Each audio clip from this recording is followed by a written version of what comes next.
and it's so much closer than it seems. A whole wide world of possibilities, but our one true passion is all we need. We're rising up, we're here to stay, we're having fun, we found happiness in the game.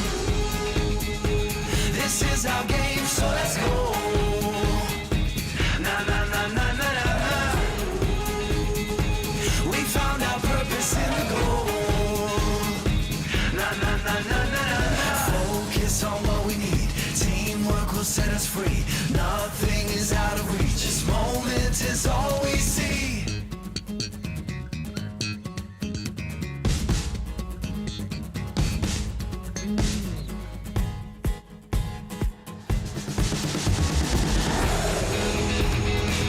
This is our game, so let's go. Na na na na na na na. We found our purpose in the goal. Na na na na na na na.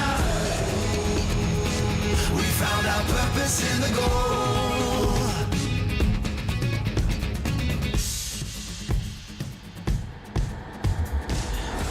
Disfrutar el juego.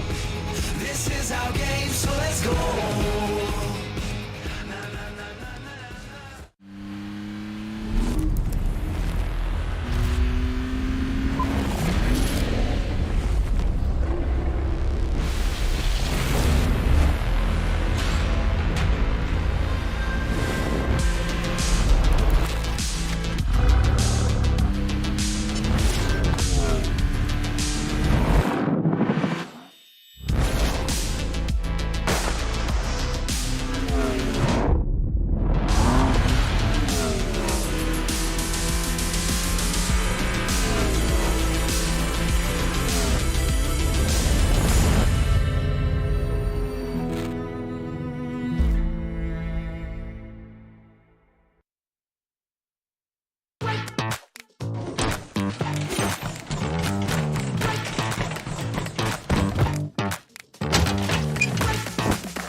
สวัสดีครับผมเฟสโทนี่เคนะครับผมจากทีมเฟสแคนครับผู้เล่นคนโปรดของผมก็คือโนวาออเดอร์ครับเพราะว่าเขาเป็นคนที่เล่นเก่งแล้วก็ฉลาดครับดีใจมากเลยครับที่จะได้เจอเพื่อนเก่าของผมคือ GD ครับผมเรามีข้อความจะฝากถึง GD ด้วยนะถึง GD เพื่อนรักปีที่แล้วพวกนายเล่นได้ดีมากในเวทีลีกซึ่งมันทำให้ทีมของเราเริ่มมีปัญหาแล้วเพราะมันทำให้เราเล่นยากขึ้นมากกว่าเดิมในการแข่งขัน 4 ปีนี้แต่ครั้งนี้พวกนายจะไม่มีทางได้ไปในรอบแกรนด์ไฟนอลได้อย่างง่ายดายแน่นอน Kepada Face Clan, memang kalian sangat handal.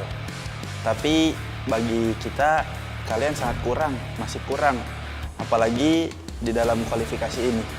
Di PMGC kali ini, kita bisa menentukan yang terbaik. Ya, saya merasa bisa menghasilkan hasil yang terbaik lah untuk di PMGC Liga kali ini. Jadi, ditunggu saja. Untuk favorite player, saya Nova Order. Karena dia memiliki aim yang bagus, pemilihan positioning yang bagus, dia juga bisa dibilang player yang jarang kita lihat, ya bisa dibilang paket lengkap lah untuk di tim.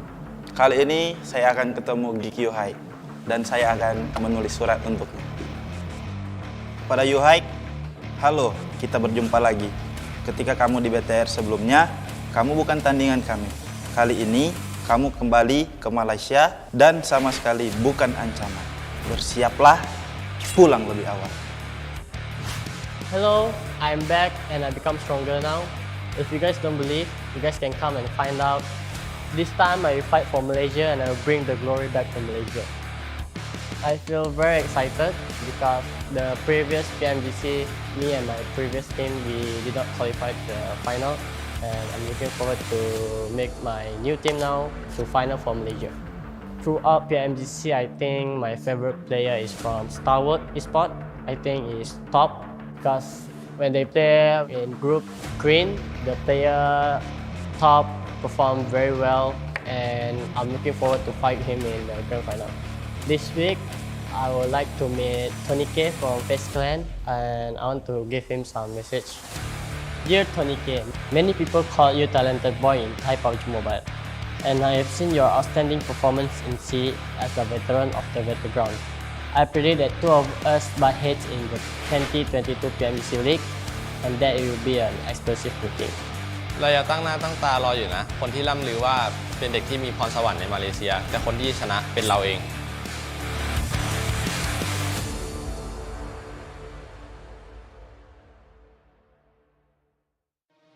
Welcome to the 2022 PUBG Mobile Global Championship.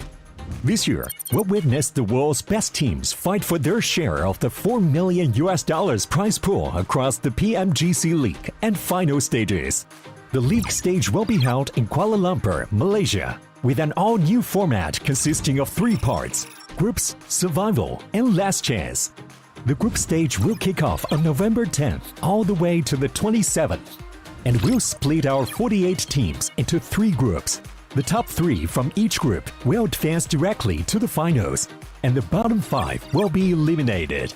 The survival stage will take place from November 30th to December 2nd. The remaining teams from the group stage will battle to stay out of the bottom 8 spots to advance to the last chance, held on December 3rd and 4th, where the remaining 16 survivors will compete for the last 4 spots in the finals. The PMGC Grand Finals will be held from January 6th to 8th in Jakarta, Indonesia, where the 13 league finalists will compete with 3 special invite teams for the 2022 PMGC Championship Trophy and be crowned as the best PUBG Mobile team in the world.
Hello everyone and welcome to the 2022 PUBG Mobile Global Championship League stage Group Yellow. So kicking off the day today, we have a team that showed us consistent and unshakable consistency, trained to kill from Nepal. And with me, I have, what's your name?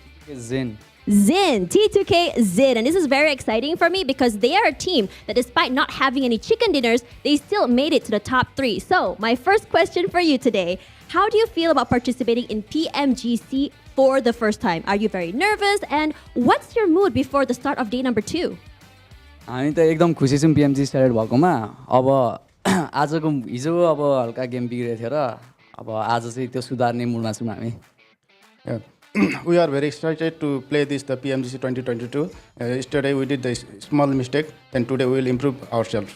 Wow, he sounds very, very, I would say, humble and really eager to prove himself. So my question number 2 for you is, how is T2K able to consistently collect points through every single match despite not getting any chicken dinners? हाम्रो चाहिँ एकदम सिली मिस्टेक्सहरू भइरहेछ त्यो सानसानो मिस्टेकले गर्दा चाहिँ अलिक problem आइरहेको थियो बट आजको दिन छ आजको दिनमा हामी मिस्टेक्सहरू गर्नेवाला छैनौँ Yes, from the first day we learned so many things, but we did the simple mistake, then some silly mistakes, but today we will improve ourselves. Yeah, as I said before, this is very exciting for us because as we go into day number 2, the consistency and play of the team will change. So now, what do you guys prioritize more? Do you guys prioritize placement points or eliminations? We prioritize placement points अब अरू भन्नुपर्दा चाहिँ placement point चाहिँ अब किलसँगै हो भनौँ अब लास्टसम्म सुरुमा टिक्ने त्यसबाट चाहिँ किलको लागि जाने हो Yeah, our final destination will be the final match.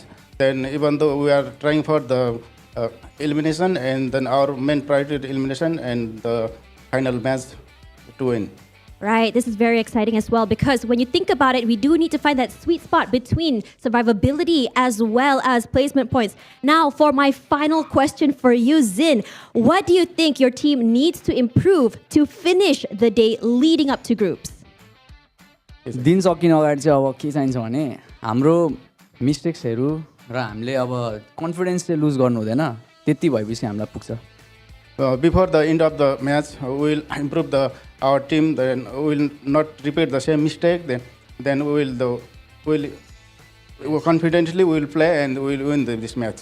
All right, thank you so much. So before we go, how do you say goodbye in Nepalese? Thank you guys. Gokhali's here. Thank you.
Yo, what's up, everybody? Welcome back to the PUBG Mobile Global Championships Group Yellow. I'm your host, Hot Jukes, and here help us to go on with the show. We got none other than the 7 Worlds Gaming, and Glitter Explosion is back. How are you feeling, Glitter? I am so excited to be back. I heard day 1 was a little spicy, so I'm ready to get back into the action because I think this is going to be a really good group now that I'm here. And I wore yellow, okay? I'm prepared. Yeah, let's go. Let's go. 7, how you feeling, brother? I'm excited, man. I'm excited because of what Glitter just said. We had an amazing day 1, and I can't wait to see what this day 2 is going to be bringing. How are you, by the way, Hotjukes? Oh, man, I'm so stoked, man. I'm full of that Thanksgiving food, man. Yeah. So I am locked, loaded, and ready to go today. And so why don't we go ahead and start out by reminding every single one of you guys out there to just hop in the game and vote for which team you think is going to go and win this whole thing. Get your PMGC token, get in game, and hopefully you can win some nice in-game prizes. Of course, I also have to give a big thank you to our sponsors for this show. Sony, with their Sony Xperia 1.4 and Xperia Stream, they're actually created in collaboration with professional esports players. You can play PUBG Mobile at 90 Hz with Xperia Stream's total cooling system and multiple ports for intense gaming and streaming. Also, gotta give a big shout out to our hotel partner here for the PMGC, Pullman Kuala Lumpur Bangsar. Our world is your playground. Also, Prime Gaming. Prime Gaming, our platinum sponsor. Guys, go check out Prime Gaming. They got some great in-game items from PUBG Mobile, other Prime benefits, and you can get some really nice stuff. So go check out Prime Gaming today.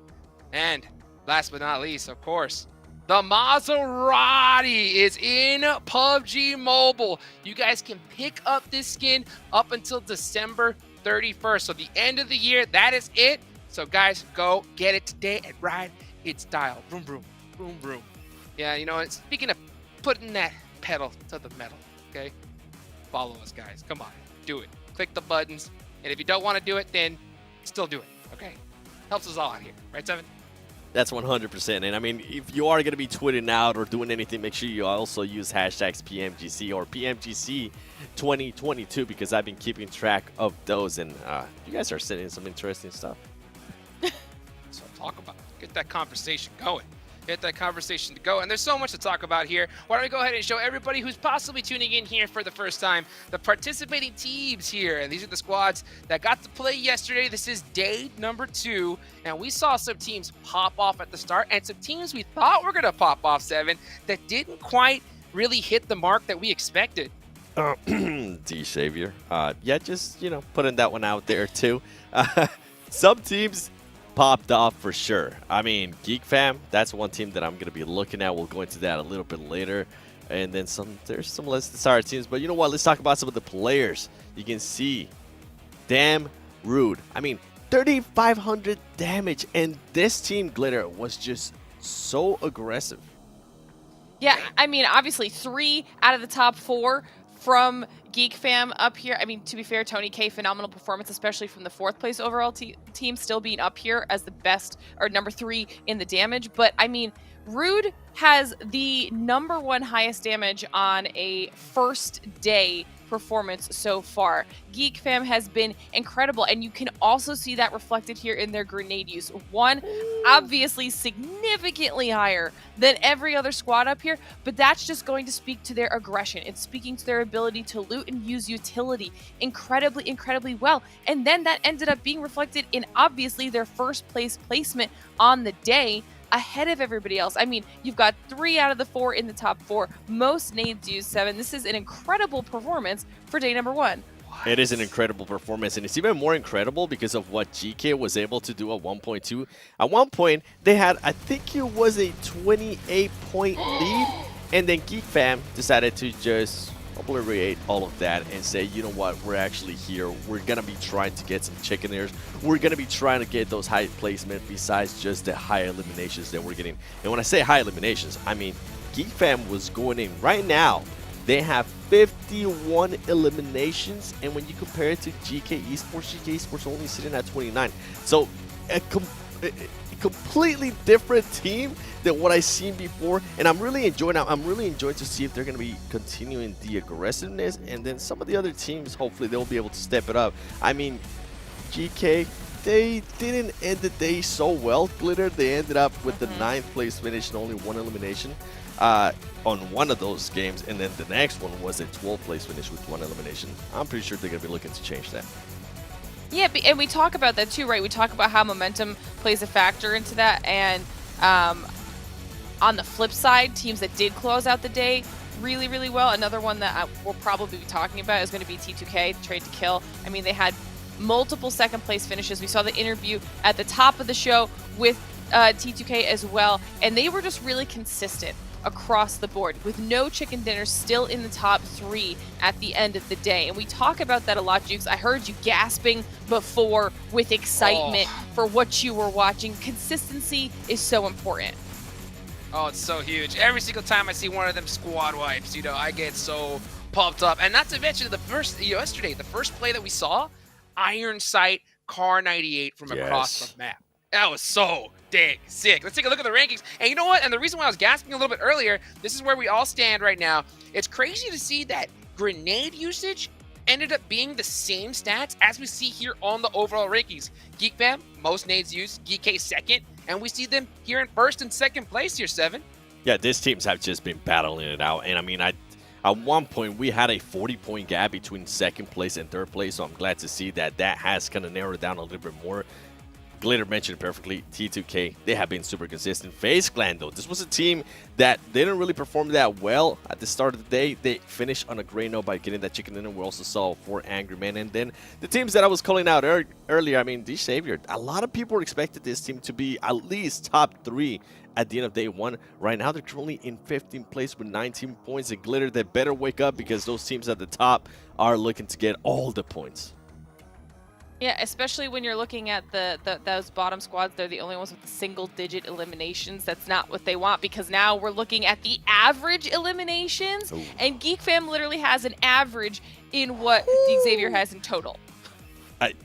Aggressiveness, right? Ouch. That's what we're talking about. And the damage that they're being able to output, even when they didn't have a great performance in regards to placement, they were still able to come out with those eliminations. And I think that's definitely what played out a big difference between these two teams.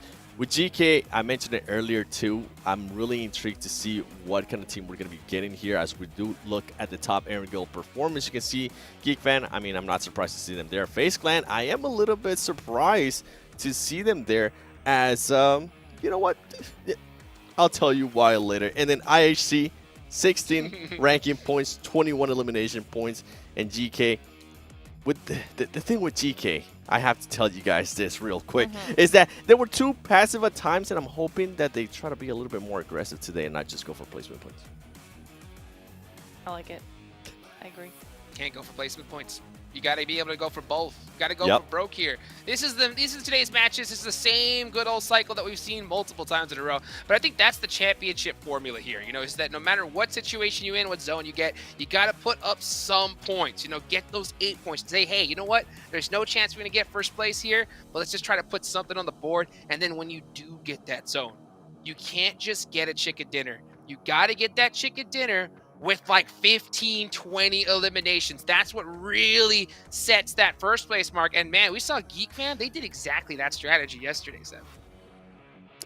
They did, and it wasn't even just the chicken dinners. It was like the 3rd place finish. When they ended up in 3rd place, they ended up with 12 eliminations.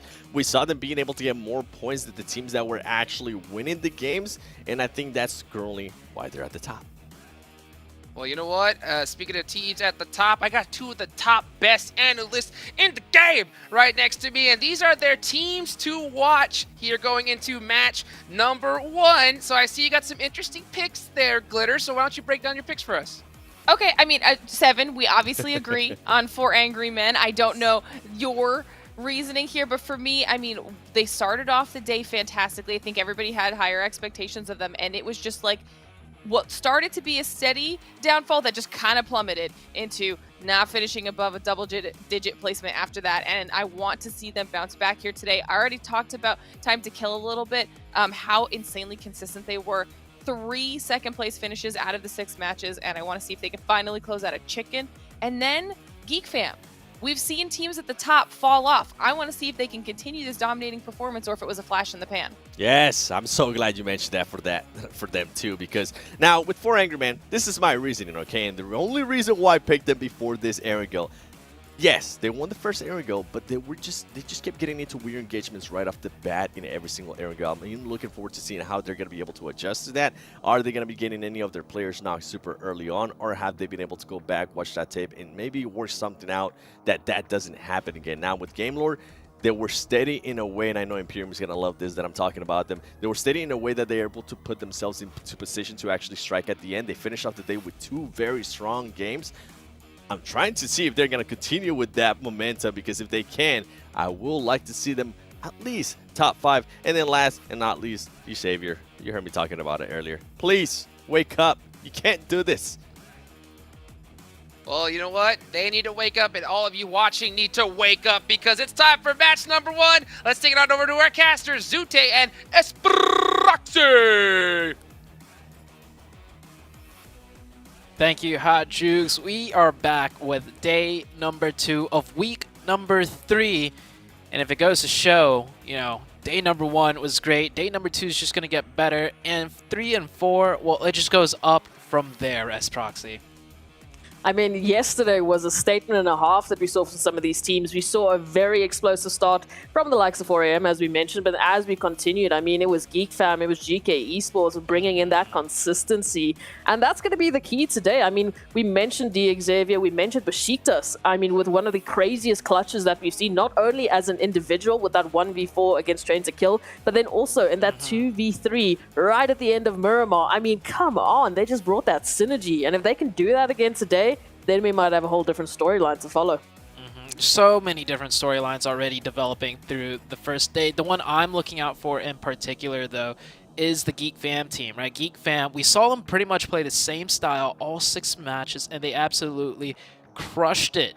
It was the same consistency. They didn't change things up game from game. And even though in the last game, you know, they faltered a little bit, you know, going out early with only 3 eliminations, they stuck true to their playstyle. So that's what I really like to see coming into today, though. I want to see if they're going to stick with that and if it's going to keep working for them. I mean, we mentioned a little bit of camera, you know, we were talking about those damage numbers briefly, and I mean, as a team, Geek Fam brought in 11.2 thousand damage, whereas second best, we're talking about a 6.7 thousand damage. That is insane, but it makes sense when you think about the eliminations they were bringing in, when you think about how aggressive they were playing. Yeah, their placements don't really match that, but I mean, ultimately, we mentioned it before, even if Geek Fam goes down, at the very least, they take out a couple names with them back into the lobby, and that just thins out the competition. Doesn't really give anyone a shot when Geek Fam just rolls on up and says, well, your territory is ours now. Yeah, it was just so many eliminations, right? At one point in the tournament, we saw another team had 2 chicken dinners and Geek Fam with only 1, but they were actually in the lead, and that was only with like a few games, right? If this was over the span of like multiple games, one team having more chicken dinners and less points, that's understandable, but only in a couple of games a team with an extra chicken dinner had less overall points. That just means the elimination points were really starting to stack up for the Geek Fam team. I'm loving it, but there's also just so many opportunities for some of the other teams to bring on in. I mean, Vivo keyed, you know, we started off with that Erangel match. They drove straight into the Valley of Doom against Furious Gaming, but then they started picking up some of the pacing. I mean, I just go back to that match on Erangel with that horrible, horrible zone, that horrible terrain, and yet they were still trying to stick it out. They were still trying to stay alive, moving on in. Furious Gaming literally falling off the ridgeline with Game Lords. I mean, these teams have had to go against some tough terrain, and we had some very interesting zones yesterday. But now the question is, are we going to see a little bit more of that today, or are some of the teams that are sitting towards that bottom of the leaderboard going to pick up the pacing starting today? You mentioned sticking alive or becoming alive, right? One team that really started to show up towards the later half of the first day was IHC.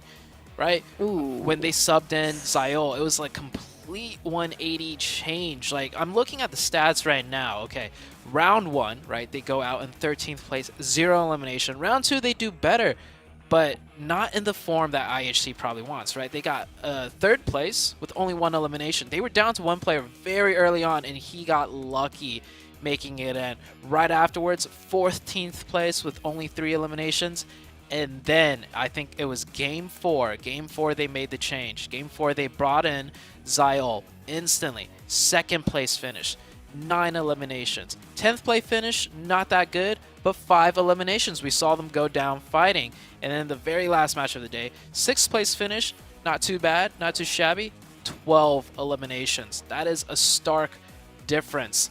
Now, I'm pretty sure they're going to start off today with Ziol. So currently IHC in 5th place overall. That's another team that could really stir up the pot and change things up.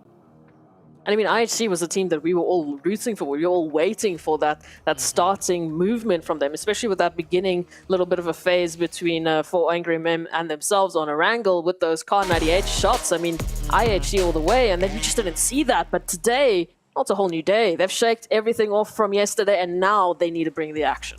Yeah, so many teams actually need to start bringing the action right now. D Xavier in particular, that's one team that the analyst desk mentioned that they're keeping an eye on. And for me, it's honestly between Geek Fam, right? I want to see if they're going to be able to pull off what they did on day 1 in similar fashion and style. And if IHC is going to continue that run back that they started to make towards the later half of yesterday.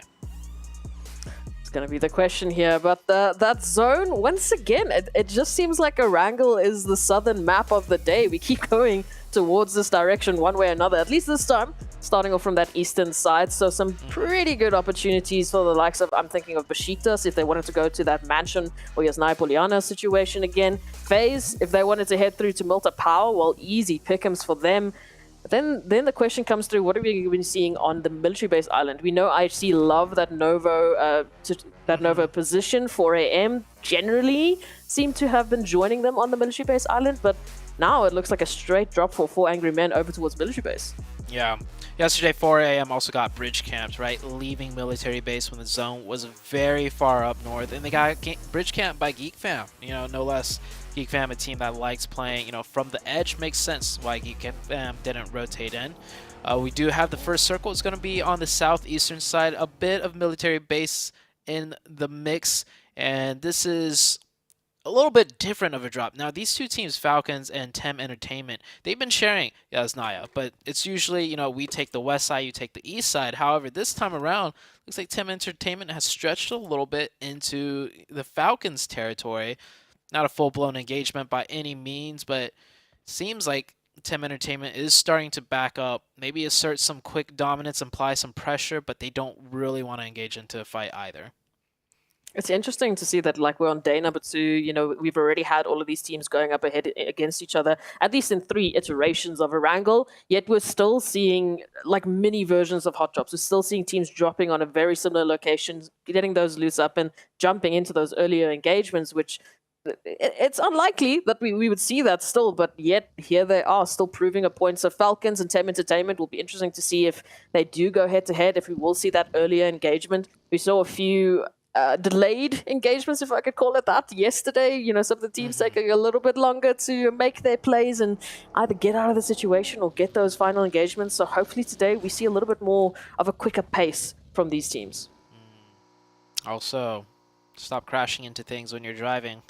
Yesterday it was the military zone where we saw a car make it past the bridge, which was great, and then he crashed into the only tree in his way, and both players got eliminated. Right? So, yeah. Oh, more crashing. Luckily for these guys, it's you, Zute. You're doing it to them on purpose. For them, they're not gonna, be shot at by an entire team of. It was IHC actually, bridge camping. So crashing into things right now, not too punishing, but later on, gotta watch out for where you're driving, especially if you're the driver. But it's tough sometimes, right? Because when you're driving in the vehicle, you're able to third-person peek, meaning you could rotate your camera around while driving in a certain direction without affecting which way you drive. And when you're getting shot at, of course you want to see who's shooting you and from where, so you get a better idea of what's going on.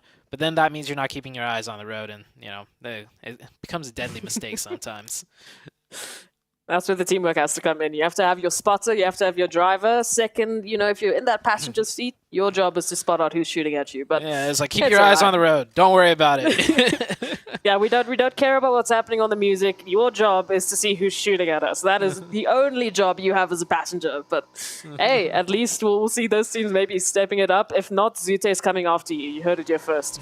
But in terms of the 2 spots that we have on the map right now, at least with the early possible engagements, it's just Jasnaya Poliana that has that Falcons and Tem Entertainment action. And it was GK Esports and Rejects over towards Rozhok. But Rejects has already disengaged and they've moved up a little bit closer towards Ruin. So I'm already liking that we're seeing that early pacing where they're like, look, it's not really worth it for us. Especially if you don't have loot, man. You can't go into a fight if you're on the weapon disadvantage. Just back on out and try again a little bit later. Yeah. It looks like Tem Entertainment did back off. They did shift back to the western side of Jasnaya to continue looting. So maybe the initial drop was just to, apply some pressure, which I was saying earlier, but not really looking for any sort of engagement.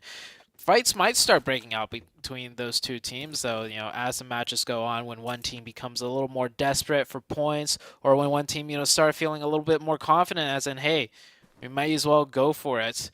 Looking at the map, we're about 5 minutes in. A couple of teams have already started rotating in near the center of the circle. Now, this first zone is actually, I would say, smaller than usual, right? Because a good portion of it, I'd say 20 to 30%, is the military base area. And with the circle like this, I think everybody's pretty much counting out military base. So that eliminates military base plus the water that is in play. So immediately, first circle, a lot less, viable playing territory.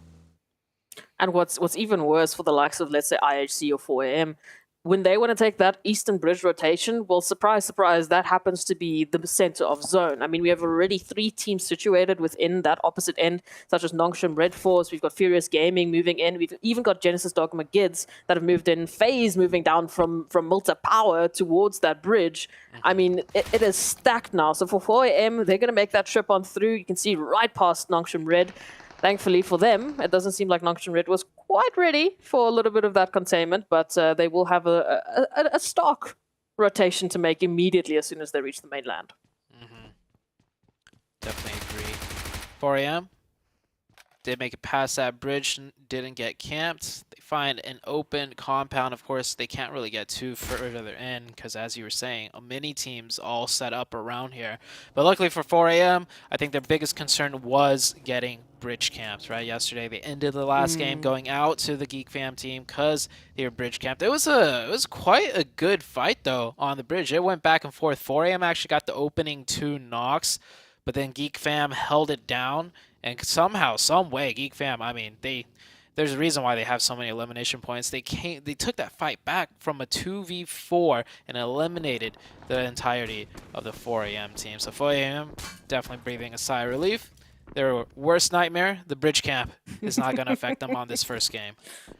Yeah, we don't want any of that PTSD to move on into today's games. 4AM, I mean, we talked about Geek Fam. The main factor for me for Geek Fam and why they've been so consistent, why they've been so successful, is that confidence, that bravado when they jump into an engagement. It's like they know exactly what plan they've discussed, they all know their roles, and they just execute it time in and time out to such perfection. We talk about individual prowess, but then it has to be matched with, an equal amount of team synergy. And Geek Fam, for me right now, hopefully they keep it up because they are just hitting some beautiful PUBG Mobile action. And if they can continue that, look at those damage it's going to numbers. be tough. Oh, it's disgusting, actually. That's after one day at the PMGC level. They're not pumping damage into chumps, right? This isn't your classic match where you could rack up like 2,000 to 3,000 in one game. Okay, they're racking up that much damage against the best teams in the world. That's a lot harder than playing classic matches. And I want to draw a comparison real quick between Geek Fam and, ooh, that's a nice shift. All the way up to the top of the forest area where the Pride Rock is in play, just right above prison. This is going to get interesting. But before things heat up, right, HVVP and Geek Fam, very similar play styles, controlling the edge, fighting their way in, dominant in eliminations. It seems like, this style will get you in first place overall as long as you're executing it properly. And we saw with HVVP, you have one bad day trying to execute this style, which is quite difficult to pull off game after game. You quickly could drop down in the leaderboard. So we might see the same fate for Geek Fam just coming into day 2 even. 4 Angry Men right now on a car chase. They're chasing Team Entertainment. GK is chasing them. Just running through shelter like an absolute madman, trying to get that rotation and trying to regroup. Thankfully, it looks like they will be able to, but it's going to come down to what Team Entertainment will be able to do here. The line of sight looks pretty limited. So hopefully, 4 Angry Men should be able to move on into center. I mean, for the likes of FaZe, they literally just rotated off Milta Power, and now it might be an opportunity to rotate back. Here's that Pride Rock position that I was talking about. Now, 4AM, we saw in game number 1 yesterday, they really prioritized these rotations. They even lost a player on rotation very early in the very first game of Erangel, but they ended up getting the chicken dinner because of it. So once again, second circle pops up. They really gun it for a central position, and we saw on the camera so many teams all around them taking shots at them, but it's a calculated risk, and hopefully it pays off for them. They are pretty much somewhat center, a little bit north of center, but they're at a strong position to work the rest of the map. So very good rotation by them. The Rejects team taking things a little bit slower this time around. Rejects also in the very first game yesterday did similar, mad dash rotations, but it ended up costing them like the entire team with 0 points. So it looks like they're going to play it slow now as the new game plan coming into day 2. Yeah, polarizing performances from these teams, and I like what you said in terms of that comparison between GeekFam and HVVP. Also for HVVP, I mean, having a bad day on the literal last day, the literal last opportunity that you have to put up points. I mean, you couldn't have talked about like worse timing. Yeah. It does happen. It does happen though. You are in a PMGC stage, and to keep up that level, even for GeekFam, to keep up that level of aggression, that level of engagement, and having that higher success rate, it's unheard of. Over 4 days at a PMGC level. Yeah. We'll have to wait and see if they'll be able to do it. But imagine if they do. Imagine if they do. I feel like there's a world record around the corner for them. 92 points after just 1 day. See what GeekFam can do today. Speaking about GeekFam, they are located on the southwest side, pretty much on the edge. The only team behind them is IHC. Now, IHC versus GeekFam, that will be a very interesting fight if we do get to see it. Both teams very aggressive, and they like to take their 4v4s. You see right there on the southwest, IHC just now moving out of military base, GeekFam edging in from the southwest as well, and the circle does pretty much pull off the eastern side. Milk to Power no longer in play, shifts a little bit towards the west. Everybody should be very familiar with this terrain here. There's a lot of different ridges to play in, and of course on the eastern side it's all high ground going uphill. On the west, pretty much all flatlands with a few compounds with the bunkers of shelter coming into play. Can you imagine if we have a shelter final zone? Like the chaos of all of these teams shuffling into shelter, into the different levels, now trying to find one another, that zone All the closing different on bunkers. Which bunker do you want to take? The different levels. I could, if it does end around shelter, we're gonna see like a whole like pack of cars just blown up, crashing onto the different shelter bunker sites. It's gonna be like a parking garage almost. It would be chaos. Imagine for the first game of the day, we have that sort of an ending. We've already had a few treats. I mean, I've never seen such a Western, Wrangle zone before yesterday. Like such an even 50-50 split between main island and military base island. Once again, we're treated to the eastern side of things. And now potentially a finish on shelter. I mean, come on, what more do you want? Also, 64 players still alive. We are almost 14 minutes in. Huge difference from day one. Day one, we saw like maybe 6-7 players go out by zone number 2 due to haphazard rotations, the nerves, the jitters. They didn't get their timings. Yeah, they didn't get their timings in right. They didn't, respect, the rotations out of other teams, thinking they could get away with things. Now this time around, we're 14 minutes in and not a single player has gone down. Teams are definitely playing way tighter and definitely, taking more precautions after day number 1. They see where they are in the leaderboards. They know what they need to do to keep up in the top, and they know what they need to do to try and rise up to the top. I mean, it's crazy to think that we haven't dropped a single player. We haven't dropped a single team. We haven't dropped a single player. And again, I think it comes back to those early engagements, avoiding them as much as possible, making sure that they're quick on the trigger when it comes to that possible disengagement. And teams so far, they've been following suit with that, which is lovely to see. And this is what we've been missing out of the chaos of yesterday. But yet, a Wrangle might still prove to be a little chaotic depending on this next shift where we will be centering up. And, shelter is still in play. Still an opportunity. It's the shelter zone that we were just talking about. So that pretty much, that south side still has a huge, the hills are still in play. A good chunk of it is still the high ground hills. And then you start heading down into the shelter area. We have 64 up. There's not going to be 64 up after this circle closes. Not at all. Rotations hitting on in. GK making that appearance now, and it looks like they spotted out at least a lone member here of Genesis Dogma, and this is what we were talking about yesterday. We saw this happen yesterday with Genesis. They didn't have that opportunity to save their teammate. Once again, not in a position to do that. Daybot unfortunately getting caught out, and for Genesis, there's no road to recovery from this. I'm quite confused what Genesis Dogma was doing there.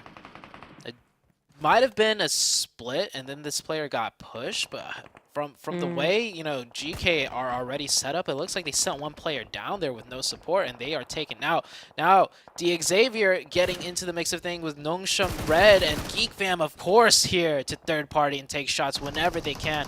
They have one elimination already. All of Xavier in one tower right here, and Nongshim Red just finally gets taken out, and it's actually due to the side of Geek Fam. Geek Fam, oh, you know it's coming. This team's so aggressive. They saw it in the elimination feed.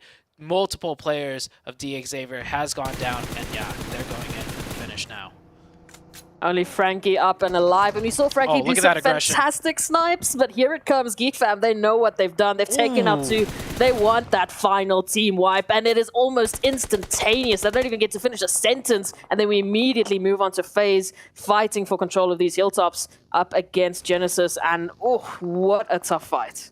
Yeah, it's like a powder keg just went off. It's fighting all around. Literally, it was quiet only a moments before, and now it's just all-out mayhem. Everybody, a lot of teams deciding to fight for the high ground. Not many teams full sending it down to the shelter area, so prioritizing the high ground and working down. Of course, I don't think they expected this many teams, this much chaos up here. GD Gigs right now trying to throw some nades over. FaZe did lose. No, FaZe had a player knocked, but they're up as a full team. Geek Fam finishing up their fight, not even in the zone yet, right? They'll take fights wherever it comes. We talked about that winning condition for Geek Fam, and it's that they don't need zone. They want the outside of the zone. They want to constantly be fighting their way into zone, fighting their way through the blue. And now, well, now it's going to be up to the likes of Genesis Dogma Gids to see if they can replicate that, because they also find themselves right alongside Geek Fam trying to push on into zone and hopefully trying to do so without losing any further members. But again, up against GK Esports, we can already see GK taking a little bit of actions. Genesis makes that stand, and so far they do well. They pick up two, but oh, come on, Geek is here as well? Yeah, this is a familiar scene. We literally just saw this like moments before. Geek Fam third-partying two teams. Once again, Geek Fam third-partying two teams. But they might have a taste of their own medicine as another team moving in for their third party. It's VK. Or not VK, sorry, Vivo Keed. Vivo Keed coming in, but a second too late. They actually get pushed back. And now Geek Fam sitting in the edge of zone in a decent position. And I think they still managed to keep up to 5 eliminations. This is ridiculous. Vivo Keed now trying to capitalize off of that chaos, but Geek Fam might be just a little bit too quick. That vehicle rotation is going to come on in. We can see the push. We can see the attempt at applying that pressure from Diego, but HP are looking low. Snipes is down. They have lost a member in the meantime, so this is technically a 2-on-4 situation. Maybe a 2-on-3 if they can get the reses coming through. Oh, look at all of those nades raining in. That's going to do it for Geek Fam. Geek Fam go out, but 7 eliminations. That's not too bad. And I mean, they fought maybe 5-6 teams on their way in and finally getting third party themselves. Very good, smart push by Vivo Key, taking advantage of that opportunity. IHC here saw them start popping off yesterday towards the later stages. They have made their way down to the shelter area, keeping 4 alive, looking very strong, very healthy as a team, and gatekeeping out the Furious Gaming team. Furious Gaming, I don't think they're going to make it past IHC here.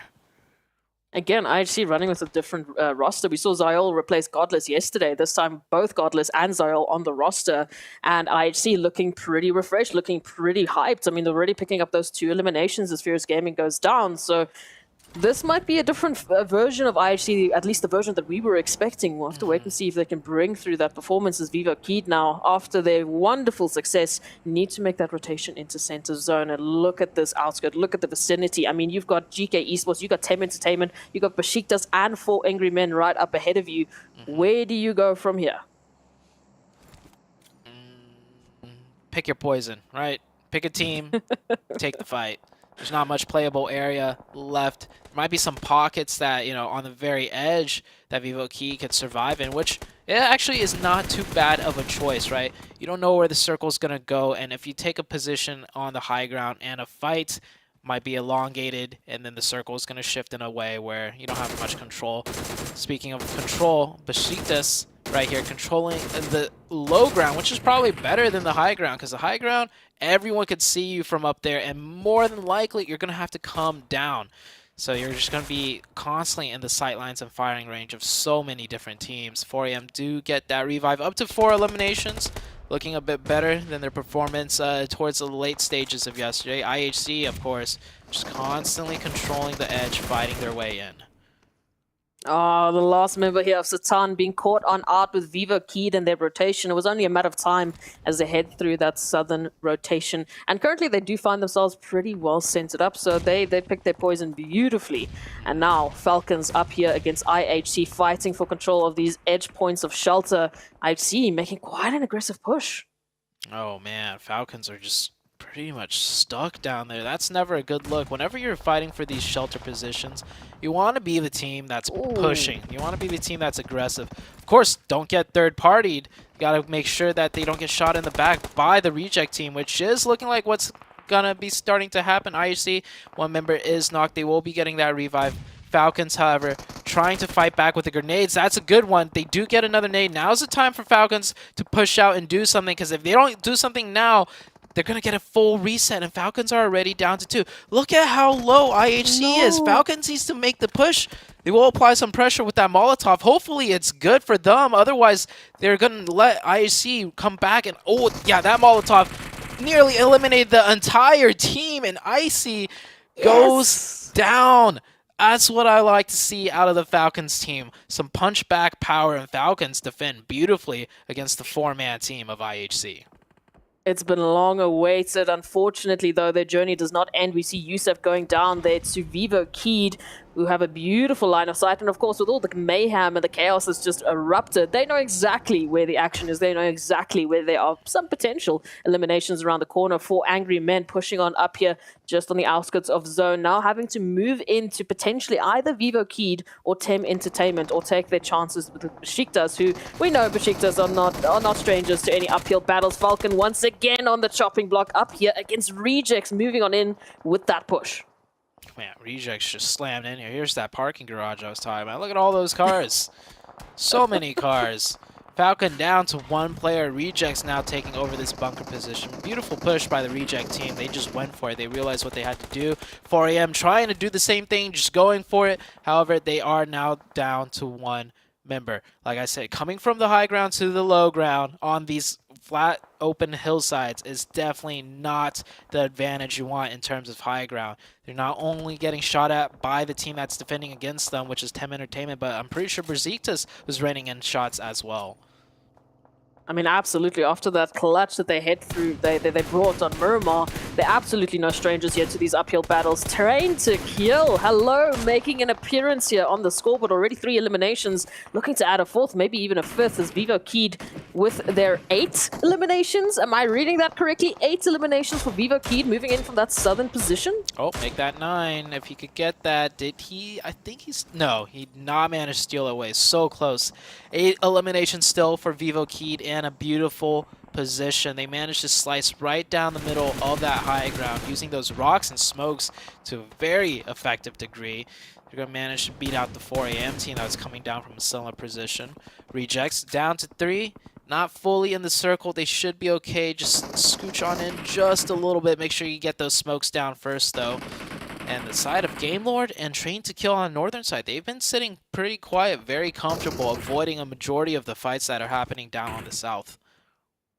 The only real competitors to them are, well, each other, but coming through from that side with that little bit of a ridge line, having the opportunity to, as you said, all the teams moving down from that hilltop, just exposing themselves, lying themselves open basically for a few extra potential eliminations, either to Game Lords or Train to Kill. So the opportunities are there, but these teams will not be going down that easy. We can already see Vivo Keyed keeping their eye out on that horizon, and of course, keeping their heads on a swivel, because they know there's so many teams moving in from the southern portion of the zone down to the north.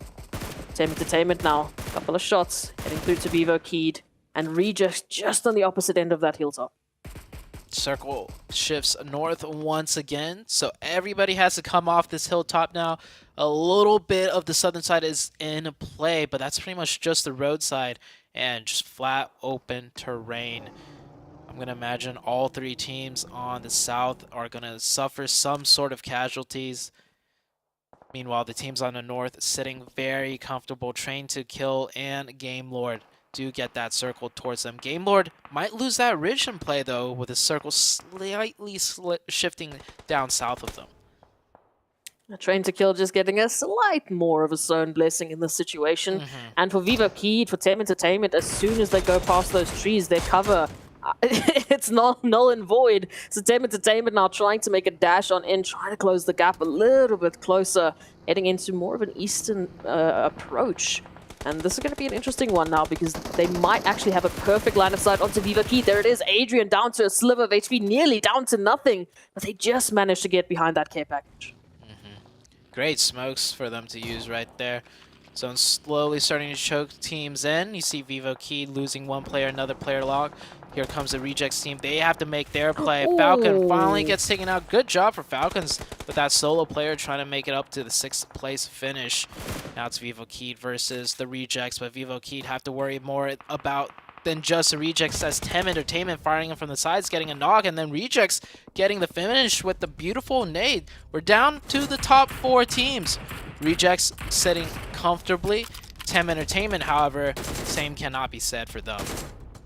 I love the push from Rejects. It was quite a gamble, but now they find themselves on a similar approach to Train to Kill, just absolutely hitting so many shots towards Tem Entertainment. And Tem Entertainment feeling the brunt from pretty much all 3 sides. Maybe Rejects can apply that pressure to Train to Kill, and that will give them the space and the timing needed to recover their losses. But for the time being, there it is. Tem Entertainment, Train to Kill, now picking up each other's pacing. Game Lords need to move on in. They need to join the action. That is a nasty angle Duelo has on the Game Lord team. If he remains calm and fire off some more accurate shots, those are really good knocks that could be had. All he needs is smoke down to his left side. I don't know if he has a smoke, though. Maybe Divine has one. I think Divine did just pop out a smoke.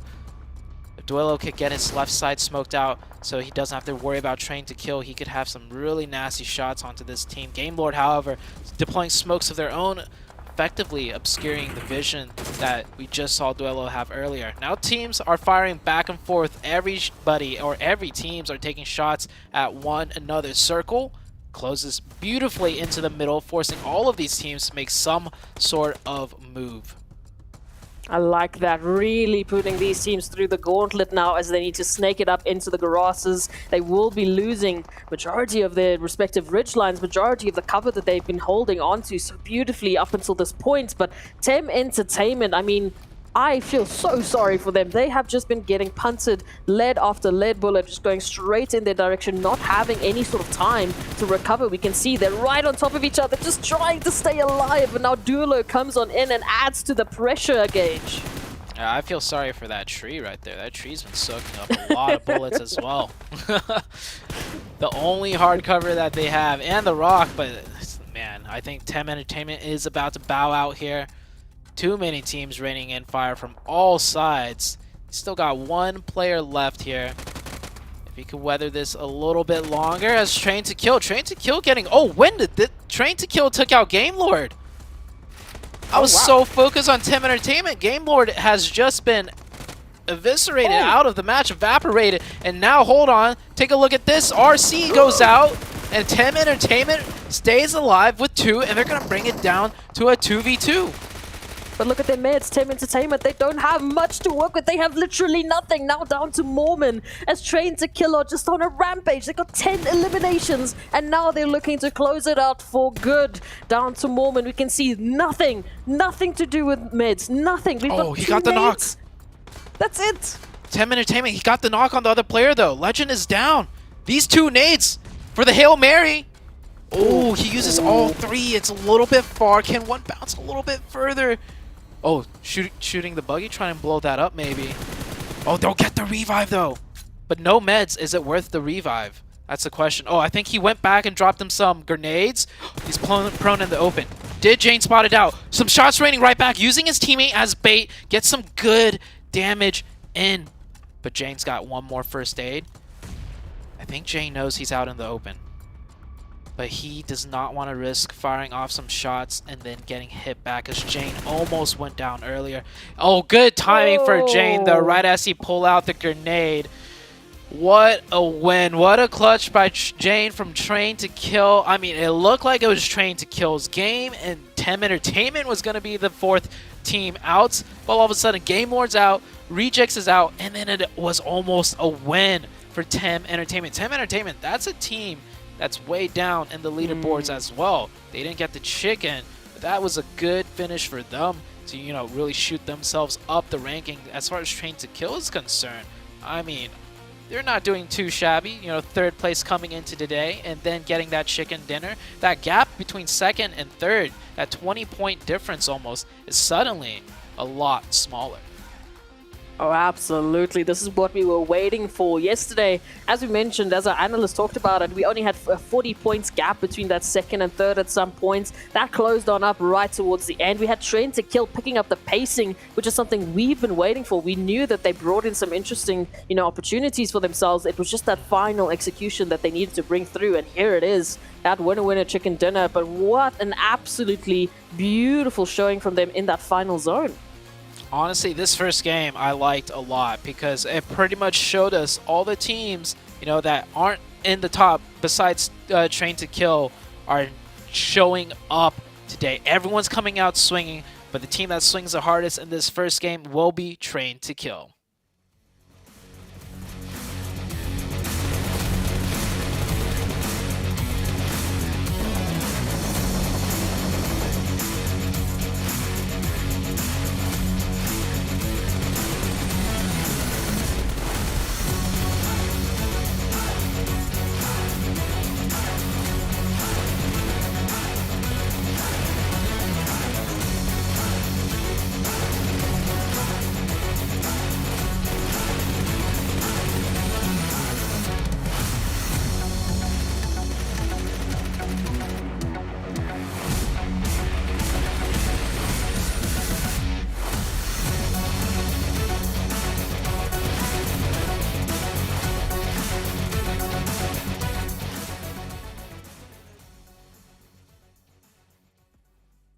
Train to Kill Esports busts out the first chicken dinner here of the day with 27 points on the board. TEM Entertainment, man, trying to snake their way and take that one away from them, but just couldn't get it done at the end of the day. They ended up with 18 points on the board. I'll tell you one thing, Seven.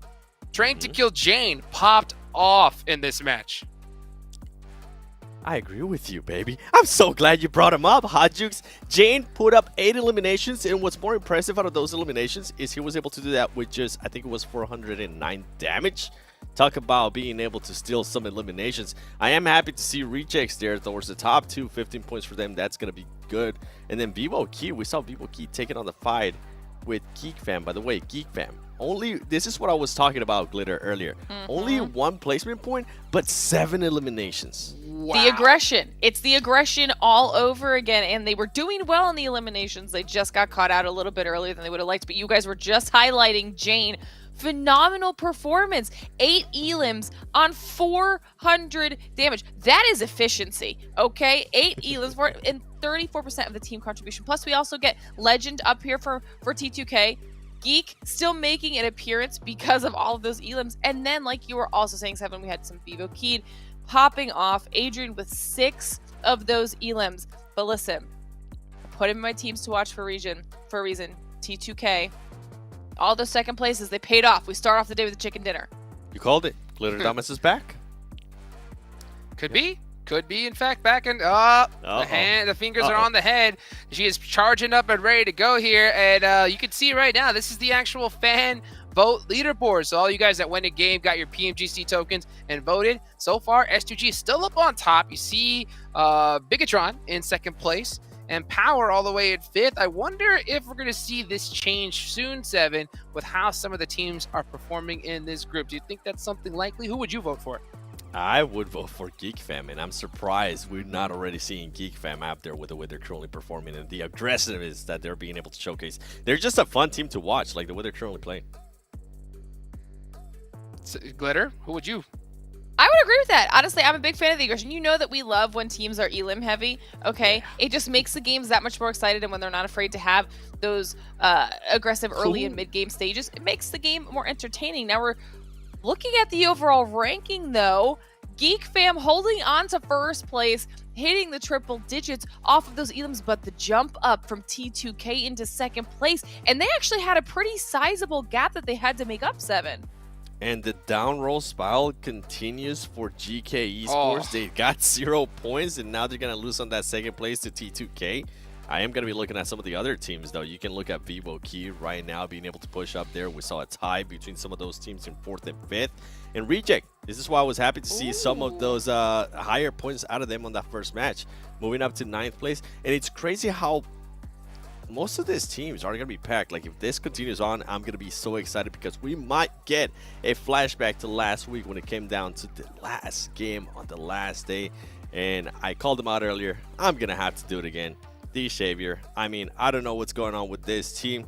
They decided to take on to a fight outside of the circle instead of focusing actually going into the circle. And that's what ended up hurting them. They saw one player knocked and they fully sent it to... Not sure if it was just a spur of the moment, but Miramar is coming up, Hajux. Yeah, Myanmar's coming up here next. You know what I really like to see was TEM Entertainment. They got a nice little bump from where they were sitting on the leaderboards after a rough day number 1. So to see them start off strong, put some good points. Yeah, 2nd place. I'm looking forward to see how they perform here for the rest of the day. Here are the top Miramar performers. I mean, Geek Fam, I think, is going to be on the leaderboards of pretty much almost any one of these stats just to do how they're performing. But hey, we also see a team that you were calling out earlier, 7 up on here. Which one? Which one out of all of them? Are you talking about Rejects? Are you talking about Geek Fam? I think it's going to be Rejects right there. Yeah. I'm hoping they can continue on with what they were able to do on that first match in Erangel, but I'm actually going to be looking at Besiktas. This is a team that's currently in 12th place. And if Miramar is your strongest map, and if you're maybe able to start off the day here on a good Miramar note, why not? Besiktas is probably going to be my pick to watch as well. I'm glad you said that, though, because they were in the top 11, fell out of it after this first match, and now they're heading into a map that they supposedly can do well on. So this is a perfect opportunity to bounce back. Yes, indeed. Why don't we go ahead and take a look at y'all's team to watch here for match number 2. And I see that you got Vivo Keyed in there, Glitter. I mean, they got some points in match number 1. Do you, what are you really expecting to see from them here in match 2? It was the aggression. The reason I picked them, it was the aggression. They had so many eliminations, and that was just, especially from the way they started yesterday, a night and day difference from the performance that we saw. So they went back and they did some sort of review. They fixed some mistakes, and it's working so far. I want to see if they can carry that on into Miramar. And then Game Lord 7, we both picked them. You want to go first? You want me to go first? Yeah, you know what? Keep going. Keep going, Glitter. You can't. It's too... Listen, I know it's my first day of this weekend here, but it's too passive. I'm not on board. We even heard the caster say Zuti didn't even notice they died when they did die, because you can't just hang out and watch all of the action go on around you. I want to see them bring something to the table now. They're definitely capable of doing it. We saw them had some good performances towards the end of the day. Give me more elims. 5 people at T2K. Consistency. She's being nice. I'll be a little bit more harsh. When you have 4 people alive, 25 minutes into an actual game, and you have 0 eliminations, yes, that is way too passive. We need to see a little bit more aggressiveness out of them, and that's what I was talking about in the first segment, how this team, yeah, they are getting those placement points, but that's just not going to be good enough, especially if you're trying to go for the top 3, and I hope this team is not thinking about, oh, we just want to make it to survival stage, because no, this is the PMGC. You can't be thinking that way, please. To be even a little bit more harsh there, to translate what Seven said earlier. I think at one point you even said, is this team allergic to elimination points? You know, it's tough to see them that late game busting out 0. But you know what? I hope we're saying this to hopefully motivate that squad to really turn up that aggression, because if you want to make it a top 3, hey, you have a chance right now to get it done. You have to turn up the heat right now. And speaking of turn up the heat, we got Miramar up next, and it's almost ready to go. Let's take it on over to our casters. Thank you, Hot Jukes. Game number 1 is down for the books, and the biggest takeaway is a lot of the teams that struggled yesterday, well, I mean, they are here to play, and they are swinging hard. It's no longer, you know, a 2-team show that out of GK and Geek Fam. There's some other teams now putting their name into the mix for us to really keep an eye out on. And man, it's just getting better and better as Proxy. I'm loving it. We were talking about it off camera. The fact is, we're seeing a whole different side of these teams. We're seeing the teams that we've been waiting for step it up. Yes, it's not everyone. D. Xavier, we are waiting for you as well. There's a few more teams that have to join the party. There's a few more teams that have to join the fray and bring forth that performance that we know that they are capable of. If they were not capable of it, they would not be here on our second map of the day in Miramar for the PMGC. Come on, we're waiting for it. Yeah. Oh, Miramar, here we go. Plane is out on your guys' screen, and it looks like it's going to be a very western plane path. Yeah, from west down to south. Pretty good one, honestly, for a lot of these teams. Yesterday's Miramar games, I'm trying to recall how they actually went. Yesterday was, we got that one circle all the way down southeast in Porto. Yes. Oh, yeah. I feel like yesterday's Miramar was very unique. Not a real taste of your typical Miramar games, which, it isn't a bad thing. But I'm more of a vanilla guy myself, right? Like, that southeastern ending, I don't think any teams really had a good idea of how it was going to play out. Hopefully we get a match that's, for the lack of a better word, more cookie cutter, because then it's like, yeah, sure, it's like we've seen it before, but it's like we know, more importantly, these teams know what they have to do instead of, just kind of scuffling about and trying to fight their way in and then not really, committing because there's like so many ridges and it's like, maybe we'll just not push, maybe we'll just stay here, maybe if the nade connect. Yeah, there was a lot of hesitancy yesterday due to, simply the terrain, so to say. So now let's see where this first circle is going to go, and well... Oh, okay. Goodbye. Whatever you were looking for, goodbye. No. We are getting down to the southwest. Okay, this is also very unorthodox part of Miramar, but not as many ridges for use as cover. For sure there's a lot of high ground, but it's more like do or die high ground, right? It's not a high ground with a lot of different, ridge levels where it's like, okay, maybe we can play in this pocket, and this team will play in that pocket, and so on. This is more of a, if you control the top, you control the top. If you try to get the top and you don't get at the top, you are out. Pretty sad, like pretty simple. Pretty stock standard, really. I mean, we see this all the time. I mean, looking at the drop sites, if we were talking specifically about that area with Chumacera, Val del Mar, I'll talk about that in a bit. Bashikas, nice good morning. Good morning to you. Or good evening, rather. Thank you for that. That was a lovely little bit of a start. So already we've had one elimination. This is compared to a wrangle about 12 minutes sooner. Than what we saw. Yeah. So teams definitely stepping it up, and again, it's that whole thing of where yesterday we were just talking about Miramar being the get in your vehicle game, vehicle simulator. There wasn't a real opportunity for teams to jump into any sort of potential early positions to get themselves set up to play with that containment early on because it was just it was such a hard shift. But now.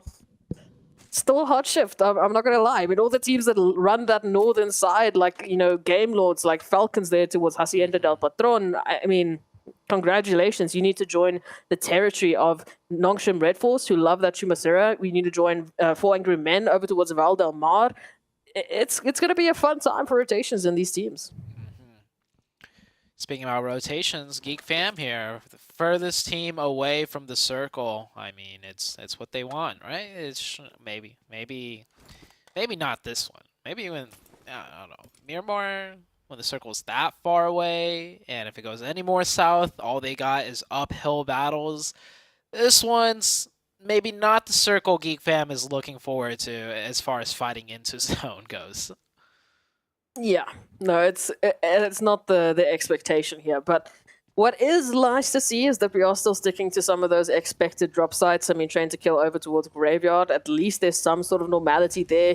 Of course, GK Esports making an early rotation into Chumacera, which I like. Again, this terrain for me is, it's a little crazy, but I agree with what you said. The first team to get it to the top and contain that and hold that, they've got that advantage. It's not a case of they suddenly are surrounded by like 50 other teams in pockets. So now we want to wait and see who's going to be that first team to take the gamble to set themselves up.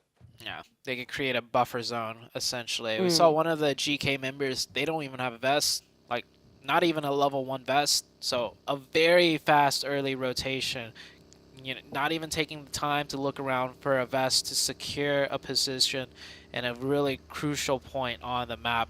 Now, it is the first zone, right? It's a good spot, but anywhere on the Miramar match or Miramar map that's a good spot in the first circle may not be a good spot by the time the second circle rolls around. So we'll just have to see how the circle shifts, how the cookie crumbles. IHC taking their time looting. Of course, they don't mind. They could have had a really good straight shot into zone and just in a high ground position as well. No teams in front of them essentially besides 4AM, but 4AM is way down in the south. But IHC, they don't want to rush their rotation. They want to grab all the ammo they can and all the meds they can because their plan is to use all that ammo and all those meds fighting their way in. Yeah, taking a page out of Geek Fam's strategy book, but they've been able to do that before, and we know on Miramar, IC, if needs be, will take a swim. They'll make sure they get those placements. But what I want to see is, IHC right now, they're very comfortable there over towards Monte Nuevo, so they'll be taking a more southern approach. They're just on the cusp of getting themselves into the zone, and Furious Gaming, moving on in from that El Pozo region, might be able to miss them completely. So if that is the case, IHC completely left to their own devices, and we've seen what happens when you give any team that much space, that much time to formulate their plan and to basically choose their own engagement, choose when they get engaged. That becomes a very dangerous game to play. Speaking about being left to their own devices, I just realized they're no longer hot dropped in Monte Nuevo. Genesis Dogma, it was Genesis, right? Yeah. So they gave it up completely, and they definitely gave it up because the plane flew right over Monte Nuevo, making it a very easy drop for both teams. But instead, Genesis were forced to scrap loot on the southeast, and that actually costed them a player very early on to the side of Besiktas. So already effects of day number 1 spilling over into day number 2 in terms of drop spots. I love it. Again, I think that's why we're seeing that different, zone, that different presence from these teams. The fact that on Erangel, we only saw some action over towards the 14-minute mark. Yes, here, 2 minutes in, we at least lost a player, but all teams still alive, and now we're finally seeing a little bit of an engagement here on the 7th minute marker. It is FaZe Clan up against Nongshim Red Force. Busy just clearing out the angles, getting a nice flanking position. And Nongshim Red Force right now very split up. I mean, there may be 1 or 2 members pretty close on out, but they're already backing off. They're already saying, listen, this is not worth it for us. We still want to get ourselves set up. Yeah. They're just creating a pretty much a buffer zone for the northern region. Usually, this is a really good spot to do so, but honestly, with the circle being so far south, controlling that entire Chuma High Hills, chances are it might not even come into play by the time the second circle rolls around. A lot of teams actually making it pretty deep into the center of the circle. They're just skipping past all the high ground, right, in the middle, because, like I said, it's do or die. Like, if there's a team up there already, it's going to be tough trying to get up there. So a lot of teams aren't even going to peek their heads up there. They're just going to assume it's taken, and they're going to take the roads and play the low grounds further down south, which is technically even more center, so it's a better position in theory. It's crazy to see. We basically got that entire outskirt of the zone completely open. Other than, Furious Gaming, they're over towards the west on that high ground. Everywhere else, it's open for the taking. It's only really crazy stacked teams over towards the center. So, I mean, for the likes of, Falcons, Game Lords, and even Geek Fam making their rotation, as we can see on the map now, they will be very happy with the fact that these teams have chosen that rotation. What are these zones, Zute? Come on, I've never seen this in my career. I've never seen this. I love it. I'm speechless. It's beautiful. This is better than this is better than the ice cream I had yesterday that I was telling you about. Oh, stop. Stop. Oh, here comes the mad dash of rotations. Everybody, time to visit the beautiful island of Los Higos. Good luck making it there. Now, there's 2 bridge access ways. We see one here on the western side. Already a fight breaking out, but Besiktas managing to just get slightly ahead of Tem Entertainment. That's going to work for them. And on the eastern side, actually, this is the eastern side. Sorry. Wow, yeah, I mean, goes to show how often I see fights. It goes to show how often I see fights down here. I thought this looked like the western bridge to me. But my mistake. Eastern bridge breaking out a fight. Same with the western bridge. IHC versus Furious Gaming on the western side. And then I see a lot of teams going for a swim, just straight down the middle potentially. Some teams electing to just play on the northern island well, when I say island, I mean Myanmar. They're playing the northern part of Myanmar, the southern island, being camped out right there smack dab in the middle. A lot of teams looking like they're going to try and camp some swimmers. This is ridiculous. I mean, just I feel like we're on military base island, but it's so much better. We were talking about Impala and Puerto Pareso as a final zone, as a very uncommon part that we see of Miramar. You know, some of the teams might not be very comfortable, might not be very aware of the terrain and, you know, some of the pockets they can utilize. Well, we've just one-upped it. We are going full throttle. We are taking a full road trip around Miramar, the spots that you never see in competitive PUBG Mobile esports. Welcome to the side of Los Higos, as all of the teams now are making a swim, making a dash. Xavier at least reaching land, but for how much longer? Frankie still yet to cross. Is it a road trip, though? Or is it more of a boat trip? Yeah. A lot of teams. I guess if you take the bridges. A lot of teams having to, you know, swim or maybe boat over. I don't think there's many boats to be had that even spawns in down here. So, taking a look at the map, let's see who's made it across so far. Furious Gaming, they've made it across. They lose only one member. IHC is going to get in comfortably after, you know, winning that fight on the Western Bridge. But Sheikta's camping the Eastern Bridge, completely denying access way. And then you get this mess, this chaos, just straight down the middle. A lot of teams swimming over, a lot of teams not swimming over, wanting to camp this area instead to pick up eliminations. But if it goes south, which it might go south, they're going to end up getting camped themselves on the other end. And we still got teams rotating in from the blue zone because poor old Geek Fam. Look at that. Geek Fam are like, oh, God, we were not ready for this. And that circle goes further down south right onto Los Higos. What a crazy zone. I thought last week we had really insane cool zones. Man, this one takes the cake. Group Yellow, baby. Here we are. Geek Fam, they're going to have a little bit of PTSD for Northern drop sites, I think, for quite some time, as 4 angry men are now making their approach, and unfortunately running into Xavier. Game Lords have found at least one of Falcons, as Yusuf is just getting swarmed and completely alone. No opportunity really for that engagement, never alone. A little bit further off is going to try and close that gap as Demar looks for the res, cooking up a beautiful nade, but is going to be sending it in the direction of not where they need it to be. And that means the Falcons lose 2. Falcons do get 2 down right here. Continuing on with the fight, though, I think they realize, hey, we're probably not going to make it into that circle. May as well take this fight and pick up some points. Geek Fam finally making it out of the blue zone. There we go, finally. They're out of the blue zone, and they are going to keep rotating, of course, because zone is still far away from them. Got to go down that stretch of road, and Falcon Snipers popping in some nice shots over to Game Lord, not connecting, however.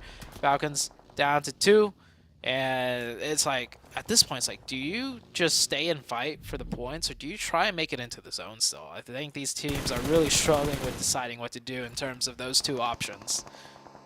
What's even crazier is while we've been talking, the zone has centered up on Los Higos. So for the first time ever, I get to say on a Miramar map, majority of the zone right now is water. You got to take a swim, you got to take a boatation, you got to try and jump across a bridge if you get the opportunity to, but you can just see the absolute chaos that is being ensued because of this ridiculous zone shift.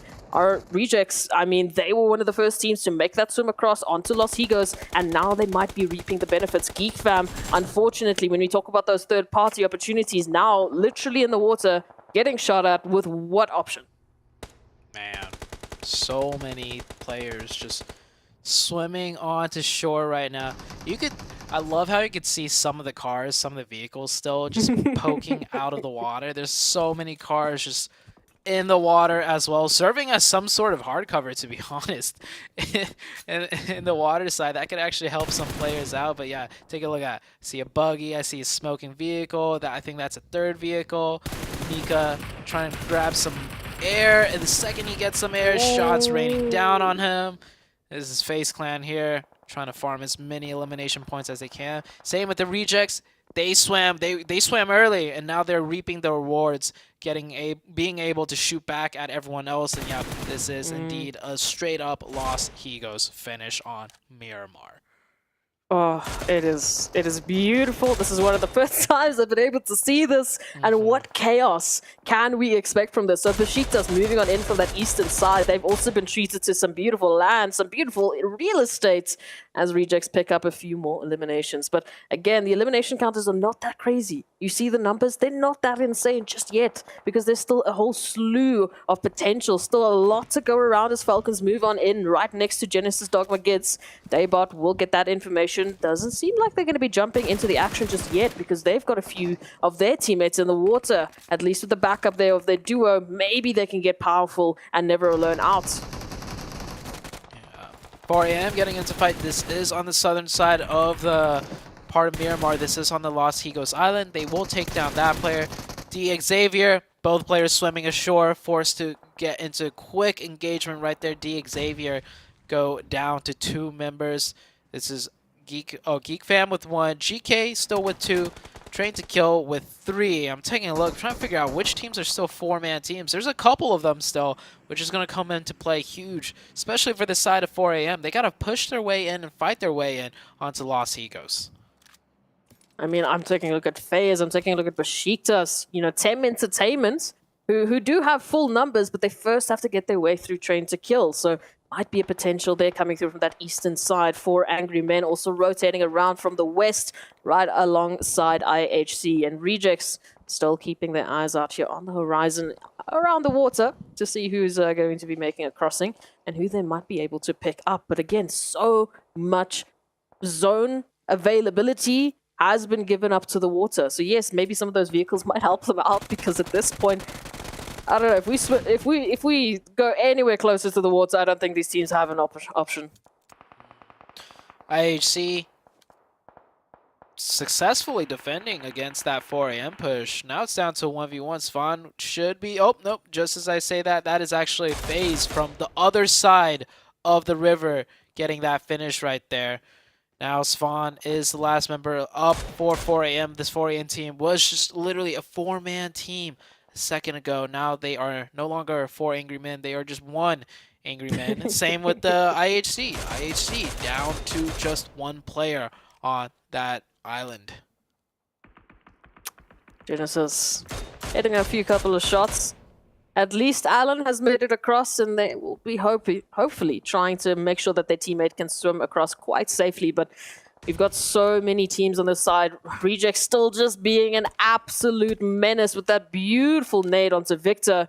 Does mean that Game Lord will now drop to only 1 potential player for that rotation.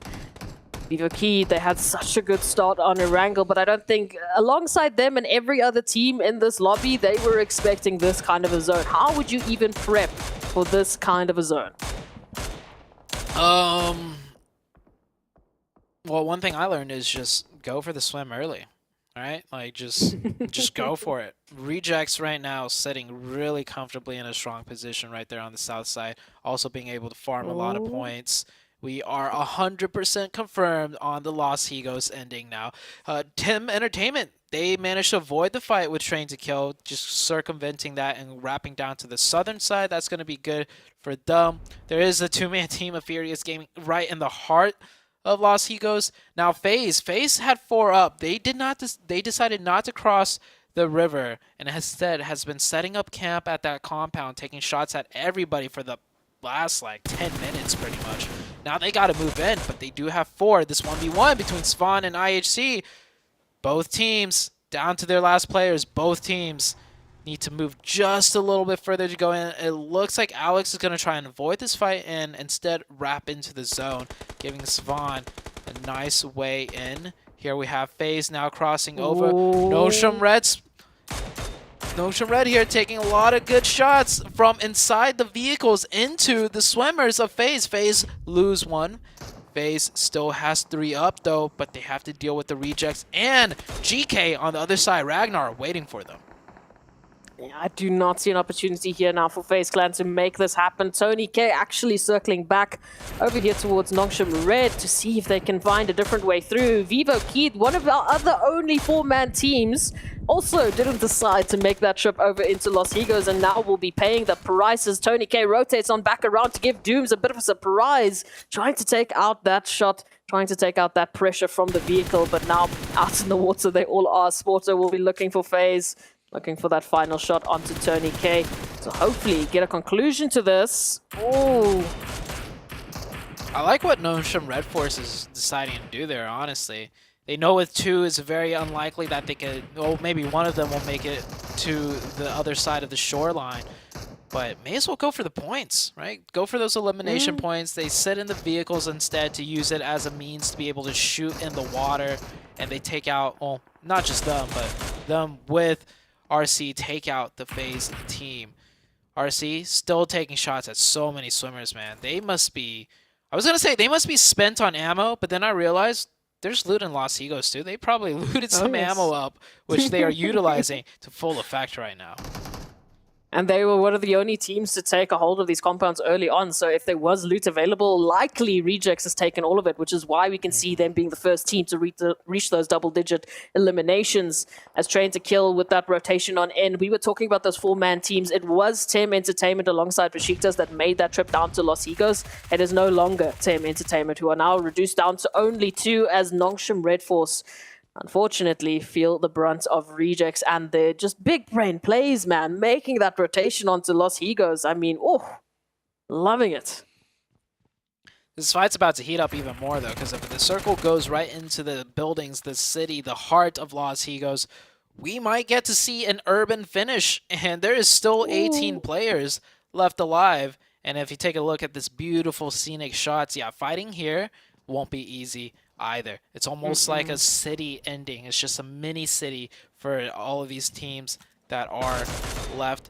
A lot of fighting out on the outskirts, though, as teams finally manage to swim in, slowly rotate in. Train to Kill now coming into the mix of things. Taking a look at Genesis Dogma Gids. Genesis Dogma, this team has been struggling a lot throughout the 2 days, and this is definitely a struggle bus in of itself, but they've made it pretty far, all things considered. So many teams already not being able to make it to this end game late zone. I mean, here's the question, do you play that outskirts zone? Was it up to the early eliminations for Genesis?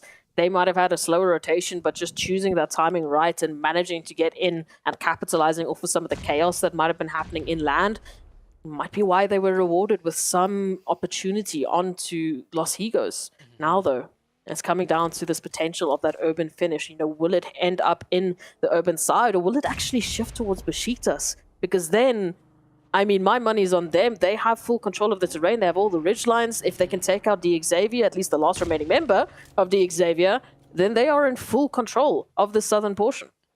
They are aware of that last member of the Xavier as well, which is really good.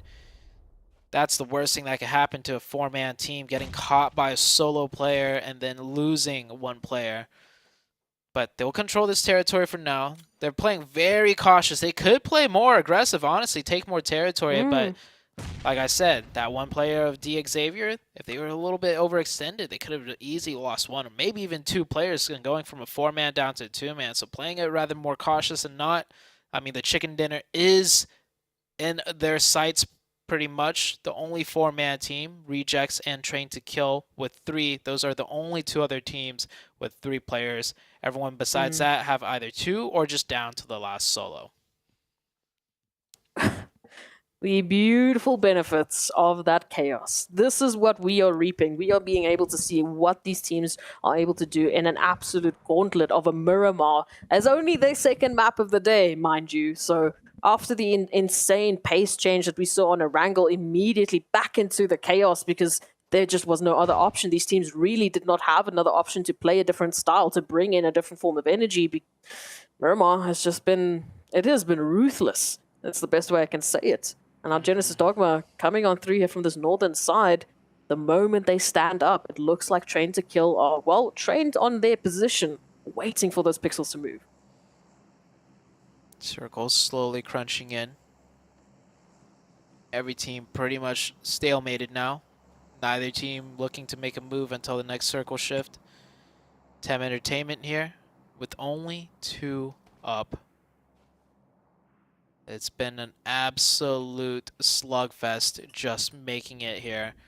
So much bullets expended already into the water side, and there might be more as Enjoy is swinging out over here. He smells something fishy. He will spit out Bevy there, and that's another member of Tem Entertainment down. I think Besiktas now feeling a little bit more comfortable. They're making a group effort push rather than just holding that split.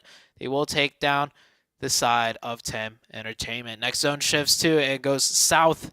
As if it can't get any more south, the last zone will go on the south side of Los Higos. Not just Los Higos, the south side of Los Higos, mind you. It has literally just been the worst possible opportunities for any teams moving in from that northern side. And this is what I was talking about. Besiktas holding in that southern side, they are in full control now, at least of a portion of it. But however, the Xavier, at least the one player, is still alive. So that could be a potential threat, could be a potential thorn in their side. Train to Kill now moving on in from that northern end, trying to find an opportunity here up against the likes of Besiktas, but they have to fight their way into the zone. Same for 4 a.m. Oh, I don't think he wants to fight his way in. I think he's going to just, he's going to try and crawl his way in very slowly to the tippy edge of the zone and wait a little bit longer. Lamborghini, he's kind of safe down here as long as Besiktas doesn't decide to push him, right? He's kind of isolated down here by himself. He can almost use Besiktas as a shield on his right-hand side, which is why he's taking shots. He wants to act big enough to keep him occupied so they don't think about pushing him. But here comes Train to Kill going for the push, and Rejects versus Furious Gaming in the city of Los Higos. I like this push out of Rejects. They're not playing too passive. They want to take full control and may as well do it now while the fight is somewhat isolated. What a potential, absolutely booming game it could be here for Rejects, running already with 13 eliminations, just trying to close that gap onto Furious Gaming, who are having all of their nades prepped and ready, which is the only real helping factor here as a 2-on-3 scenario is about to ensue. The action comes on through. Duello actually finding Genesis Dogma in the meantime as well, as if you had time to focus on another team. Here it comes through.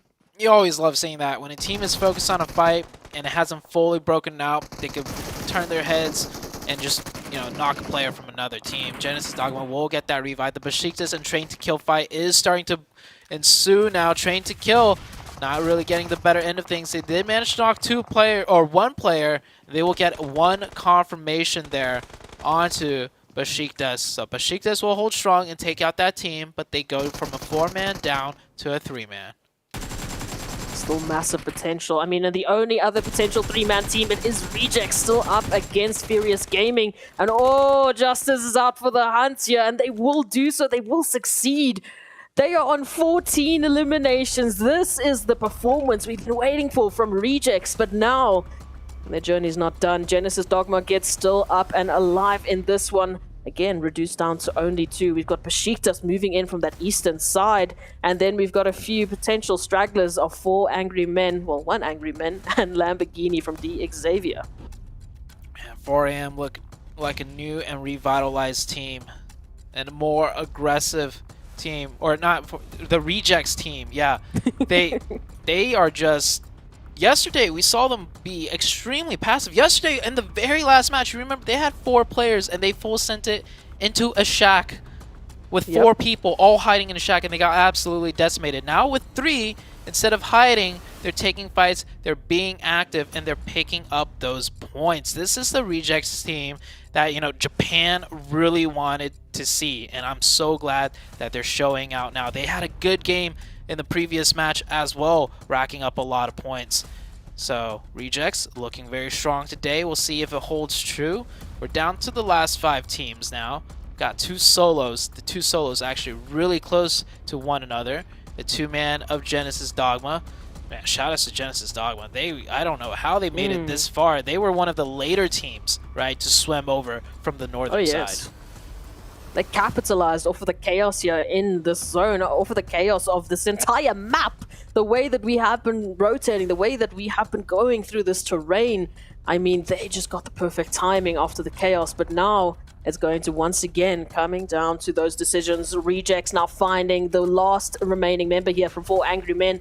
Leaves us down to our 4 teams. We still have that straggler from the Xavier, but Rejects, they look to be on a literal rampage with 15 eliminations as Genesis now finds Besiktas. Ooh. The third party coming through. Rejects decides to strike now. Great timing. Besiktas down to 2. And Lamborghini is still up. If Lamborghini times as well and this fight kind of stalemates out or goes back and forth, Lamborghini could potentially steal the chicken dinner away from both of these teams. Besiktas will get the revive, quickly knocked back down to the nade by Justice. Good peeks back and forth. They don't want to commit too hard and lose one of their players. Besiktas now down to 1. It's all up to Peace. Can he get 1? Maybe 2 knocks. Doesn't even get the single one. Now Lamborghini has his work cut out for him. This Rejects team about to take the chicken dinner. They're feeling confident. They didn't lose a single player, which was actually crucial. If one of them got knocked, Lamborghini could see that from his position, and he would have stood up and third-partied. But Rejects playing so disciplined, now clearing this last area together, spots out It's Lamborghini. It is all said and done. Look at the joy out of the Rejects team. An unlikely match to get a chicken dinner from, honestly, for everybody. Everybody involved. Probably, you know, that's not a typical standard fashion, you know, zone ending. Oh, yeah, we've practiced this before. This is how we're going to take the chicken. Rejects so happy bouncing back after a terrible day number 1 performance, I'd have to say. 9 eliminations, 1,372 damage. If we had a statistic for bullets shot into the water, it would be off the charts for this game. And all of that just from one player. We have to remind ourselves that at one stage we were talking about Rejects having 15 eliminations before they took out the last 2 remaining teams. DX Xavier, though, coming through in second place. I'm happy to see that. I'm happy to see those placement points. But as we've been saying, you can't just solely rely on those placements. You need to hit it strong with those eliminations. I mean, look at this. Rejects topping up with all 4 of their players in this fantastic showing of Miramar, picking up such a ridiculous amount of damage, a ridiculous amount of eliminations. And oh, it was just a beautiful showing from them to pick up, like you said, that winner chicken dinner on such an unlikely map. Man. You notice next to Rage, he's got those binoculars on you know, top right. That's how he got all those eliminations. He was spotting out the fishes with those binoculars. Very good game out of the Rejects. A Los Higos finish, a South Los Higos finish.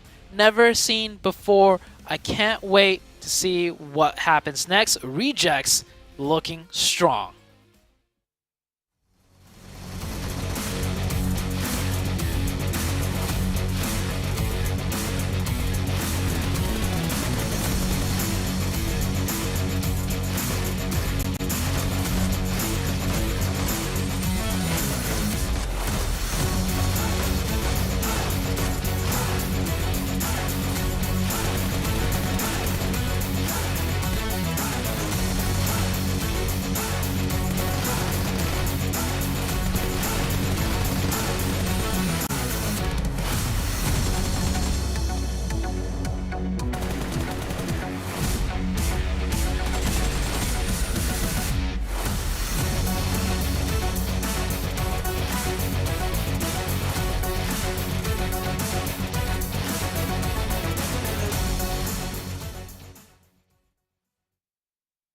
We talked about him a little bit earlier, the Team Reject, and look at what they did in match number 2.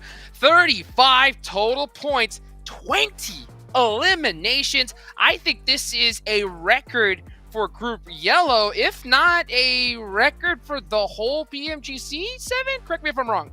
I think you are absolutely right in regards to Group Yellow. I will have to go back and watch some of the other teams because we did get some pretty high elims. Nonetheless, though, this team, they really didn't have to travel that much. By the way, in regards to the top 5, they were the team that least had to travel, and that's because they decided to rotate super early to Los Higos, and it ended up working out for them wonderfully. And then look at the stats from these players right here. I mean, Regico being able to put up 9 eliminations, 1,300 damage, and then Sun HP from Besiktas being able to put up 700 damage, but he's not going to appreciate that conversion as he was only able to put up just 1 elimination, Glitter. You know what?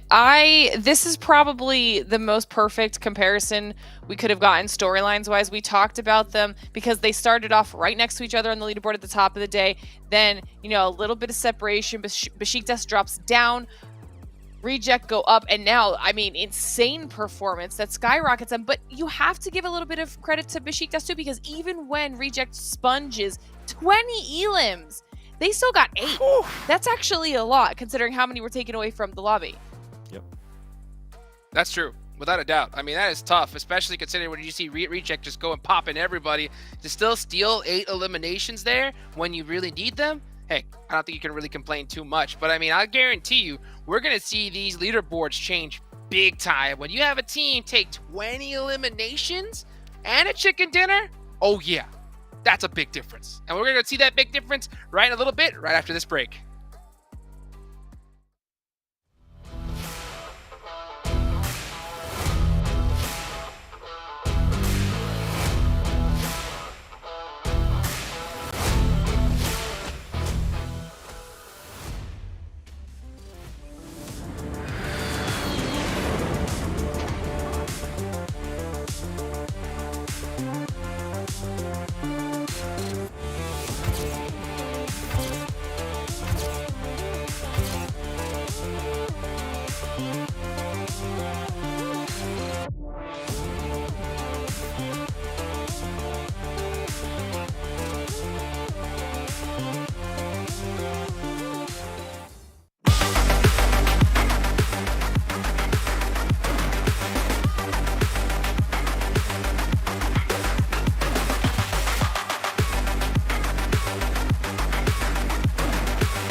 Welcome back, everybody. I'm your host, Hot Jukes, here with 7WG and Glitter Explosion. 2 games already in the books here in day number 2, and we still got 4 more left to go. I hope you guys are really excited. And speaking of exciting, of course, we have to give a big thank you to our sponsors, Sony. The Sony Xperia 1.4 and Xperia Stream were created in collaboration with professional esports players. Play PUBG Mobile in 90 Hz with Xperia Stream's total cooling system and multiple ports for intensive gaming and streaming. Also give a big shout out to our platinum sponsor, Prime Gaming. That's right, you guys can get some free in-game content with Prime Gaming. You guys can claim PUBG Mobile items as well as other Prime benefits. So go check out Prime Gaming today. All right, now that we got the sponsors, I think it's time to take a look at those overall rankings. We mentioned them a little bit earlier. We're gonna see a huge jump from Reject. Just how far did they go? 4th place, baby. Woo! Being able to jump 5 spots there for Rejects, I mean, that's what one amazing game can definitely do to you. And I'm also going to be looking at the top. I mean, GeekFam really hasn't had... to be fair, though, that Miramar didn't help them out because they had such a north landing that they weren't going to be able to do anything. Nonetheless, though, T2K being able to catch up to them, they're only 2 points away from being able to overtake or at least tie 1st place, Glitter. Oh, and see, and then this is what we were also kind of alluding to. Besiktas back up in the top 11 now. Okay, jumping up to 9th place. Game Lord, Furious Gaming, Tem, all dropping down just a tad here. We see a little bit of movement down there at the bottom. Nothing crazy. But what I'm loving is that I think we're seeing a lot more aggression out of some of the teams that were just a tad bit quiet. I mean, to be fair, this last Miramar was what Rejects did well on, and then when they went into the Sandhawk match, they fell off just a little bit. There's a lot of teams we have to kind of keep our eyes on here, 7, for consistency's sake. Yeah, with the Xavier, I'm actually going to be seeing if they're going to go for that strat they went with yesterday, which was just placement points, something that we saw out of them just now in Miramar that worked wonders. Got them 15 points. And when we're looking at the drops, we got to talk about Bootcamp because you can see there was 2 teams there. It was FaZe Clan and it was Besiktas. FaZe Clan ended up winning that fight, but they did end up losing 2 players. I wonder if those teams are going to be readjusting. And you can also see a bit of a hot drop too towards the top northwest hot team. You can see Falcons, and I think that might be the Xavier. So we'll see if they actually decide to take a fight there, Glitter. Ooh, I mean, there's lots of possibilities. Painan, IHC, and Reject down there. I mean, there could be, especially if you're coming off a crazy amount of elims like that, Jukes, I'd be a little bit worried. Oh, big time. I mean, that Dig Javier Falcons, position is going to be tough if they hot drop each other in hot tid because, number one, they are really depending on that zone going to that island. And not to mention, they're both on the bottom of the leaderboard, so let them fight it out early. It's just not a win-win situation either way. But moving on, let's take a look at y'all's team to watch here for this next match, the Jungle. My most favorite match of the day. Favorite one to watch, least favorite to play competitively. Seven, I see you got some GK on there. Besiktas and Geek Fam, why'd you pick them? GK, I mean, this is that last map was the 4th map that they just haven't really been able to perform well. Like a team that was so consistent at the beginning of yesterday has now completely disappeared. And we know what usually happens to those teams if they're not able to stop this spiral, and that's why I'm picking them here, because yesterday they were able to win that Sandhawk. If somehow they can at least end up with the top 3 and spark up their day, being able to be a wake-up call for them, this will be a great way to just break that bad scratch that they're truly on. Besiktas, you heard me talk about the hot drop earlier. And then with Geek Fam, I'm pretty sure they're going to be feeling the pressure a little bit, Glitter, of some of those teams currently trying to hunt them down in first place. Yeah, and we kind of alluded to that a little bit too. Like, to be fair, they didn't have the most favorable drop when it comes to where the zone was on the last map. But we did want to keep our eyes on them to see if they were going to be consistently dominant like they were yesterday. And they have slowed down just a tad. I think Sandhawks are a really good opportunity to kind of ramp that back up. It's always going to be extra chaotic. And FaZe in the last game, I mean, they were just aggressive, okay? They had kind of picked up a little bit. It might not have been the chicken dinner, but they had kind of turned on that aggression. I want to see that carry through, especially in Sandhawk. Get a really strong performance out of them. And then, of course, Reject after that. Just insanity. I want to see if they can keep doing it. Take a look at some of the players here in the battle lobby. They are getting locked, loaded, ready to go. Here coming up soon. Sandhawk is always just so pressure intense to how fast that zone goes. Now with the update as well, where the healing strategy is no longer a thing. That zone damage is even more powerful than ever before. And speaking of powerful, it's time to move on over to 2 of the most powerful casters in the game. Let's move it on over to Zute and S-Proxy. Thank you, Jukes. Well, if S-Proxy and I had a power, it is the power to create crazy zone endings, because, yeah. Lost Egos, I'm telling you. Yeah, we were saying, I don't think we've seen that happen in a competitive match of PUBG Mobile yet. I don't think I have, so, hey, you put S-Proxy and Zute together, that's what you get. You get a Lost Egos finish. Let's see if that power comes into play here. I mean, what could be the craziest ending on Sandhawk that we have not seen before? I feel like I've seen every circle on Sandhawk just because it's so small, right? Yeah, I do believe maybe docks ending like at the actual docks, like the to the right of the S, like that pier. That's one place I haven't seen it in before. I've seen it in like above the D in docks, which is pretty far down there, but I don't know. We'll see, man. We'll see. But the first thing that we got to settle out first is this bootcamp hot drop that's about to play out. Oh, yes, indeed. Moving on into the action already. As we talked about it, in terms of the hot drops, we didn't see that on Erangel. Miramar, look, let's not count Miramar because Miramar was ridiculous. But are we going to bring in that action here on bootcamp? Are these teams once again going to jump in? Maybe not. Besiktas actually, yeah, giving this location up over to the side of FaZe. If I could recall correctly, Besiktas yesterday opened 2 knocks onto FaZe, making it a 4v2, and then they lost, and we were talking about the killer mentality, right? That's just something that it was pretty evident that the Besiktas team did not have. And I was saying they should not hot drop, and they gave it up. Same with Genesis Dogma, another team yesterday on the hot drops that we were watching, and we were just really puzzled, like, this is not how you contest for a drop shot. They played so passive to a point where it was a mistake, like clear cut, like they're not playing it correctly by any means. It's not even playstyle question. It was just like, you are not playing this correctly. So both teams at least recognizing the fact, like, hey, we are not a hot drop team. This is not what we do. This is not what we're comfortable with. We're going to just give it up and figure something else out rather than trying to tough it out and dropping a couple of games to learn in the process. So good on them to just straight up adapt. Rejects coming off the back of a very strong game will go down to 3 members early on to the side of Furious Gaming. A little bit of a split contested drop here, which is a little bit interesting. It's quite interesting, especially when with the factors that we're talking about rejects now.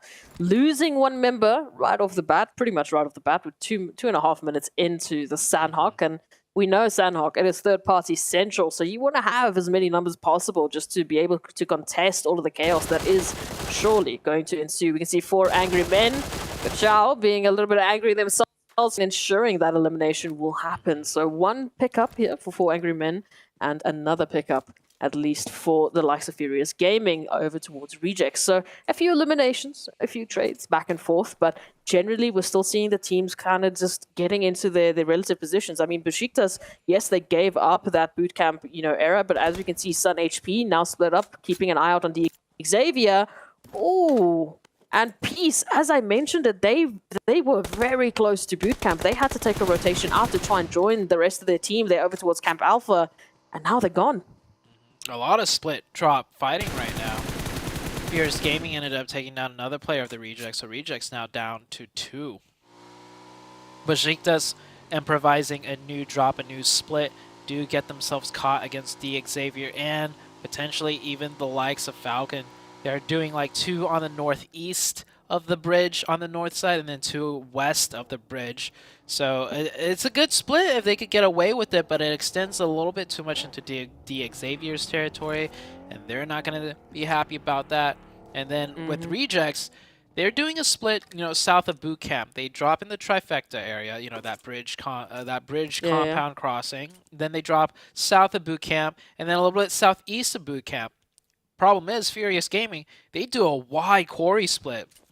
They do 2 players, quarry-ish area, and then 2 further west of quarry, and those 2 players, ended up conflicting with the 2 of rejects. So that's how we're getting all of these little eliminations coming across the board. And rejects, another player knocked. Rejects down to 1.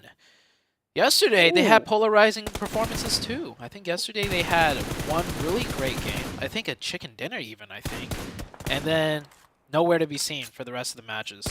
Today, they get a huge chicken. Now they're about to be the first team eliminated. I'm getting some deja vu. We're getting crazy zones. We're getting Regis with some polarizing performances. Yeah. It's all coming down to the same pattern here.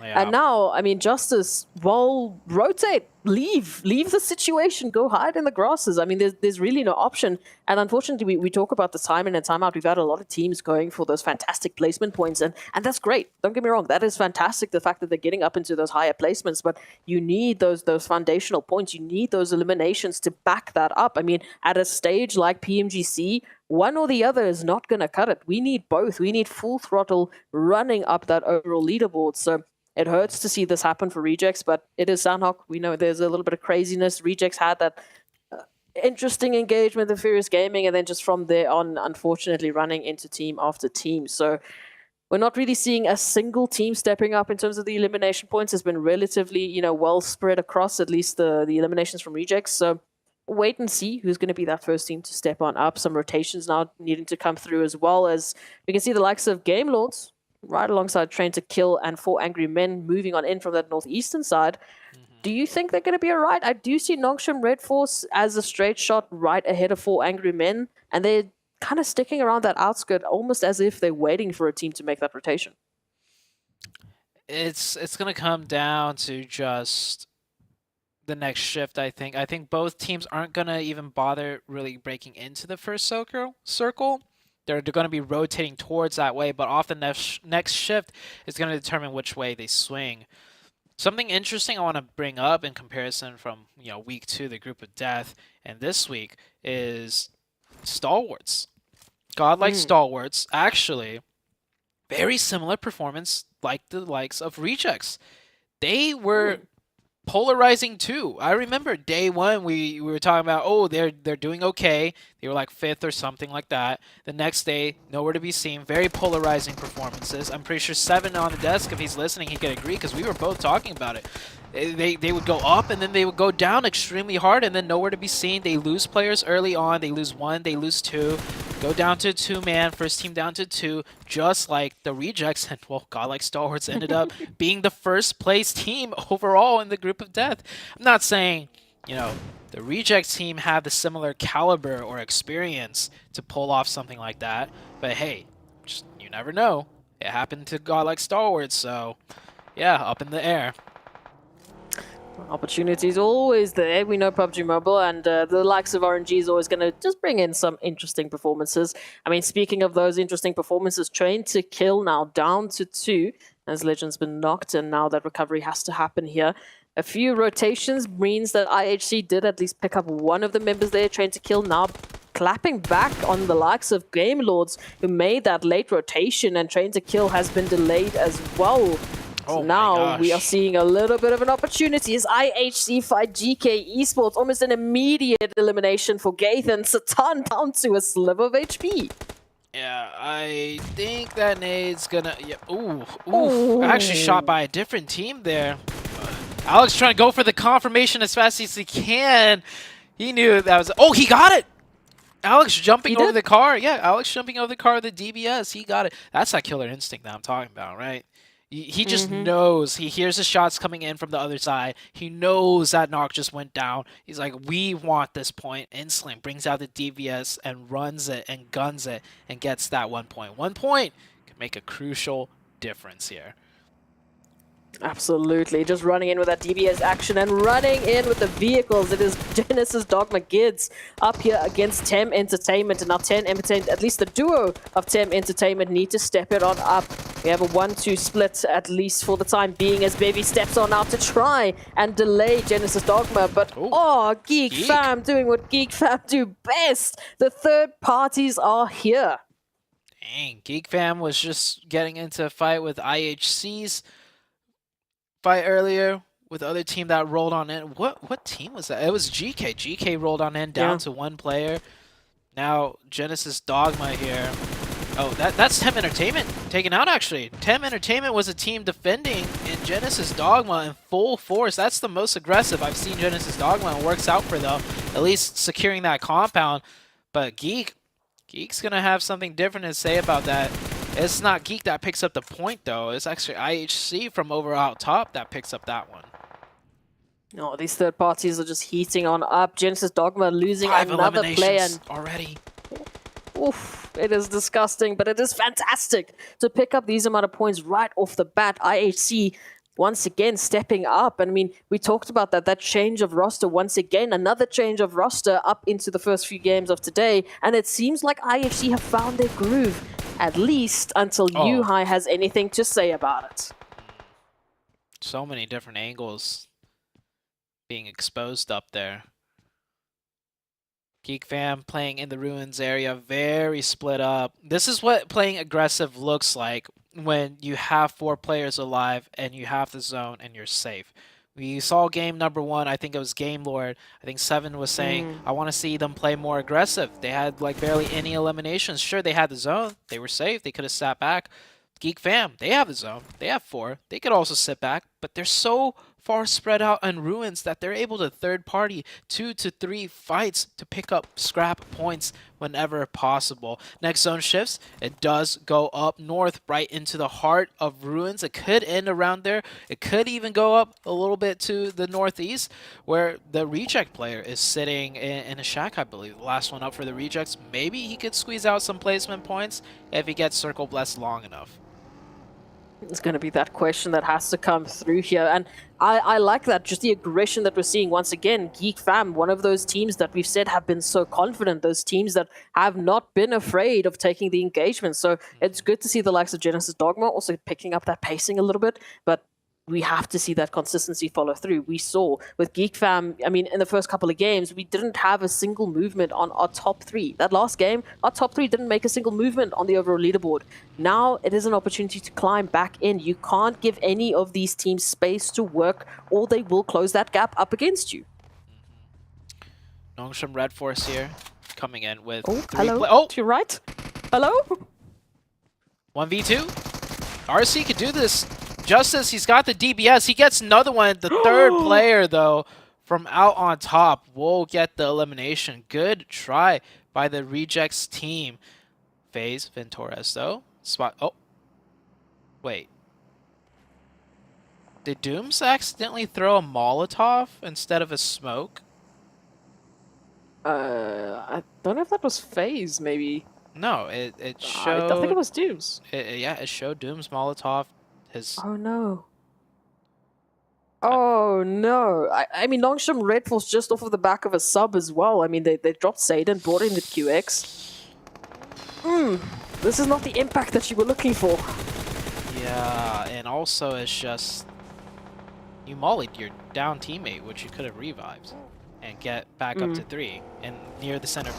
Man, Nongshim Red Force, it just seems like they've been having so many troubles. Here we have a little car chase happening. You don't see this in Sandhawk almost ever. Game Lord with the YOLO full send rotation straight into the hearts.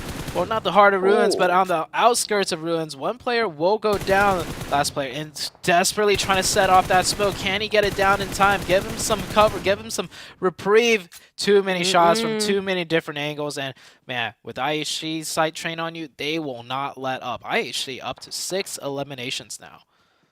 But as if that was enough for Game Lord, Geek Fam also reached in from Ruins. They put themselves in a perfect crossfire between IHC and Geek. So regardless of what IHC would have done, Geek Fam would have jumped on in. Those are two teams you do not want to be sandwiched between. No. Lamborghini, we saw what they did on Miramar. Will they be able to clutch it up against Falcons who just drive on by?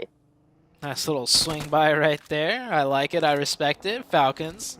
Looking strong. Falcons, man. This team's also been struggling a lot. Looks like they're playing a bit more loose, a bit more confident, and it's working out for now as they pick up those 2 elimination points so far. Next zone shifts. It does come off of the North Island. I think everyone on the North were ready for this shift, so let's see what their plan is.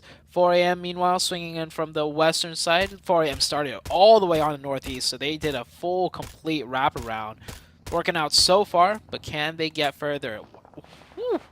Ooh. What a nice shots. With the silencer as well. That QBU with the silencer, oh, sounds so nice. It's deadly. Just tap away. And it's done. But Xavier now, I mean, we had the drive-by from Falcons. That took out Lamborghini. Now, T-Duck out here, the nade. Oh, sliver of HP. You're out of the blue. And they can't even get around. They're just going to go down. No other option. I mean, at this point in time, Falcons have their number. And Xavier will go down with... not a lot to show for it, unfortunately, but we'll see what they bring on back. At least 2 eliminations to the tally as Geek Fam move on in, still hunkering down here towards Ruins. Yuhai instantly knowing his backside just got compromised is going to adjust his positioning. Quick heads-up play right there. Genesis Dogma will find this shack to play in for now. Geek Fam do want to close in on this, but they're also dealing with Furious Gaming the whole time, and that's a player knocked out of the Geek Fam team. That's just going to slow things down for Geek Fam. They're going to go back and reset as GK Hope comes in, and I think he saw that burning car. I was like, that's taken.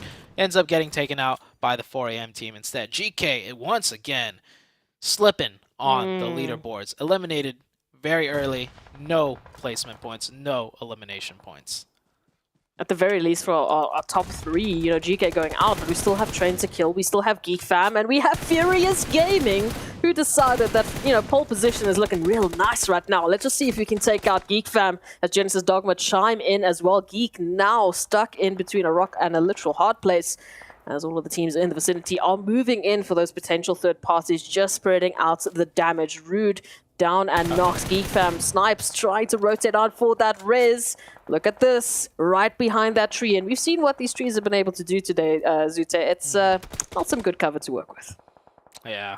I feel like if Aiden had, it was a Genesis Dogma player, if he had a little bit more trigger discipline, he could have waited for the next stretch of crossing, which was less trees in between the second and third one, and probably got the knock. But him firing off the shots right there, getting a little trigger happy, will incite that player to drop down smokes, to get the crossover, to get the revive. So Geek Fam will go back up to 3, losing their 4-player strength, which would have been crucial in a match like this coming out of Ruins. They would have had they want full force control. Circle did shift north off of Ruins though, so we'll see the likes of IHC have to make a play, Geek Fam, Furious Gaming, GD Gids, and everyone else coming in from the eastern side of things.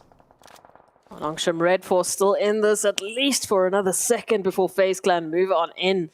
Picking up at least an elimination or 2 or 3 as they move on forward. And now they're going to be coming through from that eastern side rotation. The only other player really in contention for them would have been Trained to Kill, but bam, there they are. They are out for the count. So in terms of our top 3, it's only Geek Fam left, up with 5 eliminations, still moving on in from Ruins, right up ahead of Furious Gaming. 4am looking strong right now. All of 4am still up, coming in from the west. Geek Fam trying to do what they can with 3, and it's working so far. IHC did make that drive over. They find some sort of cover. One player knock, Shippy will get revived.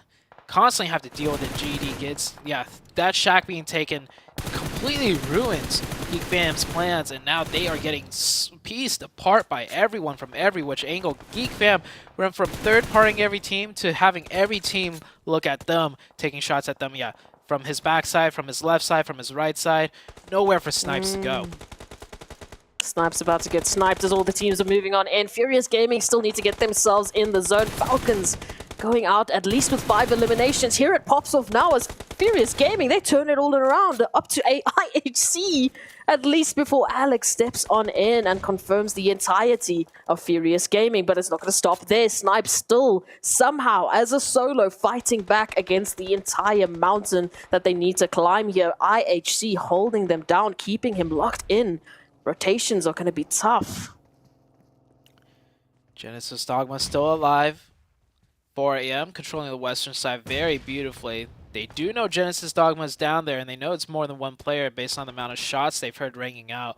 That nade does not connect. They really want to take care of everything around their backside and corners so they don't get spoiled. Will they commit to a full push? FaZe here, taking some shots, and Geek finally gets taken down, and it's by 4am of all teams. 4am up to 4 eliminations. About to be 5, Svan with that QBU. I think it just got stolen potentially. Yeah, it was Besiktas that picked up that. I am loving what IHC are bringing into this action. 9 eliminations, but they still have to find a very good entry into the zone. Alex now being caught on out by Genesis Dogma. This is a good amount of energy that we're seeing from them, but they're taking this fight right along the ridgeline away from 4 angry men who seem to have smelt blood. It looks like they're pushing on up. They want that third-party opportunity. Peeking up and over, they get the finish. They take care of their flanks. Very well done by the 4am team. Zayol, last one up for the side of IHC. He can potentially make the run over since Genesis Dogma is taken care of. 4am now focused on their front side, no longer concerned about the southern region. 4am starting to push into, Vivo Key coming into the mix. One of their players gets knocked. I think he went up above the water and went for the knock on Svan, but instantly the support was there. The trade was good. IHC, they were holding strong.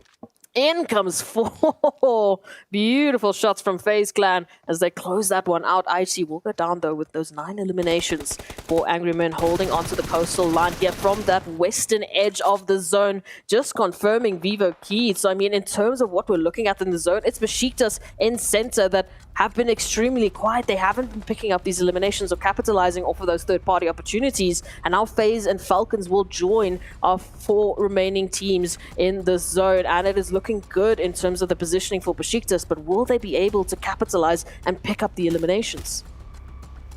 Oh man, Svan with his QBU still. So deadly. Just 1 headshot, 2 headshots, and that player is down and out. It's going to be shaping up to be a beautiful ending. Usually Sandhawk is a lot more chaotic, but with the way the layout is, it's going to be a more methodical approach. Of course, Besiktas in the dead center in a strong position. But no matter how strong your position is, if you're getting pushed in from multiple sides by multiple teams, it becomes very tricky. FaZe lose one member trying to cross over, making a play. 4 AM just playing it conservative, playing really well here. FaZe can do breach into the compound. It's not fully yet in circle, and they lost one. Now the Falcons trying to do something. Falcons get a nice knock there onto some bomb, but they're traded back, and the blue is pressing in closer on them. 4 AM knows where they should focus now. All 3 players left. Now make that 4 AM. Looking towards the sightlines of Falcons. That's another player down. Falcons down to 1, and 4 AM should go for the isolated push here. Besiktas is a little bit worried about FaZe Clan. With good reason. FaZe Clan pushing up now. Besiktas, can they get the knock? They get one, but one of them go down. FaZe Clan finish out by 4 AM of all teams. 4 AM isn't just only focusing on Falcon. They're focusing on everybody. They're taking names, and it's not just one team's name. It's one team down, 2 team, 3 team. 4 AM looking so strong. Besiktas now down to the last 2 players, and 4 AM have a good idea. They get the re-knock. They push him for the final swipe, and 4 AM get the chicken dinner. The distance traveled also by this team. The fact that they won this match, starting from the hard northeast, wrapping all the way down to the south, wrapping back down to the southwest, then back up north, all the way into ruins. Those are some gorgeous finish. Yeah, those are some rotations if I've ever seen them. We often say Sandhawk is not a game of rotations. Well, if anyone could prove that wrong, 4 AM just pretty much won that game off of beautiful rotations, isolating their backside every time, striking in at the most optimal positions that set them up for good engagements as well. I don't think they were at any point at the chances of being third party. They always had some sort of ridge to work with, and it's just map knowledge and rotations coming in for this Sandhawk match for 4 AM to get a big chicken dinner. 4 AM making that showing, making that statement once again, bringing in a beautiful amount of eliminations. You can see it's so well spread up. It's only really WWX moving on in with the better eliminations alongside Queen Sheng. So it was a very good team effort, I would say, bringing in such a beautiful showing, bringing in that winner chicken dinner. 4 AM. I mean, in terms of the distance traveled, they did have to work. As you mentioned, look at that, 11,000 meters worth of distance traveled, right alongside Falcons, actually, who similar had that approach into that final moment, but just couldn't quite find the angle to work with.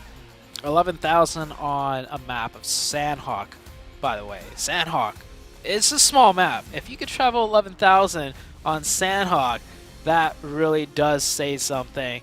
But man, what says even more is the fact that 4 AM, well, I mean, they're once again back with a strong chicken dinner. Can they continue?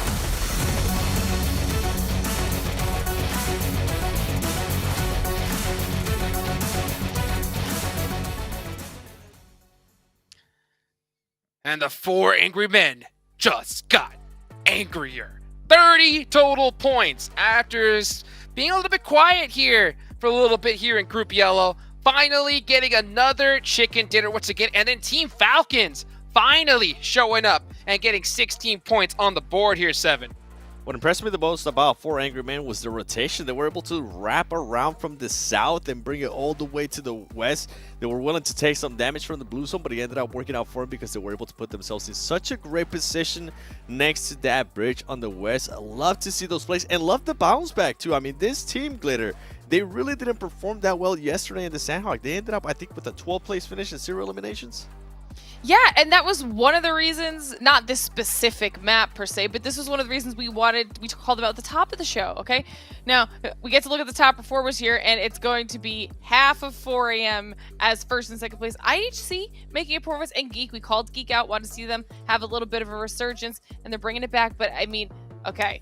Across the board, we've got 5 elims and 5 elims on Ching Chen and WWX combined. Over 1k damage, though, but almost equal team contribution, and we wanted this. We were waiting for this. We knew they were capable of it, and like you said, Sandhawk was a map where they struggled. This is good. Figuring out Sandhawk now with the new zone and everything, this could be a huge gain for them. I just love that rotation. Absolutely. I can't get over it. Dude, me neither. I mean, when you're able to make a play like that, you know it's got to hype the squad up, especially after your team hasn't been performing the way that they've been expected, you know? So to be able to pull something like that out right when it's needed, that's that clutch factor. And you know what? One team that we talked about a little bit earlier, Seven, was Rejects, right? They had a good pop-off performance here. So I think it's time we talk to one of the players, and let's go ahead and move on over to an interview with the excellent Tash Bunny. Hello everyone and welcome back to the 2022 PUBG Mobile Global Championship League Stage Yellow Group. And we're halfway through the night already, but before we continue, let's have a chat with the team who opened the day with a chicken dinner, Reject from Japan. And with me, I have Reiji Oko. Okay, you got a little bit embarrassed there. Hi Reiji, how are you? Hi, hello. I'm fine. Oh, genki desu ka? That's how you say how are you, right? Yes. Okay. Okay, so I have a question for you. My first question for you is, how do you think your team's form today? Are you confident on getting the top 3 in the total ranking? はい、今日の出来具合を見た感じで、トップ3に入れるかのちょっと感想いただきたいです。入れます。I think I can get into top 3. Okay, he thinks he can get into top 3. So what do you think is the hardest thing that you have to do in order to get into top 3? Okay. 第3位トップ3位に入るようにするには何が一番大変だと思いますか？生き残ってポイントを取ることです。For he said that to survive and to earn the point will be the very difficult part for him. All right, surviving and getting points. Of course, you have to talk about that sweet spot. But for now, my last question for you is, you won the winner chicken dinner on the second match for today, but you were quickly eliminated on the third match. So does this unstable result affect your mood, and how will you guys adjust next? はい、2回目の試合では、結構いいスコアを取ったと思うんですけども、3回目の試合ですぐに負けてしまったと思うんですけど、その中でSorry, what was the question? Sorry, so it's you got this winner chicken dinner on the second match for today, but you were quickly eliminated on the third match. So does this unstable result affect your mood, and how are you guys will be adjusting? そうですね。2回目の試合では結構トップの方に入ったと思うんですけど、3回目ではすぐに負けてしまったと思うんですけど、それはどのように今の結果を影響するかっていうのと、どのようにしてそれを回復するかをお聞きしたいです。まあ運が悪かっただけなのであんまり気にしてないです。Okay, so he said it was a bad luck. It was just a bad luck, so he don't actually care. Yeah. Oh, bad luck and he doesn't care. At least he's gonna go GG, go next. I'm very excited about that. Now we're gonna be going into the 4th match of the night. How do you say goodbye in Japanese? Goodbye を日本語で何て言いますか？ Sayonara, everyone, and we'll see you guys back on the desk.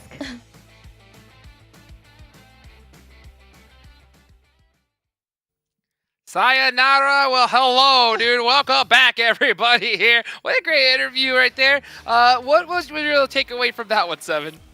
I love that he said he didn't care and he just tossed it out to bad luck. I appreciate that, and you know what? It is bad luck because earlier they had some amazing luck in Miramar when they were able to put up all those eliminations in the chicken dinner. True. Yeah, I mean, hey, and that's a good way to kind of get over all the issues with your team, right? Just say, hey, it's just bad luck, baby. You know, it's good luck. Happens. Our hotel partner, right? Our hotel partner here for PMGC, Pullman, Kuala Lumpur, Banksar, our world is your playground right there. And yeah, it does happen, Seven. Sometimes you just gotta brush it off. Say, hey, dude, you know what? It happens. And you know what? Let's talk about Prime Gaming, of course, our platinum sponsor for PMGC. Guys, they've got a whole bunch of great in-game content, Prime benefits, as well as you can get some PUBG Mobile in-game items. So go ahead and check out Prime Gaming today. Alrighty then. So, Glitter, I think it's time we take a look at the overall rankings, baby. Let's see who is on top of this thing. It's Geek Fam still, but look, we are definitely seeing some changes. 4 Angry Men, now in 3rd place. That's a big jump up for them. I'm glad that we were able to take a look at this because that's a huge jump up for 4 Angry Men getting themselves in assaults. I mean, still very close now, but now that they're at 90, GK is down at 89, Reject at 85. That top 8 is slowly really shrinking down as far as any sort of like cushion goes with those points. So I think it's going to be become a really close race. But now Vivo Keed is going to be dropping down. And on this second page, 7, Tem, not looking so great. Tam is not looking so great. Furious Gaming is actually not looking so great. Furious Gaming is starting to give me vibes of Evos from last week when they were just not taking advantage of them actually being within the top 11, and then everybody was able to catch up. And that's exactly what everything is currently happening. I mean, the gap right now between those teams is really not that much. One game, and we're going to be seeing a lot of switches there.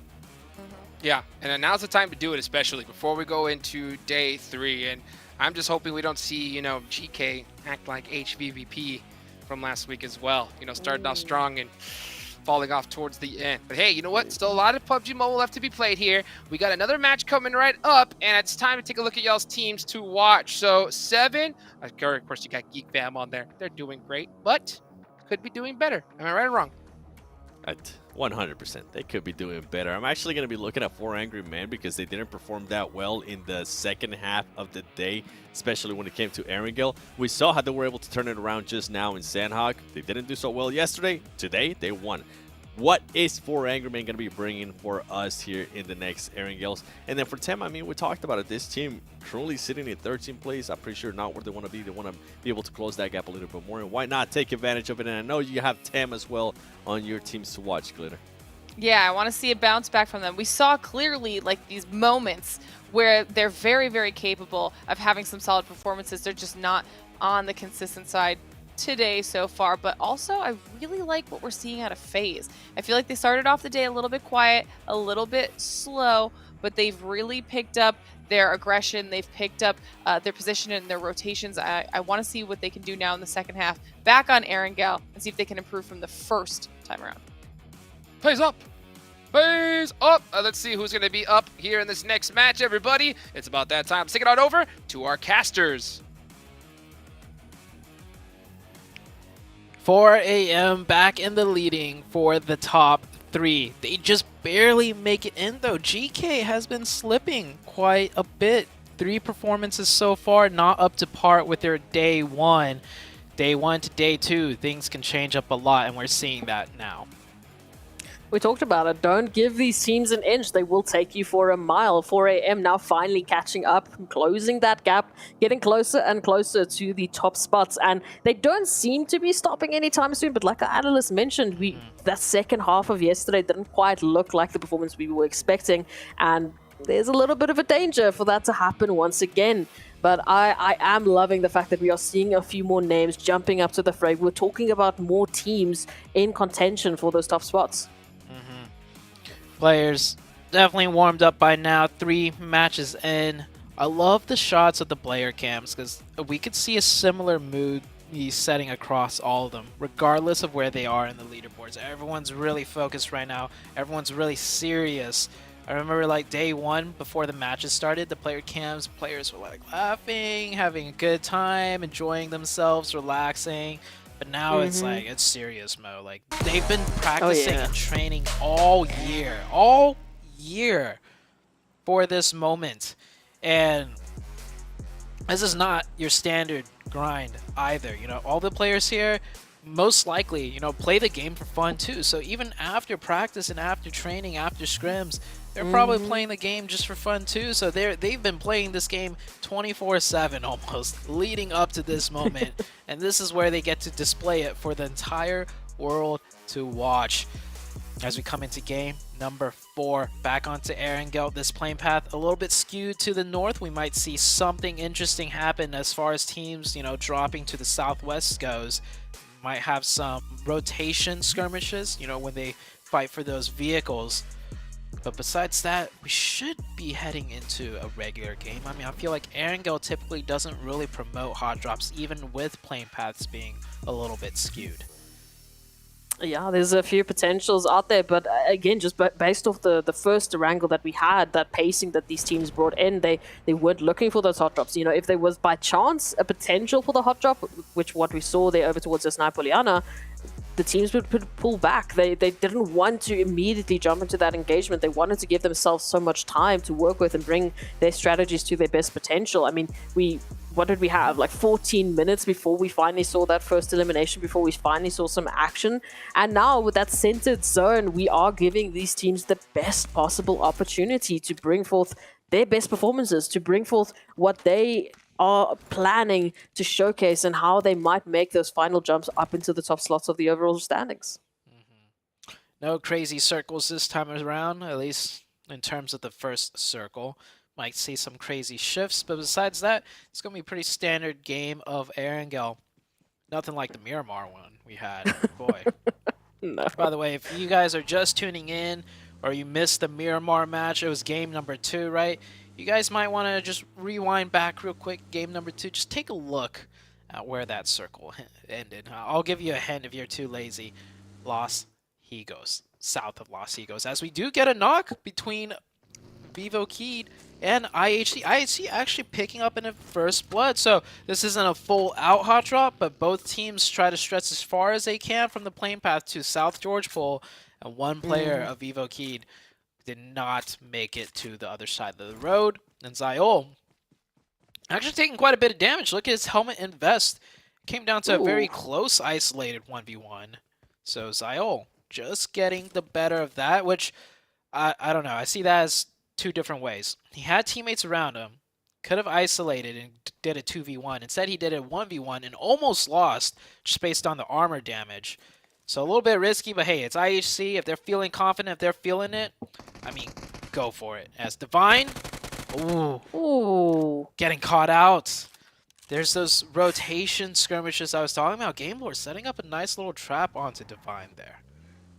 I mean, similar to what we saw on Sandhawk, however, like these players are getting isolated. These players are alone. I mean, taking Divine that late rotation on up, obviously trying to, you know, recoup with the rest of their squad, but as a result, getting caught out and alone and really no opportunity for Rejects to do anything about it. So hopefully they'll regroup, keep that tight, you know, keep that tight-knit, you know, pattern that we saw on Erangel, the first Erangel of the day, so that we can bring forth the longevity of these teams. I mean, you know, Glitter mentioned it. We were talking about Team Entertainment. They've shown those brilliant moments today. They've shown those glimmers of hope, but we need more, and arguably we want more from all of these teams. We want to see them climbing to the top of heights that they've never managed to reach before.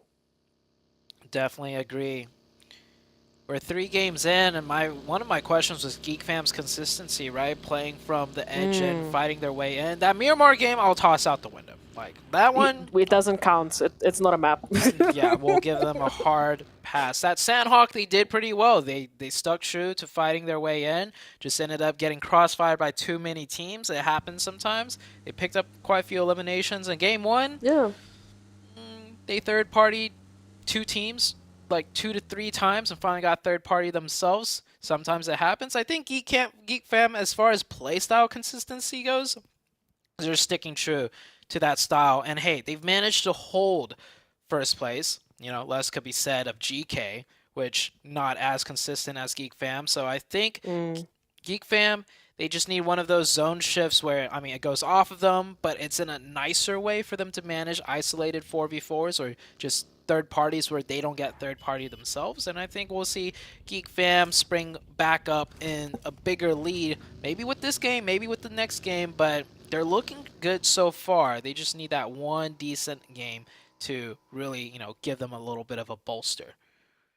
Yeah, no, I would 100% agree with that. I mean, Train to Kill, I also just want to say that they've brought in that consistency today. You know, it hasn't been ridiculous games from them. It hasn't been, you know, absolutely crazy performances, but it's been that somewhat consistent. I mean, they started the day off with, what, 65 points?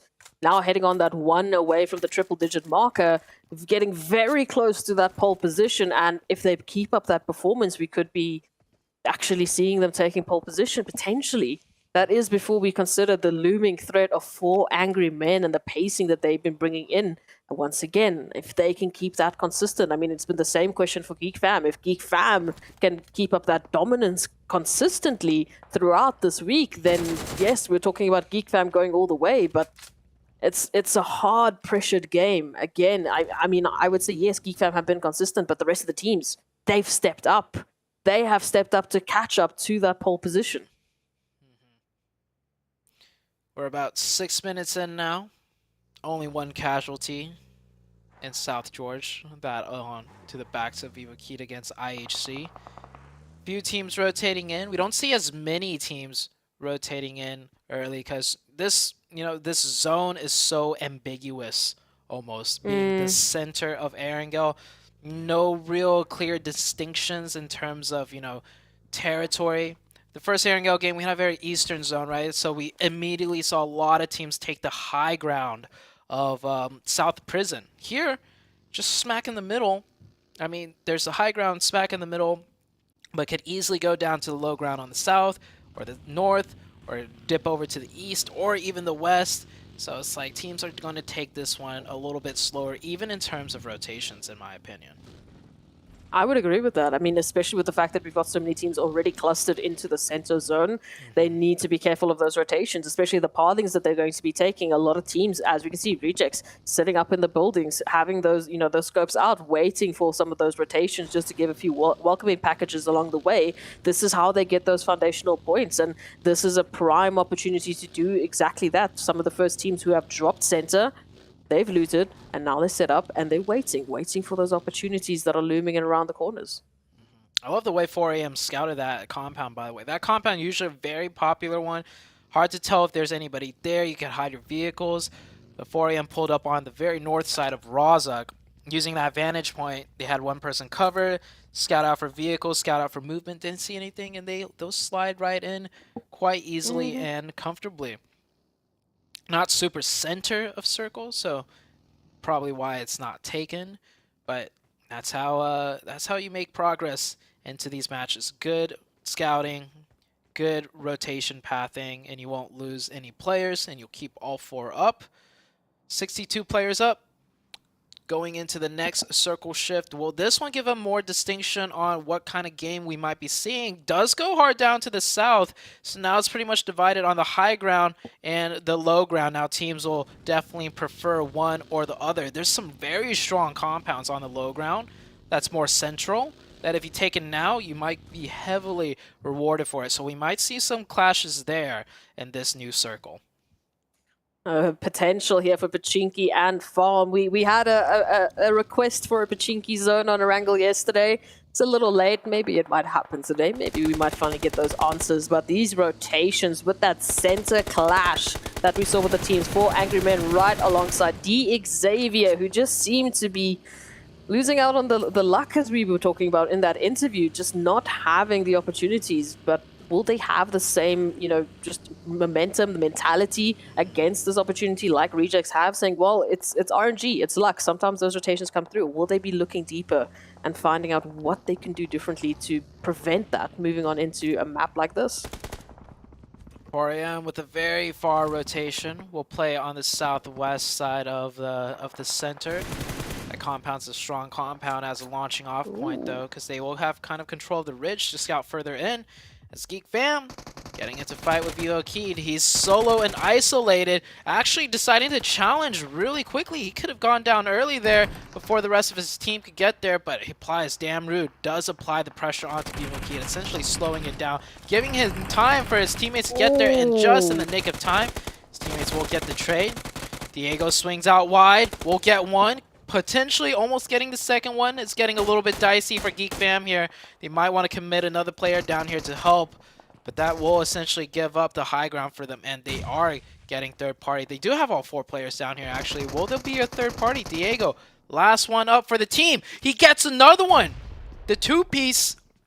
One more to make it the 3-piece, and that will be a full squad wipe onto the side of Geek Fam. Yuhai, the last player up. Previous team, BTR. We've heard in his interview he's looking forward to challenge BTR, his old team, and Yuhai showing why he got picked up by Geek Fam, showing his prowess. This Yuhai player, by the way, since his debut has been making a lot of splashes and waves. And that was like about 2 years ago. So good to see him progressing with that nice drop shot, that nice clutch, getting the full entire reset onto 4 players of Geek Fam. That is huge.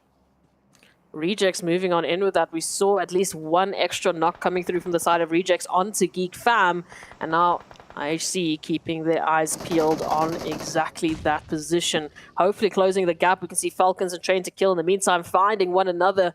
This is happening over towards that northern side of the zone. Train to Kill wanting to move on into the zone, wanting to get good position, but will invest just a tiny bit into this engagement. However, with that shift now, this adds that timer into this engagement. This adds that extra pressure point because they want to get a shift up into that northern side. And then whichever team makes it will be the controlling team of that northern edge. No teams playing the Potato Hill area. That's crazy. I think teams were having PTSD of the southern shifts on Miramar. So when they saw that southern circle, everyone was like, okay, we're playing on the south side of this central circle. We're not messing around anymore. Yeah, but that's a hard shift back up north, so a lot of open territory. Which team's going to be able to scout it out effectively to know the strongest position on that Potato Hill? Pretty much wide open. Might be Furious Gaming, as you can see Trigger making that rotation. In the meanwhile, D Xavier picking up a good amount of damage, now picking up those 2 eliminations, so a little bit more energy coming through from them, and this could be huge. We've been waiting to see something coming through from D Xavier. As a former team making it to the PMG Grand Finals, we expect that performance. We expect this from 4 Angry Men, finding Ventura's Tony K down to half, as 4AM will just not let up the pressure. It is the Valley of Doom and Death if anyone should find themselves here. FaZe forced to rotate into the trenches, being neighbors to also a banged up Rejects team. Rejects team down to 2. Last game, he called it bad luck. I could say it's a little bit of bad luck and more so ill preparation. This time around, down to 2 players again. Can't always call it bad luck. There's some mistakes to be learned from here, as they are gonna hope they get circle blessed there. They're pretty central, a little bit west of the center. 4AM is actually dead center of the new circle, playing that valley position. Very nice find for 4AM. I like this, the way 4AM has been playing Erangel. They will go for those hard rotations, those calculated risk rotations. Previously, I've always recalled 4AM like 2-3 years ago. Their style was always, play it slow, edge in, fight their way in. But this new style of being able to flex that, go for rotations or fight their way in when they have to, has been proving to work out for them pretty well. I like it. Again, those gambles that they're able to take, but then with that added information, they don't just rush into the opportunity. Like you said, it's calculated. They get that information, they get that scouting party, they know exactly where those teams will be rotating in, and then they make use of an area, of a vicinity and territory like this one. Any team that unfortunately might find themselves there, it is going to be a hard run. Furious Gaming now moving on in from that Potato Hill will be having a beautiful line of sight down towards 4AM, just looking for a couple of shots, looking for those potential connections. And that zone is going to provide them extra time to do so. 4AM Furious Gaming loving their positions into this one. Yeah, I really like the way this circle is in general. It's a very small circle, but there's so much dynamics going on here. You have the high ground of Potato Hill, this deep gully dip by 4AM that's dead center, the farm fields to the west, and the few scattered compounds that are left in zone here that all have a strong position to have teams work their way in to any subsequent circle shift. So a lot of teams with a good chance to pick up points and potentially even still close out a chicken dinner. It all comes down to execution at this point for each irrespective team in their positions. It's going to be an interesting one. That is absolutely for sure. Just that, as you said, the dynamic that we have in the territory available is going to mean these teams are going to have some tough choices up ahead of them. Geek Fam giving a bit of a welcoming gift here to Game Lords as they immediately take that rotation hard to the west. Again, this is a rotation they need to make into zone. Both of these teams fighting on the outskirts as slowly but surely we will see that pressure forcing them into the chaos. But Geek just applying the pressure. Oh, Tim Entertainment, they found Genesis Dogma. And look at the numbers that they're working with. It's a 4v4, which could easily break into a third party, especially whenever Geek Fam is involved. But Geek Fam, they're going to go for a rotation instead to look for what to play in. And oh no, the bunker trenches. Or not the bunker trenches, just the oh, Reiji.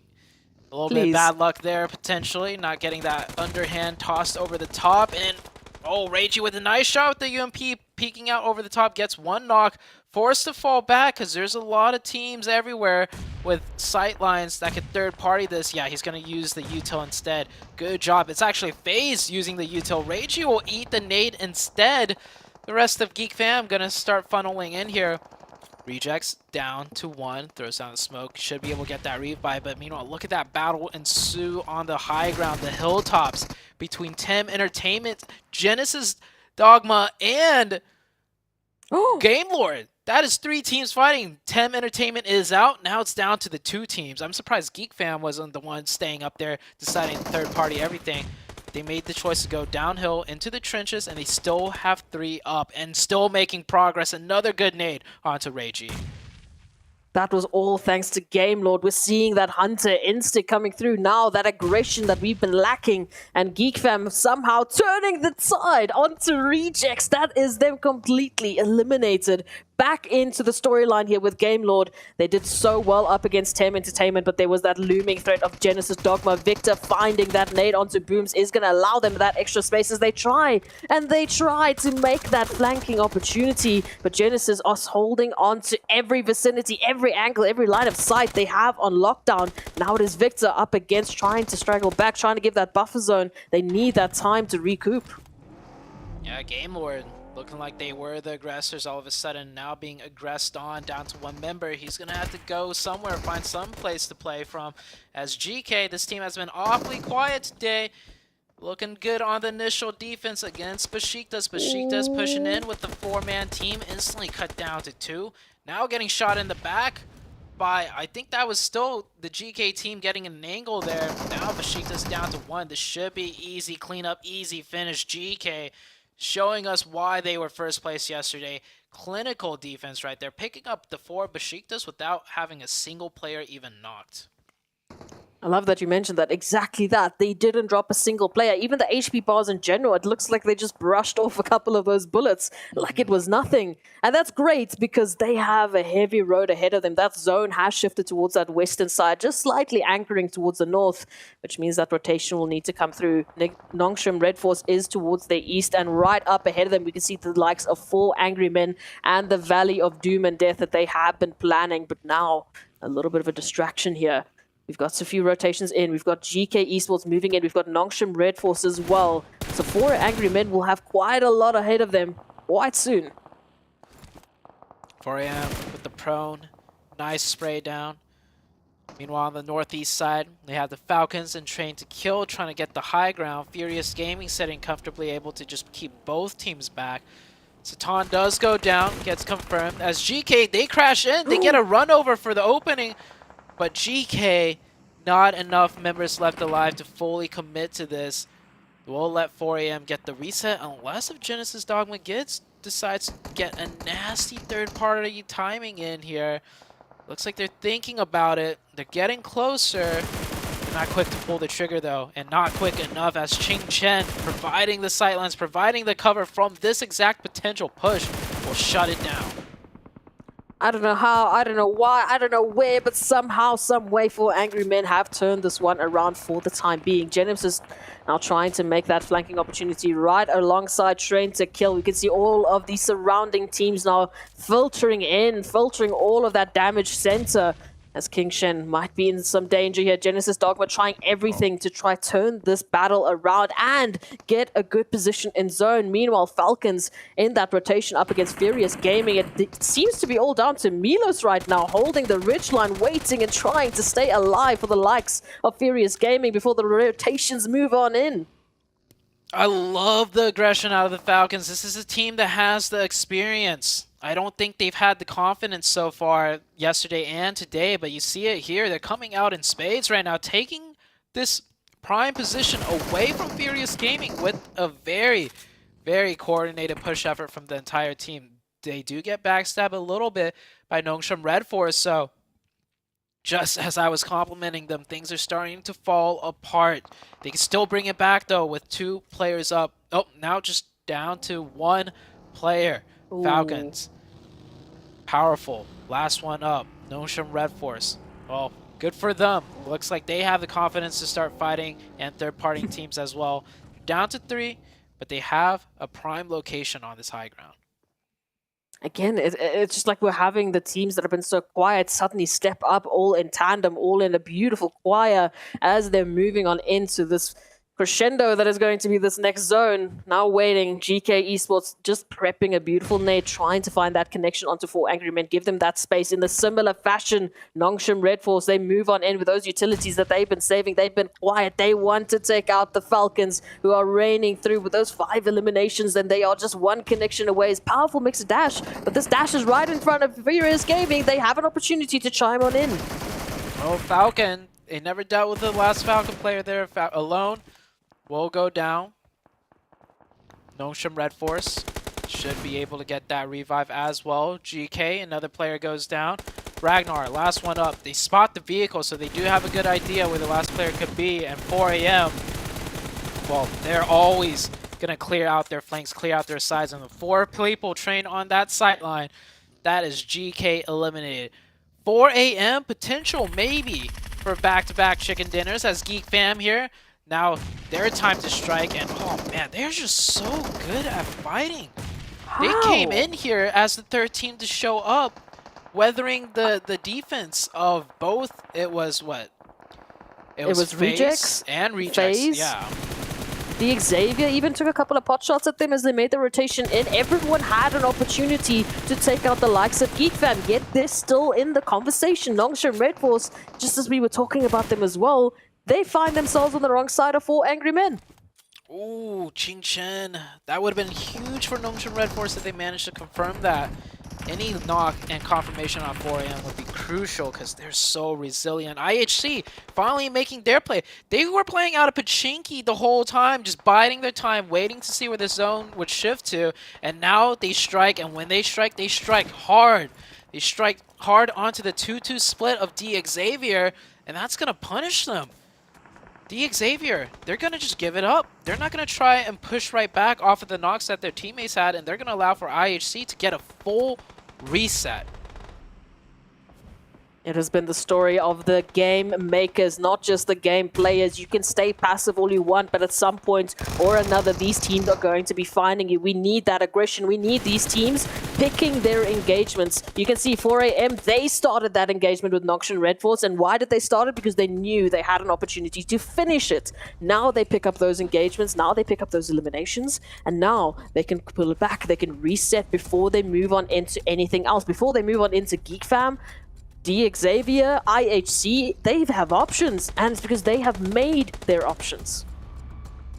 I love that you put it that way. They have made their options, not gifted to them. They fought for it, which allows for them to open up the playbook, so to say. Next zone, about to shift. Will it go to the high ground, or will it drop to the low ground where the compounds are? IHC, a deadly force to be reckoned with, having still 4. Geek Fam with only 3. Also, just as deadly. We've seen their fighting prowess. Mika is knocked. That can and should be a revive if they have the smoke utils to smoke and cross over to him. Furious Gaming still has 1. Zone shifts on out. It does go mostly to the low ground. Let's see if 4 AM makes a dedicated push here. Actually, no. They still have some of the circle to play with for now on the high ground. You'll see how much more they can milk out of this position as Bad story for a Geek Fam, though. Geek Fam have lost the zone, I think, in the trenches. And again, they're moving on in from those trenches. As soon as they exit those trenches, they give that line of sight over to 4 Angry Men, who, for the time being, have been trained on their position. We can see now some movement happening here. 4 Angry Men sending out some action over towards IHC, but Godless with the turnaround. This is the combination of Godless and Zyle we were missing yesterday. Now we get treated to it. Will they be able to leverage this into anything more? Will they be able to leverage themselves into the final zones? 4 Angry Men, they need to turn their attention off to some of these threats. Some legendary names right there, Godless and Zyle. I'm so glad to see the both of them playing together. Geek Fam suffers another knock. It's just going to be constant knocks and revives until the blue zone forces them out of the goalie. I don't know if the Geek Fam team has a working vehicle. I love to see them go for a crash. If they do have a working vehicle, that's probably their best option at this point, because smokes are only going to do so much. When everyone's spamming the smokes, you are bound to catch some stray bullets. Oh, King Sheng trying to do exactly that. Damn Root just somehow narrowly escaping all of those extra sprays that are just going through. But Geek Fam, surely but surely, they are moving up. They are trying to find another position. Oh, here's Savon, though, with the line of sight that we've been missing from 4 Angry Men, looking like they might finish it up. But we've still got a few more teams that might change that storyline, that might actually go for that steal. Another knock onto Geek Fam. They are just really weathering the storm. Can they survive right there on the edge? Is that circle just deep enough to get them into the zone on the trench? You see how hesitant they are in leaving that spot. About to get knocked once again. And just getting farm damage. New circle pops on out, so they will be safe for this one, but the next one they are surely done for, as the circle actually favors 4AM. It keeps them on the high ground for another zone. And the last one, well, we're pretty much it. We're going to head into the 9th circle, and it's going to close right in between 4AM, IHC, and DX Xavier. My question here is IHC, right? They're just on the outskirts of the zone. They know that DX Xavier are right up ahead of them in that compound. Where's that push? Where are they going to take that control? How are they going to alleviate the pressure that they're going to be feeling in that final zone? Here it is. I've been asking for it. IHC making that move into DX Xavier. Yeah, I think IHC was so slow to make that push because there could be very well be 2 teams there with those 2 different buildings. So they don't want to push too early and get third party, but after this much time has passed, I think they've been able to tell, okay, it's just the last 2 remaining players of DX Xavier. Geek Fam now making the play, getting into the zone, but man, yeah, just crossfired and angled from too many teams and people. They will go down. A nice try out for the side of Geek Fam. IHC, oh my gosh, Furious Gaming. We totally forgot about Furious Gaming in the backlines. That could have been at least 2 knocks, but he whiffs it. He gets 1 down, he gets like 2 down to 1 HP. And now IHC getting a full reset on the heels. And now it's a 4v1. I mean, it's all 4 players of IHC trained on Milo Van's position. They know exactly where their threats lie, but DX Xavier is still up and at him. And 4 Angry Men, we can't forget about them like we did with Furious Gaming. They're still involved in this contention. IHC will have their focus split just for this time being because they've got DX Xavier right up ahead of them in this compound that they need for cover into this next phase. Ooh, good knock. Oh, an even better finish. That is a huge setback for the likes of 4AM, because more than likely they were going to have to try and push and third party this fight. But 4AM, yeah, now down to 3. They're going to go down. They're going to leave 1 behind for the Overwatch fire. But, Furious Gaming looking to spoil 4AM here. That nade does not connect. And there's a chance, okay, I was going to say, there's a chance they don't know if Milovan is here, but now they definitely know. Those DP shots right now. IHC taking the fight on the inside, gets the finish onto DX Xavier. However, they do lose 1 player. No, do they lose more than 1 player? Fierce Gaming taken out. Ching Chen with a nice defense there. Yeah, IHC lost 1 player, so it's down to a 3v3. IHC with the blue zone pushing in on their backs. 4AM with the prime positioning inside the center of the circle and the angles. This is IHC. prime. If any team can win this 3v3 at a disadvantage, it would be Prime 8 IHC. How are they going to do this? Are they going to clear out the tree with the grenades? Oh, Godless. He has an idea. Blue zone coming in. Makes a toss, gets the knock. Yes! It's good. IHC to a 2v2 actually. Ching Shen or Good Xiao got the trade with the weapon. Goes for the confirmation. That's a little bit risky. Sticking your head out like that. They get another knock. 2v1. I think Godless got the knock. No, Godless going for the knock. Backed up in the shed and forced to push out. 4 a.m. making the decisive play to drive down while IHC was just finishing up their fight. It looked a little shaky when IHC took down Savan and got the confirmation, but a back-to-back chicken dinner. A super extremely tough game on Sanhok for 4 a.m. to navigate. This time around with 2 very precise rotations. They will nab the chicken dinner, and I think 4 a.m. they should be shooting up to first place after that one. The question is, have they broken that streak? 7 posed the question. They didn't look so good yesterday in the second half of the day, especially over towards a wrangle. Here we go, a completely revitalized, a completely refreshed 4 angry men moving on up, potentially, like you said, to that pole position with the performances that they've been putting up with the winner-winner chicken dinner from Sandhawk over to the winner-winner chicken dinner on a wrangle, and their beautiful performance with that setup in the valley. They are bringing home a very surprising performance here for everyone, or at least the expected performance that we were waiting for on day number 1. 4 a.m. looking so good right now. China overall looking very strong. Nova finished in second. In week 1, LGD almost made the top 3. Unfortunately for them, they were knocked down to 4th. At 4 a.m., well, there's still a very long road ahead of them, but that road's looking brighter and brighter with a back-to-back chicken dinner.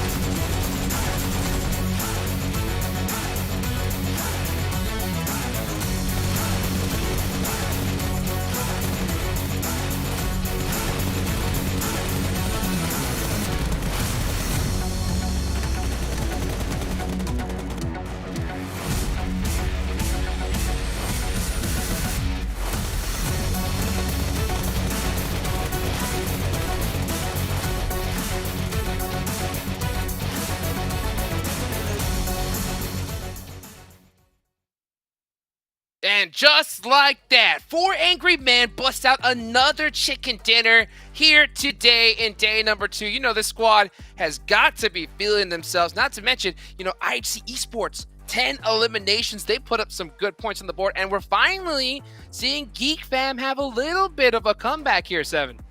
The rotations, the split that 4 Angry Men has done in the previous match and now in this match that just happened have been amazing. I mean, the split that they were able to do at one point towards the end, being able to just secure more area and then making a push for it, getting those different angles. And I'm actually surprised that Furious Gaming player weren't able to do anything in regards to those 4 Angry Men players being right in front of him, Glitter, because he could have easily at least knocked one down. Listen, we heard the caster saying it. This was the performance out of 4 Angry Men that we were looking for from yesterday. And we wanted to see if they'd be able to bounce back because they had a slow second half of the day. They bounced back big time. I mean, 7 to 5 elims. But IHC, we were talking about this while we were watching the game too, Jukes. IHC out of nowhere just started tearing it up. And when you have teams at the top like 4 Angry Men that are getting all of those elims to be able to do the performance that IHC did is yet again impressive. It's so impressive, especially right now at this stage, the perfect time in order to do it, because now that we're at day 2, right, you gotta bounce back strong because they only got a few games left here in this group. And we'll find a little bit more about this information when we come back right after a quick break.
Hey, welcome back, everybody. I hope you're having a wonderful day today. And before we get started, I got to give a big, thank you to Sony, the official smartphone here for the PMGC. The Sony Xperia 1.4 and Xperia Stream were created in collaboration with professional esports players. You guys can play PUBG Mobile in 90 hertz with Xperia Streams, total cooling system, and multiple ports for intensive gaming and streaming.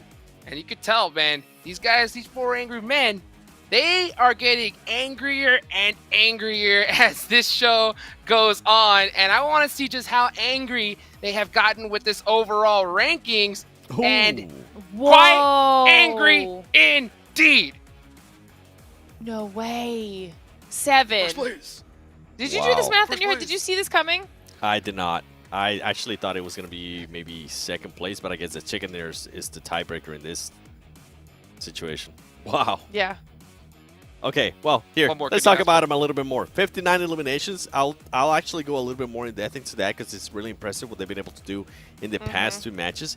Geek Fam, though, I mean, it's not the Geek Fam that we're used to. They get a good performance in that last match, but I want to see what they're going to be able to do in this next Myanmar. You can see Furious Gaming being able to move up. That's good. Remember, that was a team that I was hoping they would be able to take advantage of them being in 11th place. It's good to see that. Game Lore, they're continuing with that passiveness. They have been getting more eliminations, but I feel like it's they can't find a happy medium, Glitter. It's either some eliminations and no placement points, or some placement points and no eliminations. Yeah, and then down there at the bottom, I know it's not big, but I heard you kind of mention it too, Jukes. Tem falls even farther. D. Xavier actually jumps above them, which, the points are still very close, and we say it all the time, one match could change it, but I think it's more kind of the momentum loss, that mental hit that we talk about a lot too. I mean, at the end of the day, top 3 is the goal, okay? No matter what, like, all these teams want to get into top 3, nothing short of that. For a 4th place might as well be last place to a lot of these players here. At the end of the day, if you see Tem drop that low, if they want to bounce back and try to get that top 3, it is still possible with how many games we have left to be played. But I think we need to see something out of them right now in this Myanmar match, because 4 Angry Men are heating up, right? Geek Fam is heating up as well. And I don't think they have any plans on letting go of the lead that they've created here, 7. It is possible, but I'm so glad you mentioned 4 Angry Men too, because I want to actually talk about them a little bit more, especially in regards to eliminations. In 8 matches, that team was able to get 28 eliminations. In this past 2 matches that they have won, they have already gotten 31 eliminations. So if those teams towards the bottom do want to make a push, I mean, it's going to have to be now, especially with the performances that 4 Angry Men is being able to put up. Now we're going to be going into Miramar. I tend to expect a great match out of Besiktas. You can see their south landing spot right there. And also, I'm going to be looking forward to the Xavier. We finally saw a little bit of a wake-up call out of them, and they were able to move up to 14th place, making that gap even closer, Glitter. And GK, same story continues. They're just nowhere to be found after yesterday. Yeah, it's super unfortunate. I mean, 4 Angry Men at this point, I want to see if they can continue. Go for the turkey of the chicken dinners. Yes. Can they get the back-to-back-to-back? Because right now, they look a little bit unstoppable. But to be fair, they just tied Geek Fam for first, and Geek Fam was one of our top Miramar performers. So Geek Fam is one of my teams to watch for this next match. And then IHC, they're starting to look a little bit more solid. They're kind of stepping up, getting a little bit more comfortably aggressive. And I don't want that to go away. I need that to stay here. Yeah, stay right here where you're at. And you know what? I love this part of the tournament because once you hit day 2, those first day jitters by now are gone, right? Like that whole initial just stress of, oh my gosh, we're here, we're live, the land, that they should have gotten used to that by now. So now we're going to start seeing the true potential from some of these teams. And I think IHC is one of those squads that, had that initial nervousness, or starting to finally start putting a performance, but you can't let go of that pedal. You got to put the gas heavy on. And speaking of cooking with gas, let's go ahead and get this next match started. Let's take it on over to Zute and Esproxy. Yeah, we're back to Miramar, cooking on gas. Well, if anything goes to show, Miramar, that last Miramar we had today, Los Eagles finish. I don't think we're going to see anything as crazy this time around, but last week, I mean, I saw a circle, and way far up in the north, a circle that ended way far down in the south. Now today, who knows what this Miramar game is going to bring, but I'll tell you what these players are going to bring. They're going to bring their absolute best. They're going to be trying their absolute hardest as we're almost, getting to the halfway point of this week number 3. We just passed the halfway points of the day into potentially the halfway points, of course, at the end of the day of the whole week. So these teams, if you want to talk about that pivotal moment, that point that these teams know that it's do or die, it's you need to bring that performance now or it's going to be never. I feel like we've already passed it, but I'm going to say it's at the end of the day. If we don't get to that halfway point and you're not feeling comfortable for the last 2 days, we saw what happened with HVVP in last week when they were pole position holders for 3 days in a row. Yet still in that last day, we had miracles happen. We had teams stepping up. We are having teams step up today. And they are bringing through a force that if you don't calm it down, if you don't bring your A game on right now, you're going to fall behind. Yeah, speaking about bringing on your A game on right now, right? The teams are feeling that pressure. We just saw a couple of seconds ago, Xavier, they made a sub. Xavier, one of the teams that we talked about at the beginning before any matches started, a team to kind of look out for based on their previous performances. They subbed out T-Duck for Vicoy, or Vichoy. So, Xavier, they're feeling that pressure. They need to make a change, and it's not just Xavier. We've already seen a few teams do some sub-outs, sub-ins, and I think it was better to do it early. One team, the very first team almost, I think, if I'm not mistaken, to do a sub was IHC, and that's been working out so well for them that they recognized the problem early on, and they tried to fix it with the sub. These other teams following suit might be a little bit too late, but hey, we're not at the halfway point just yet. There's still hope, there's still time for these teams to work out their kinks, whether it be with the current roster that needs to synergize better or maybe bring in a new player. IHC, I mean, Zyol, I feel like is holding the title of Super Sub right now. Remember, as soon as they jumped into that game, first up, the first elimination we had on that map, also, who did it go to? Zyol, bringing in that energy, almost making a statement as soon as their feet hit the ground, that IHC, the storyline, it's going to change. The chapter has opened, and now the same thing has to be said. We've had 2 subs in today. It was Nongshan Red Force and now Xavier. We need that performance to match. We need that energy to move on back in. Playing path quite heavily favoring the western side. A lot of teams splitting out to the east. Not too bad though. It's better to probably stretch to the east than stretch to the north from a southern playing path, because a lot of road access ways all run from east to west, and which means a lot more car vehicle spawns for teams to work with to try and stretch further to the east, unlike, the opposite way around. We saw the circle pop up. The circle will be actually favoring more of the eastern side. Los Leones dead center of that new zone pretty much. Taking a look at the mini-map. No hard drop contestations, but once again, with the playing path being so far west, we might see some scattered split drop fights or rotational fights. Yeah, moving on in from that western side, I wouldn't be surprised if that's going to happen. Again, we had that ridiculous Murmur on the first point of the day. Actually, it follows through as to what happened yesterday. Yesterday's first Murmur was ridiculous. It was ridiculous.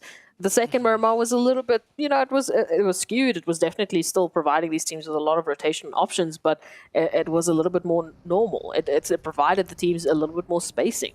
And in those maps, what it came down to were the first teams to, again, same as Los Higos, making position, making that call, making that opportunity and that early rotation to put yourself into the best possible footing. Again, not a lot of information this early on into a zone, but I would like to see a few more teams taking a hold of that eastern side. I mean, we had the flight path. We know what the zone is going to be pulling. They have that information. Let's make use of that eastern side.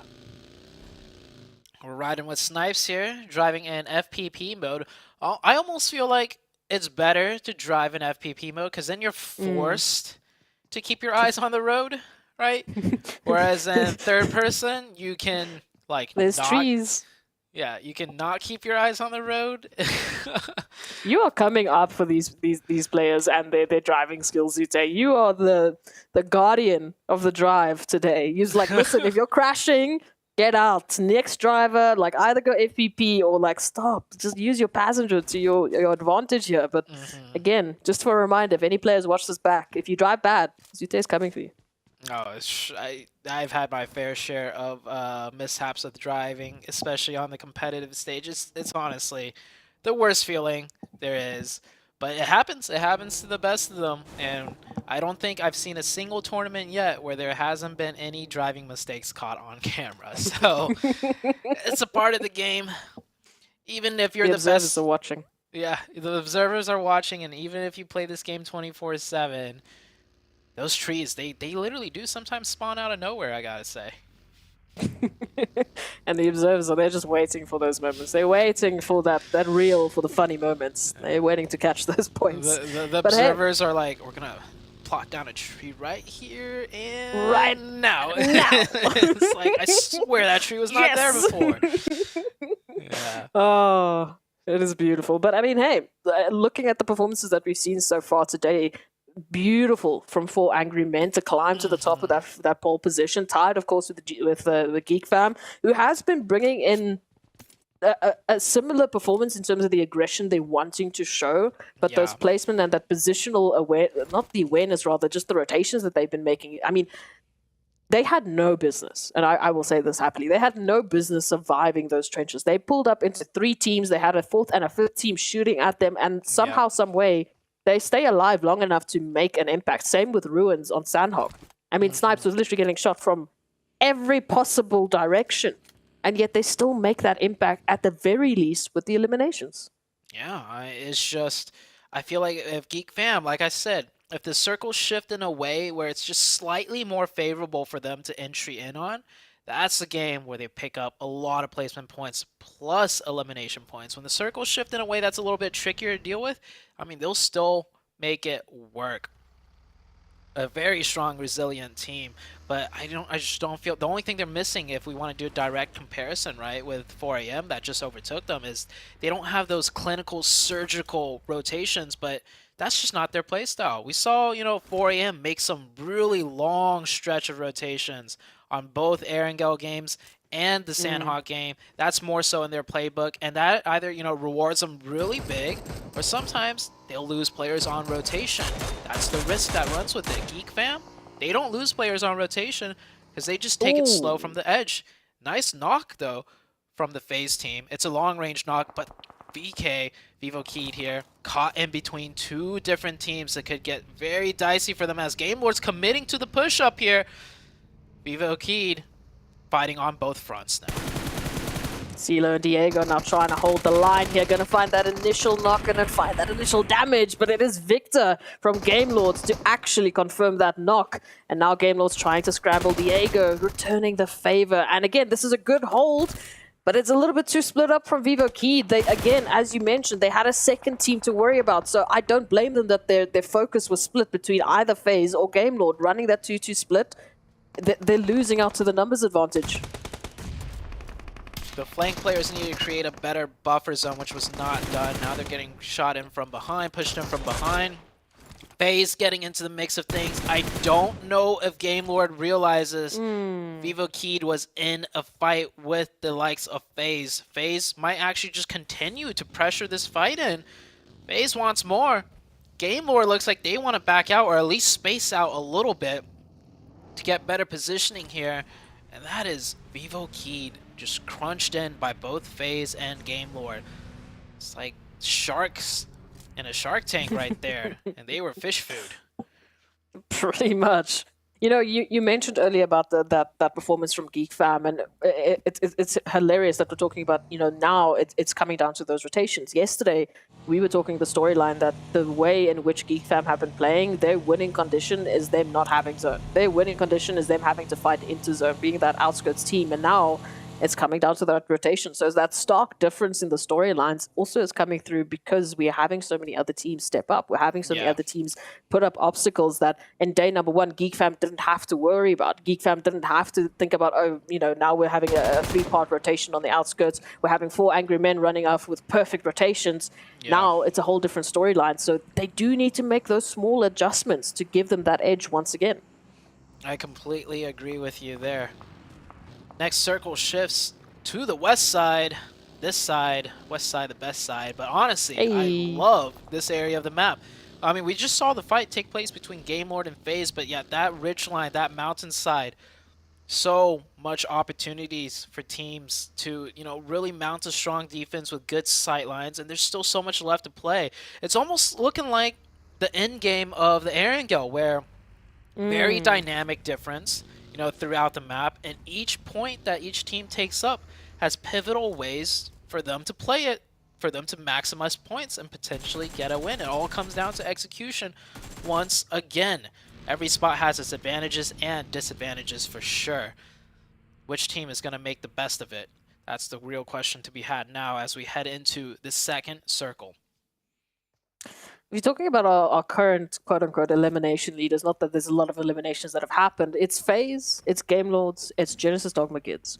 Three teams that, again, from FaZe, there's that consistency. From Genesis and Game Lords, we've been lacking a little bit of that aggression. We've been lacking a little bit of that killer instinct that you've been talking about. You know, we mentioned on Erangel, making your options open, being the game makers instead of just playing the game. Ensuring that you're the ones choosing that engagement. You're forcing that engagement. You're forcing another team into an awkward position instead of being the ones forced into it. Yeah, a lot of teams are lacking that right now. Hopefully they find it throughout the course of today, throughout the course of this game. And sometimes, you know, on the flip side, it could be the rotation instincts, right? I don't know what, there's killer instincts and then the rotational instincts, because we, for sure 4 a.m. has really, you know, picked up on the rotational instincts, really capitalizing on every rotation they make. But I mean, that just comes down to pure experience and constant studying of other teams and the map. IHC getting a long distance knock onto 4 a.m. These two teams had a showdown just the last match, and you can see it's pretty even. IC got the knock, but instantly he's shot down to half health and his level 3 helmet quite banged up. Good return here from 4 a.m. And again, they don't need to jump into this engagement. I mean, IHC, they're very split up. You can see Zyol is actually just keeping a good eye out on, you know, the likes of that northern side for those rotations, while a few of those IHC members, only 3 in particular, are focusing towards 4 Angry Men. So it'll be interesting to see how long they keep that stalemate. If for now they just want that information, they just want that opportunity to apply pressure rather than getting into that engagement, because we're still waiting for that zone shift. We're still waiting to see where that pressure is going to be coming through from. And right now, most of our teams are centered up towards that eastern side of the zone, towards the north and towards the east. Those are our polarizing points. We can see it there. It's almost like they're drawing us a compass. Next circle does go a little bit further to the west. Picado could come into play here. Team IHC has a nice slew of options to play for with good sight lines. 4 a.m. is going to make another rotation, probably further up north to that compound that will isolate them down into the center. And I would say not the strongest of positions as far as play options out of it. But with this being so late in the game and with it being quite central, they might just be able to make good use of that spot. Teams that have to rotate in that we're watching out for: Geek Fam on the edge. We had Tem Entertainment GD Gids right here pressing into Nosham Red and Red Force, and they get a nice little pre-nade onto one of the players. It looks like Genesis Dogma Gids is going to actually stop here and go for the engagement. Nosham Red Force, so definitely getting the better end of this fight. But they've got those 2 initial knocks. Now it's slow it down. You've got that numbers advantage. Now you don't need to push out. If anything, you can just constantly apply the pressure. Look at that. Booms having to take a run away. That gives them an open finisher. That gives them an open opportunity to take another engagement. But what they are really happy for right now is that they've picked up those 2 eliminations without dropping a player. That's going to be huge for them moving on into the next engagement. Whereas for Falcons, it's not looking great. Yeah, Falcons going for the gas station, end up losing. How many? They end up losing 3 players. Falcons down to just 1 out of Yusuf. Man, this Falcons team, very, very disappointing performance, I would have to say, as far as like what they've been able to do before. So, 53 points only. Only 1 player left alive. Not even in a strong central position. He's probably not going to get the next zone. And if he does, he's not going to be able to get many elimination points being a solo player. IHC, meanwhile, just chilling on the western side. Anytime you see IHC on the edge of zone, it's always in a good spot that gives them play options for further zone shifts. And FaZe Clan, yeah, FaZe just continuously laying out pressure 360 around, all from this vantage point that they're holding. I'm liking it though. Already, we talked about it. They picked up those 2 initial eliminations. Oh, might be on the cusp of not just the 3rd, but they've already been looking at their 4th, as Yuhai is just down to a sliver of HP. And it's forcing the likes of a team like Geek Fam to rethink their options, to rethink their position. All of a sudden now they're being pressured, looking at a potential regroup, running that 2-2 split that Geek Fam are working with now.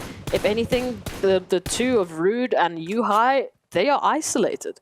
They are in a little bit of trouble, especially when we start to think about Train to Kill. Moving on into their position, you can see already the first member of Train to Kill. They're getting closer. Yeah, it's actually very strong for FaZe to take those shots. Like, the player's keeping his head down. You're not going to get any damage in, but what that does essentially is it doesn't allow Geek Fam to peek up to look for info, to put pressure onto Train to Kill. So with Geek Fam not creating any presence because they're constantly pinned down, that gives Train to Kill, you know, more opportunity and comfortability to press closer to Geek Fam on the next shift if they do fight that way. But for a Train to Kill, they got another team to worry about, and for them, this might be an easier fight as they've already picked up an open to one of the players of 10 Entertainment. That will be a confirmation as 10 Entertainment is going to completely disengage and leave that player. Yeah, and that opportunity, I mean, the way in which the terrain in which Tem Entertainment is working with, it's not worth it. And then before you even think about that, we have to consider the amount of teams in the vicinity with them as well. As we said, Nongshim Red Force, off of the back of that great 2 elimination pickup, they're feeling good. They've got that momentum. Genesis Dogma Kids, on the other hand, they're feeling a little bit scared for this engagement running with that duo. They do not really want to jump into anything just yet, especially when you consider that they are isolated. The 2 players that are left, they're alone. Man, this FaZe team is just not letting up. Really trying to punish Geek Fam as hard as they can. Ooh, Train to Kill. Yeah, Train to Kill is going to be able to just slide right on by due to the pressure that FaZe is putting onto Geek Fam. Now, Geek Fam have to push into Train to Kill, and it's going to be a lot more difficult when they're constantly getting pressured by the likes of FaZe. Looking on the western side of things, few players have made rotations deep down to the center. Xavier, successful defense onto Game Lord. Where's the rest of the Game Lord team split up? There's only 1 player left up from Game Lords. The last player actually up north in Picado. So trying to do a 1-1 split here to just maximize their chances of getting the zone, but man, I don't think they were expecting a team to push them there. Xavier actually running a 2-1 split as well, but unfortunately one of those hopefuls finding that 2 of Xavier will meet the end and mean that we do have Game Lords down to only 1. Akashi will reign that flag high, hopefully for a few more zones, get some good placements. You can see Nongshim Red now feeling the pressure, Train to Kill with that rotation. Lovely line of sight here from Sandesh, who can apply that extra bit of pressure while the rest of the team moves on in. Nongshim Red looking like they're in a decent spot, to be honest. They're the ones essentially that's controlling the flanks of Train to Kill now. And they do push them away. Train to Kill do find a nicer position. But this allows for Nongshim Red to be, if they are able to execute it, it allows for them to play in a way that Geek Fam does. No one to their backside. They keep 4 up, and they just need to push into Besiktas now. So let's see if they are able to execute this properly. A team that's been struggling all week long so far. Now they're going to face a tough challenge in the form of Besiktas. Nongshim Red feeling some pressure all of a sudden, and there's a turnaround. There's a reach around here from Geek Fam. And it's a nice little bit of energy to see them. They have been pinned down for so long. It's just good to see that they're picking up these eliminations already too, but those confirmations are just out of reach. Nongshim Red Force now being forced on forwards. I don't know if they have time for that res. I have to wait and see. In the meanwhile, ooh, look at this Besiktas. The double tap there onto Nongshim Red Force. Nongshim Red Force between Geek Fam or Besiktas. Pick your poison. Yeah, pick one, don't pick both. That's what it looks like they're doing.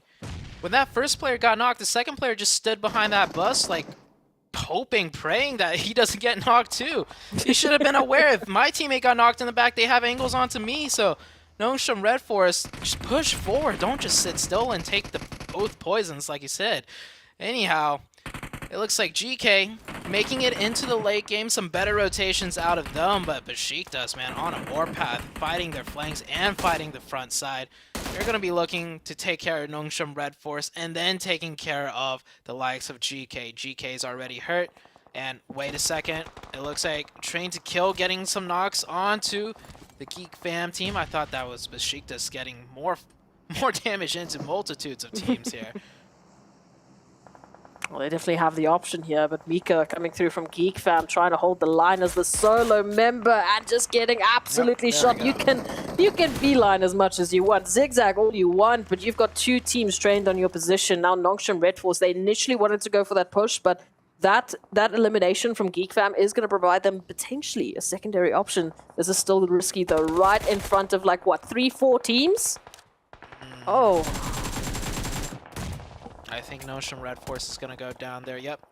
Last player of Nongshim Red Force does indeed get eliminated. Furious Gaming has pushed into the likes of GK and looking very successful. Down to a 1v1. Swings out again, and Hope will be the last hope. Can he get the revives before Besiktas pushes in? Has Besiktas been keeping track of the elimination feed? They got one confirmed onto the likes of GK, and then they saw GK getting into a fight with Furious Gaming. I'm surprised Besiktas isn't pushing off that. Besiktas has how many players up? Taking a quick look at this. Besiktas has all four players up. All four. Yeah, they could take all four. They could have taken this position, denied the full reset, and given them pretty much full access to anywhere where the circle shifts. But without taking this spot, GK is gonna constantly be a little bit of a roadblock. And now Besiktas is coming in. It's a little bit too late. They could still win this one out though. But you can see here, yeah, they were completely unaware of what was happening earlier and a little bit too chaotic for them to keep track of. A team with better, quote-unquote, killer instincts, right, would have noticed that in the elimination feed, would have noticed a good chance of third party and taken this whole spot over by now. I mean, I'm just hearing Seven shouting, you have all four of your players up and you're not going in for the eliminations? Exactly. What is happening? What are you doing? Why are we so passive? Come on, we need that energy, especially just when you consider the simple fact. At the very least, if you're just going for eliminations, that's great. If you get the team wipe, you open up options for yourself in this final zone. You open up space, which you desperately need, especially since most of the teams are stacked towards the southeastern side. So we will see what Besiktas will be able to do. They're running that 2-2 split 2, of which very close to GK Esports, who now hold position in the zone. They're going to be able to actually contain Besiktas out of it if Besiktas are taking a direct line of sight in. New zone has shifted out. What was said earlier about 4 a.m. does play out true for them. They picked a very central spot into Circle 3. They are essentially surrounded now, but they get the subsequent zone shift, so they just have to hold that position down like a fortress. IHC, meanwhile, they can choose what they want to do. Go north, go south. They have full sight lines of everything. It's not going to be easy per se getting into this zone, but at least they have all their options laid out before them. Besiktas denying the rejects hard right now. Grenades raining in. It is all up to Justice to get those revives. Divine, he does not want to clump up with the rest of his teammates, and Besiktas now getting aggressive. I like this. Getting closer and closer for the kill shot onto the rejects team. Faye is going to be closing out that engagement with Falcons. Rejects, not looking too great. Just as Justice wanted to go in for those revives, just to go in for those numbers, to pack it up. Here come Besiktas. This is the Besiktas we've been waiting for. All four players still up. And now they are looking to change the game. Down to only 2 members here of Rejects. Getting some information, just popping up those heals, trying to reset the HP bars. Divine does go down. So it is just up to Justice. And I mean, what a way to try and do something with this. It's a 1v4. They're looking for him. They know Rejects only have one up. Justice trying to lay low. Will get taken out. Besiktas up to 11 eliminations. So definitely playing a little bit slower, at least for the previous engagement where they could have taken out GK. still does not mean that it's not going to work out for them. The killer instinct definitely kicked in, though, onto the Rejects team. They went for that as soon as they had the dominant position. GK, of course, could have potentially third party, but they kept 2 players back to make sure they get a heads-up alert on any potential aggression. They would have pulled their players back right there. So well done for the Besiktas team. I like it, but now they need to continue it. Please do not stop this energy now that we're heading into this next potential zone, into these next few final moments of Miramar. We need that energy to continue. Besiktas running high with 11 eliminations, and IHC looking to maybe pick up 1, at least, maybe on towards BHC, as they're taking rotation from the west. I completely forgot about IHC. I feel like we haven't been able to see them. Again, they haven't picked up an elimination. They've been making good rotations. They have all 4 of their players, but now they're looking for those engagements. They're looking for those possible opportunities. I think the next engagement they're going to take will be on to the likes of Xavier. We'll see where the zone shifts. Now GK has to mount this defense 3v4 against Besiktas. It's going to be a difficult one. Next circle pops out.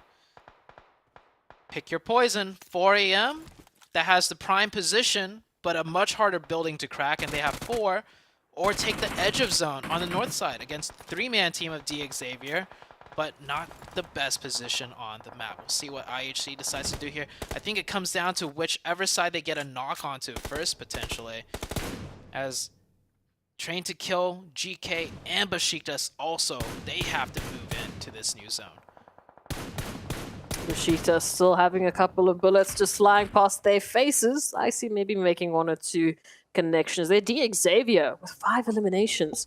And I mean, looking at their current position over towards that northern side with a little bit of cover to work with, maybe they can make something happen here. It would be fantastic to see them rolling up high. But for Angry Men, now that Geek Fam are out, they can really solidify that pole position. They can really start to build that gap between themselves. And they're currently center zone. I mean, this is as bravado of a play I can see, but IHC might be here to stop the bravado. Uh-oh. I was saying, whichever side they get a knock on first might be the committal. And, oh, Besiktas forced to go down into the open, use whatever rocks, trees that they can as cover. Meanwhile, GK on the north side will swing north. So Besiktas swinging south, GK swinging north. Which team will come out on top? Both teams have a very tough zone entry to breach. FaZe holding down this northern side at this deep dip, and they're doing well for themselves. 4 AM resets up to 4 players. It does not look like a full committal out of the likes of IHC will play out. IHC does lose 1 player in the process too. I see making just a little bit of a change, just a little bit of an opportunity to try work in a different angle to this. Besiktas, though, they're feeling the brunt of the action as they are just taking lead after lead after lead right from the barrels of 4 Angry Men. As Train to Kill, they find FaZe Clan, no other than FaZe Clan, as well as GK Esports, who are feeling the pressure now. Gonna be interesting to see if Train to Kill can close it up, but it's not gonna be the case. Sandesh does go down, and now Savan coming through with a couple of shots, a couple of pressure points that they can poke around here up against GK Esports. Again, they are within center zone. They are fighting against all of the other teams on the outskirts. Another precise, critical rotation potential win coming out of 4 AM. And not out of it just yet. But with that position and with all the teams having to edge into the wide open, this is as free as can be for 4 AM, I feel like. Oh, I do want to agree, but I also want to see what Xavier can bring in as they take out FaZe Clan. Lamborghini with the roll-up, running through with 5 eliminations of the total 9 that Xavier currently have. 4 AM still within center, still applying that pressure to Besiktas. They are reminding me right now of Team Entertainment over towards Erangel, just not an opportunity for them to get out. At least this time, the cover is a rock, not a tree. Yeah, that tree is going to be out in the blue zone soon enough. But Besiktas still managed to keep 4 up. I would have liked to see, with those 4 players, they played a little bit more aggressive against the likes of GK way earlier. They would have picked up some points there. Surprisingly, they're moving down through the smoke. They're getting very close to the likes of 4AM. 4AM also worry about IHC. They're getting pushed on both fronts, but IHC taking some shots onto the likes of Besiktas. Still getting pressured though by the 4AM team. 4AM just weathering this multi-pronged attack, but it's very broken by both sides as they don't have the hard cover. Everybody taking shots at anybody crossing into the open. 4AM's gonna stay up with 4. Oh, this would have been a huge knock if Savon could have connected, because that's the isolated player out of D Xavier. Besiktas down to 2. 4AM need to take care of this without losing too many players. Ideally, not a single one. D Xavier looking to third party and strike. They're backed up in a corner. And hold up! Why is the fight not over yet? How many of 4AM just went down? That's 2, 3 of 4AM just went down? No, 2 players 4AM went down. Spawn at critical HP. The other player trying to get the revives. D Xavier will strike when it's hot. They're close. 3v3 situation. Savon finally popping off the first aid kit.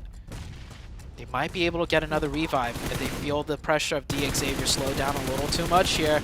No, they'll get one confirmation. We're back to a 3v3. D Xavier has the advantage. 4AM has pushed out of the compound. That fight took too long. 2 knocks onto 4AM might cost him this chicken dinner here. D Xavier just on the clutch, just on the cusp of getting a winner chicken dinner. It has been long awaited. We want to see that D Xavier performance. 4AM though, not looking to back on down, going for the turkey dinner as Quingshin does go down. Frankie moves on in with at least one confirmation and the trade can't be there. Instead it's Savon that will go down and D Xavier? They pick up the winner chicken dinner after we have been asking for a performance from them from the beginning of today, from the beginning of yesterday. Finally, they are here to make a showing. You know what it is, S-Proxy? Mm-hmm. Do you know what it is that led them to that chicken dinner? Mm-mm. It's that sub out. Hey! It is? Yeah. Oh my goodness, no way. Yes! Yes! Yeah. Let's go! That is exactly it. We were waiting for it, and they've been so quiet. And then we blink, and they've got 11 eliminations. They're suddenly taking on 4 angry men. What is it with our super subs? What is it? Yeah, I don't know. But man, look at the relief on that player. Not even smiling, because they realize with that win, all it means is that they got even more work to put in. That was pretty much them preventing a nail being, like the last nail being nailed into the coffin. They stopped that, but now they have to break all of those other nails out, rise up from the dead, and try and fight their way into the top 3. And that's going to be hard to do because 4AM, they didn't get the chicken, but they got another second place finish. But shout outs to D Xavier, another team potentially rising up from the dead. Let's see if they can keep it going.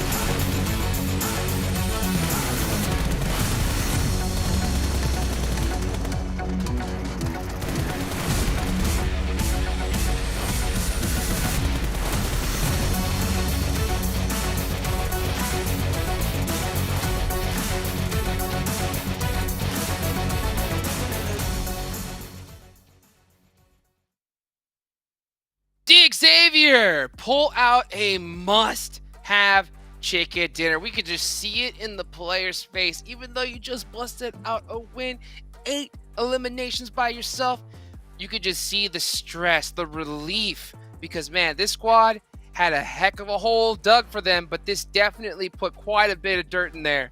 I think so. What about you? 2 great matches so far for them. I mean, to be able to top it off here with a 32-point chicken dinner, that is perfect for them. I do have to give some credit, though, for Besiktas. This team is becoming so good in Miramar Glitter. 12 eliminations, the 3rd place finish for them. That's what you want to see out of Besiktas in Miramar. They have just been so much stronger today, but so has DX. We're getting a head-to-head now between Lambor and Peace. DX versus Besiktas. And I mean, these are just impressive across the board. 9 elims, 903 damage for 33% of that team contribution. And then the throwables. I mean, we talked about the throwables at the top of the show, how important they were for Geek Fam. And now we're seeing how important they've been for Besiktas, for the other squads. And honestly, you called them out multiple times, Seven. You wanted to see more out of D Xavier. That was a team that from the very beginning of the day you talked about. And now as we take a look at the overall rankings, we can see not only the gap that 4 Angry Men has now created for themselves in first place, but IHC has been very consistent too, and they jump up just barely above T2K. IHC has definitely been consistent. I mean, they have been willing to frag out too, which has been impressive out of them too. Geek Fam, so far, not really having one of their best days, at least with what we were able to see yesterday.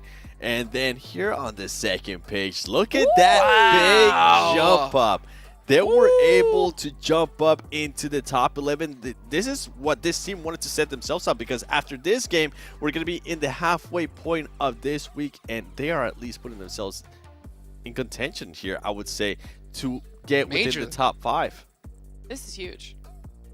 Oh, massive, massive. Because if you think about it, if D Xavier have this do the same game, right? Pull up the same numbers that they just did in the last one here in this next game, this squad will jump to 3rd place. That's literally how much of a jump that they just had. That's crazy. And this 3rd place is very, very tight. Now, there's only 20 points between 3rd and 9th right now. So anybody could take it here in this last match. And I guarantee you they do. You want to be setting yourself up in a good position. You have Aaron Gale left here and only 2 more days to go after this. You do not want to put yourself any further behind than you possibly can here, Glitter. It's true.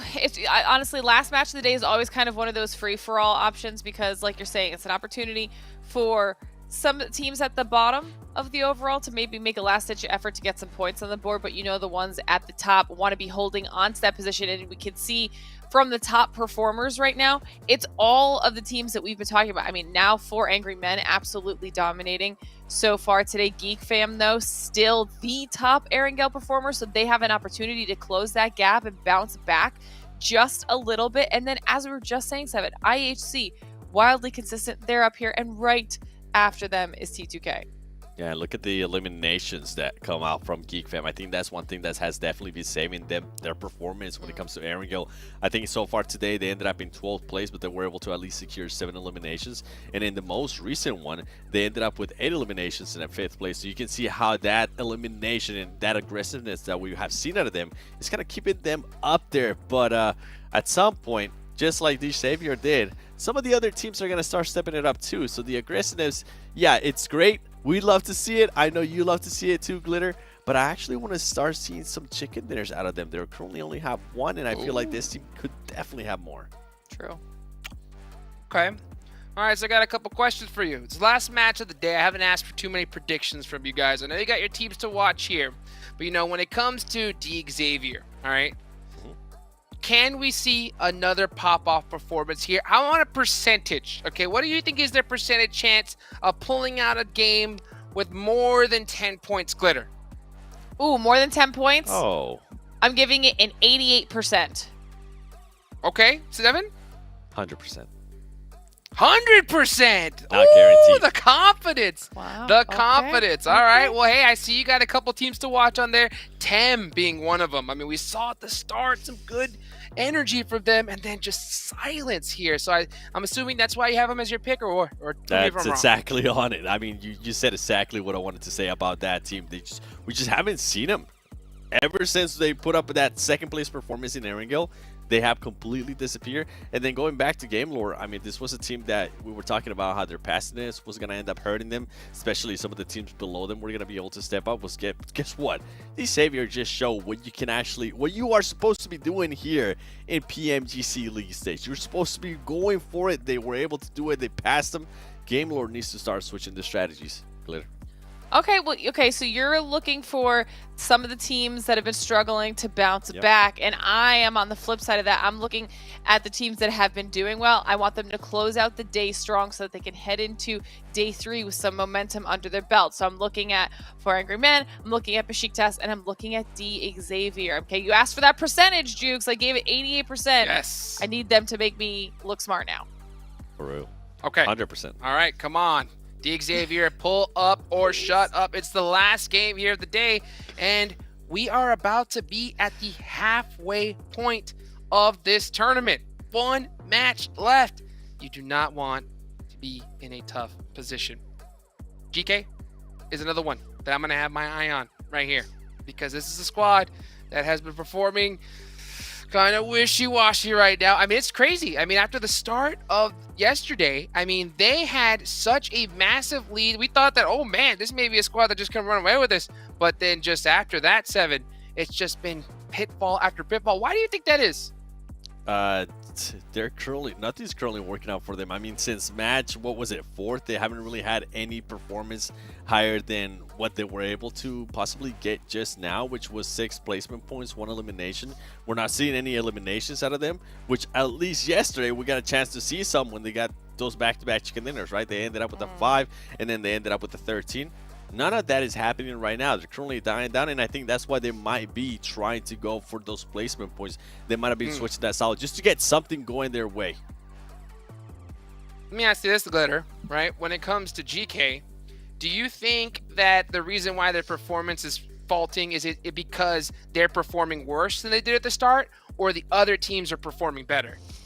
I mean, I think it's mostly themselves. When you look at the stats, they're just not putting up the same numbers on any of the maps that they did well. So it's not like it's a map specific performance thing. It's not like it's a time of day specific thing. They're not burnt out, or maybe they are. I don't know. Maybe they can't. It's the full weekend stretch that's starting to tax them a little bit.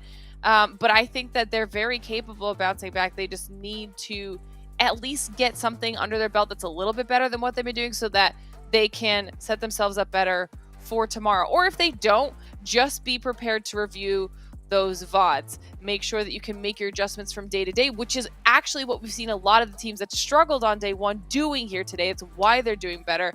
And I also, we're seeing that here in this recap. I had also mentioned earlier about FaZe. They haven't been getting the chicken dinner, so we haven't been talking about them as consistently, but they have at least put themselves in a solid placement.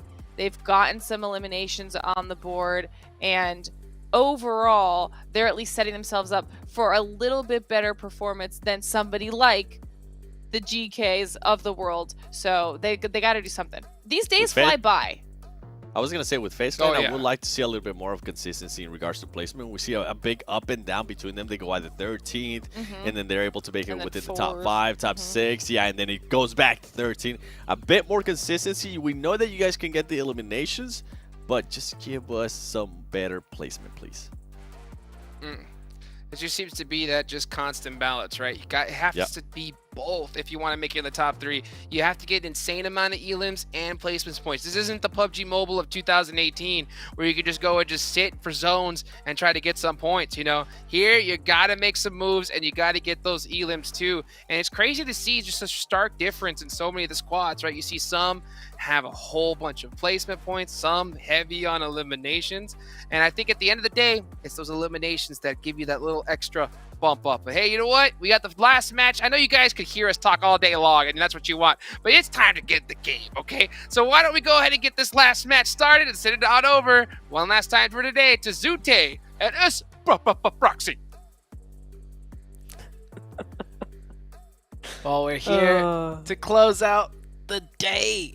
From day 1 to day 2, very different. In this roller coaster of a ride, I feel like it's only going to continue. We're starting to see shines of brightness from teams that were looking kind of like almost dead in the water. D Xavier just now with that super sub coming in an immediate chicken dinner, and not an easy one by any means. They had to fight their way through towards the end through quite a few tough opponents. There was FaZe Clan, and then there was also 4 AM that they had to contend with at the very end. I think it's shaping up to be the next 2 days things are gonna still change and shake things up. Oh, we like to see it. Again, we were talking about that halfway marker, getting to that halfway point, waiting for those teams to step it up, waiting for them to showcase what they have available, and at the very least, getting that momentum rolling. Because, like Lita mentioned, these 2 days that are after today, they run fast. These maps run quick, and we've seen teams literally drop from first place down to sixth place. We've seen teams going up from that exact polarizing effect. So there is still an opportunity for a massive comeback. I mean, like, Hot Jukes mentioned, 30 points from third to ninth. That is one potential game. We've seen teams literally put up nearly that amount of eliminations alone. And also, many teams will be getting 0 points throughout the courses of the next few games coming up. Well, we have one game here, but we still got like 12 more to go. Even the top teams could, run into a little bit of a whoopsie and then score a 0. So that 30 points, it is quite easily closable by anybody still. So we'll see how this last match goes. Players are getting prepped and ready. FaZe has been... I think FaZe is like one of those teams just like on the cusp of getting their chicken dinner. They've been playing so well. I feel like the entirety of today just not managing to get that final chicken dinner in, however. It's weird because we have them in that conversation. We know that they're in the vicinity, like in that last Mermaid. We know that they were in top 4, top 5. We know they're there. They're making that appearance. But it's almost similar to what we were talking about with D Xavier. They've also been making it up into those top placements, and we just haven't felt that impact yet because they're not getting those winner chicken dinners. This all has been broken down already by the analysts, but they just said such nice words. I had to say it again. Yep. So now we need FaZe to make that approach. We've seen them take those engagements, especially on towards Wrangle. Let's get a little bit of that energy back. Let's see that real FaZe performance come through. Actually, I'm taking a look at the leaderboards. A team that I want to get the chicken dinner more than any team is actually IHC. And it's not because, they would shoot them in the first place, but looking at the first page leaderboards, from first place down, okay, 3 chicken dinners for 4 Angry Men, 1 for Geek Fam, 0 for IHC, and then immediately following behind IHC in terms of chicken dinners, 1, 2, 1, 1, 1. Everyone on the front page has had at least 1 chicken dinner besides IHC. That... I mean, we were talking about Geek Fam yesterday. They were also managing to bring in such a beautiful performance without getting that winner chicken dinner. So it's about that consistency, man. Bringing in those placements, bringing in those fantastic, eliminations. Even if they're not getting you to that winner chicken dinner, if it's helping you make that stand, if it's helping you get to that second, that third, that fourth place, you're getting those points. And they've been active at the very least. They have been a consistent mention. There has been a few slow moments for them. There has been a few times we were like, okay, where's our IHC? We just got used to you being all fantastic and all amazing. Bring it back. But they did. And now the question stands for the rest of the teams. Who else is going to be joining the fray? Who else is going to be picking it up? Train to Kill. They've fallen out of the top 3. We need them to catch up to IHC now. It's only 1 point, but still. Yeah, not just Train to Kill, but if you look all the way down to 6th place, right? Besiktas, with that really good performance. They are only 12 points away from IHC, who's sitting in 3rd. Right, 12 points, not that big of a point difference either. We did have a very eastern plane path, by the way, in the first circle all the way to the west. Yeah, the center's, of course it is. Yeah, center's right on, basically center's like right below the western part of having a brain fart here. What's that mountain called? Mount Everest. Everest? Yeah, that's what we call it here. Yeah. Right on the western edge of Everest is pretty much the center of the zone. So I want to see which team does take Mount Everest and how that plays out. But with the first circle, so much space left to be played, and everybody's pretty much looting on the east side. And if anybody's looting the west, they're not even there yet. And we're 3.5 minutes in. And it's making those rotations, right? I mean, everyone's still having to loot up. Everyone's not in a position really to sit up on top of Everest because, well, guess what? There's no loot waiting for you there. So it's about that team that is able to loot up quicker. That's that team that maybe dropped a little bit sooner. That can take that rotation on in. Even if you take a look at like Vivo Keed, as we can beautifully see here, right alongside Everest, but there's no reason they're going to be taking Everest right now because I see a revolver. Yeah, no, he's going to hold Mount Everest with a revolver. That's what he's going to do. Oh, yes, absolutely. I mean, easy pickings. I mean, we're talking about the showdown here. We just need those hay bales and a little bit of and then we're perfect. Imagine. But no. One man controlling the entire of Everest with the revolver. He just doesn't miss. That's how he's going to be able to do it. Furious Gaming with a very, very fast rotation here. I think this team is done looting, and they're going for their first rotation of the match. I feel like they're rotating in deep to the west and looting somewhere, and then working from, the west side in, rather than, looting up and then constantly working from the east end, where a majority of teams are going to be working from. Xavier also with a quick rotation, but of course they got to loot Pachinki, a place with a lot more loot. They should be better looted than the likes of Furious Gaming, and they'll also be ahead of Furious Gaming since they start off in Pachinki. Furious Gaming more further east of that. So a lot of teams prioritizing a very fast rotation given the polar opposites of the plane path and the zone. Furious Gaming. A little bit close up to Everest. I don't know if they're going to be stopping here or, like you said, just moving on a little bit more towards the west, maybe heading into Georgia Pool, potentially for a little bit of looting opportunities. Just sticking to the ridgeline for the time being very aware of what could be happening in the vicinity. A few compounds right up ahead, but those compounds might be taken by Xavier. A second too late. I don't know if he spotted the... even if he knows didn't... now. Oh, no! No! He swings out the bike. Too much momentum. And Fernan will go down. It doesn't happen too often, but it is a mechanic. It does happen. These players do need to be aware of that and not get off the vehicle so quickly. Furious Gaming, with such a fast rotation, they wanted this compound. They weren't going to hold Everest. They wanted they wanted some more loot, and that was a perfect compound to do it in. But we saw Xavier leaving Pachinki just as fast, and they will beat Furious Gaming to that spot. Such minute timings can change the course out of a team's entire performance for a map, and that was a crucial moment right there. And fortunately for Furious Gaming, they drew the short end of the stick. I am seeing a few marks there on towards Everest. We are waiting for that question. Who's going to be one of the first teams to actually take it? And it looks like Rejects. They're still in the vehicles, though. Doesn't seem like they've planted their flag, but they are in the vicinity. Might be holding on to that one. Moving on in from that eastern side, so hopefully they will be well looted up into this potential opportunity. We have a few more teams heading to the northern side of the zone. As we can see, Tem Entertainment and Train to Kill getting closer and closer to shooting range.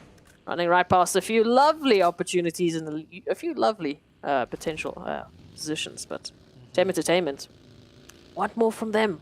Again, those shining moments. We've had those glimmers of hope for Tem Entertainment, but they've had a rough start. I mean, we started off with a wrangle with them literally just hiding behind a holy tree.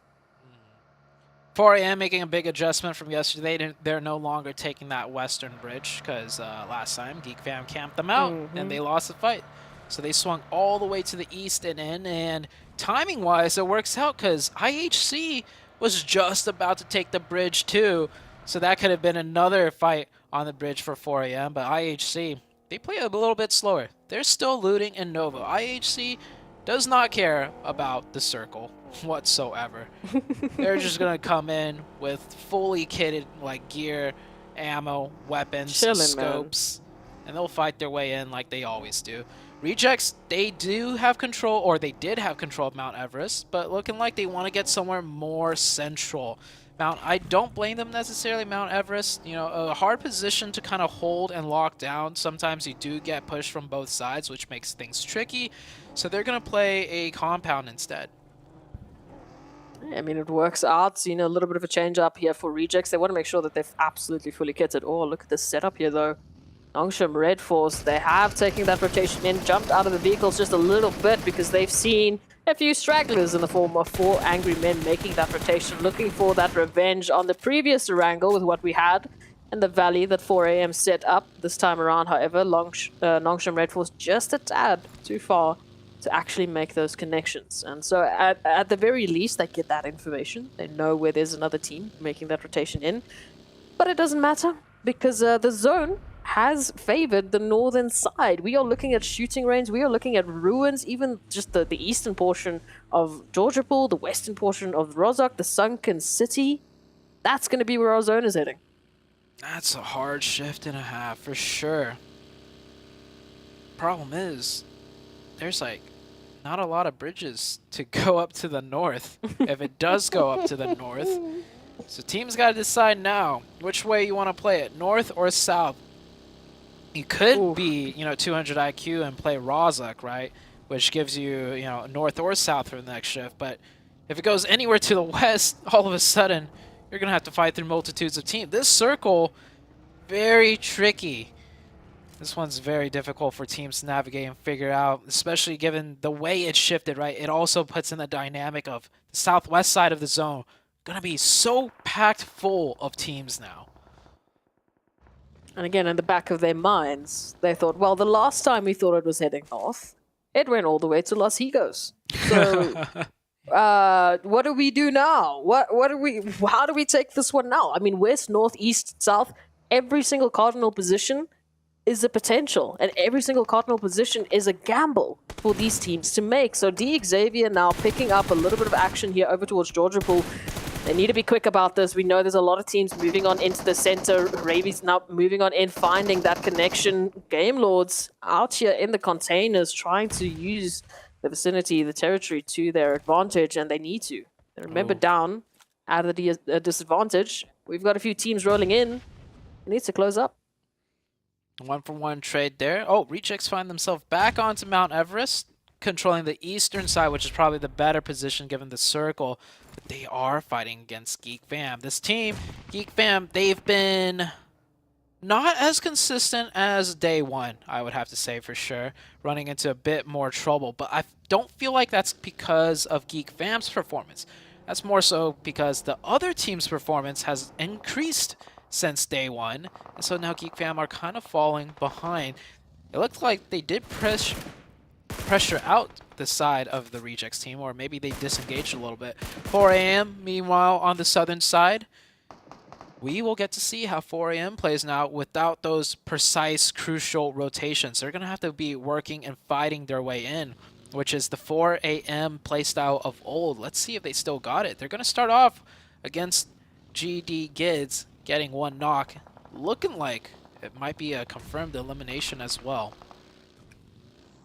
4am just circling on around, so not an immediate investment from them just yet, but they know what's at stake for them. They know what a journey they have to take, maybe even scouting out a potential a little bit somewhere else. There's the IHC making that rotation on in, finding Nongshim Red Force, saying hello, how do you do? Sending through a few med packages, not making the connections just yet, but the damage that IHC has been taking from that blue zone, you can see the HP bars, they're just below half. Feeling a little hurt, they're not feeling that great about the rotation, and now again that zone shifting more towards the west. Ooh, 4am gets another opening here. They're going to continue the pressure. Two players isolated, one already knocked. A pre-cooked nade by Allen. Going to try and slow things down. 4am get the confirmation onto one. Allen with the nade. Oh, that was actually a flash. My eyes blinded.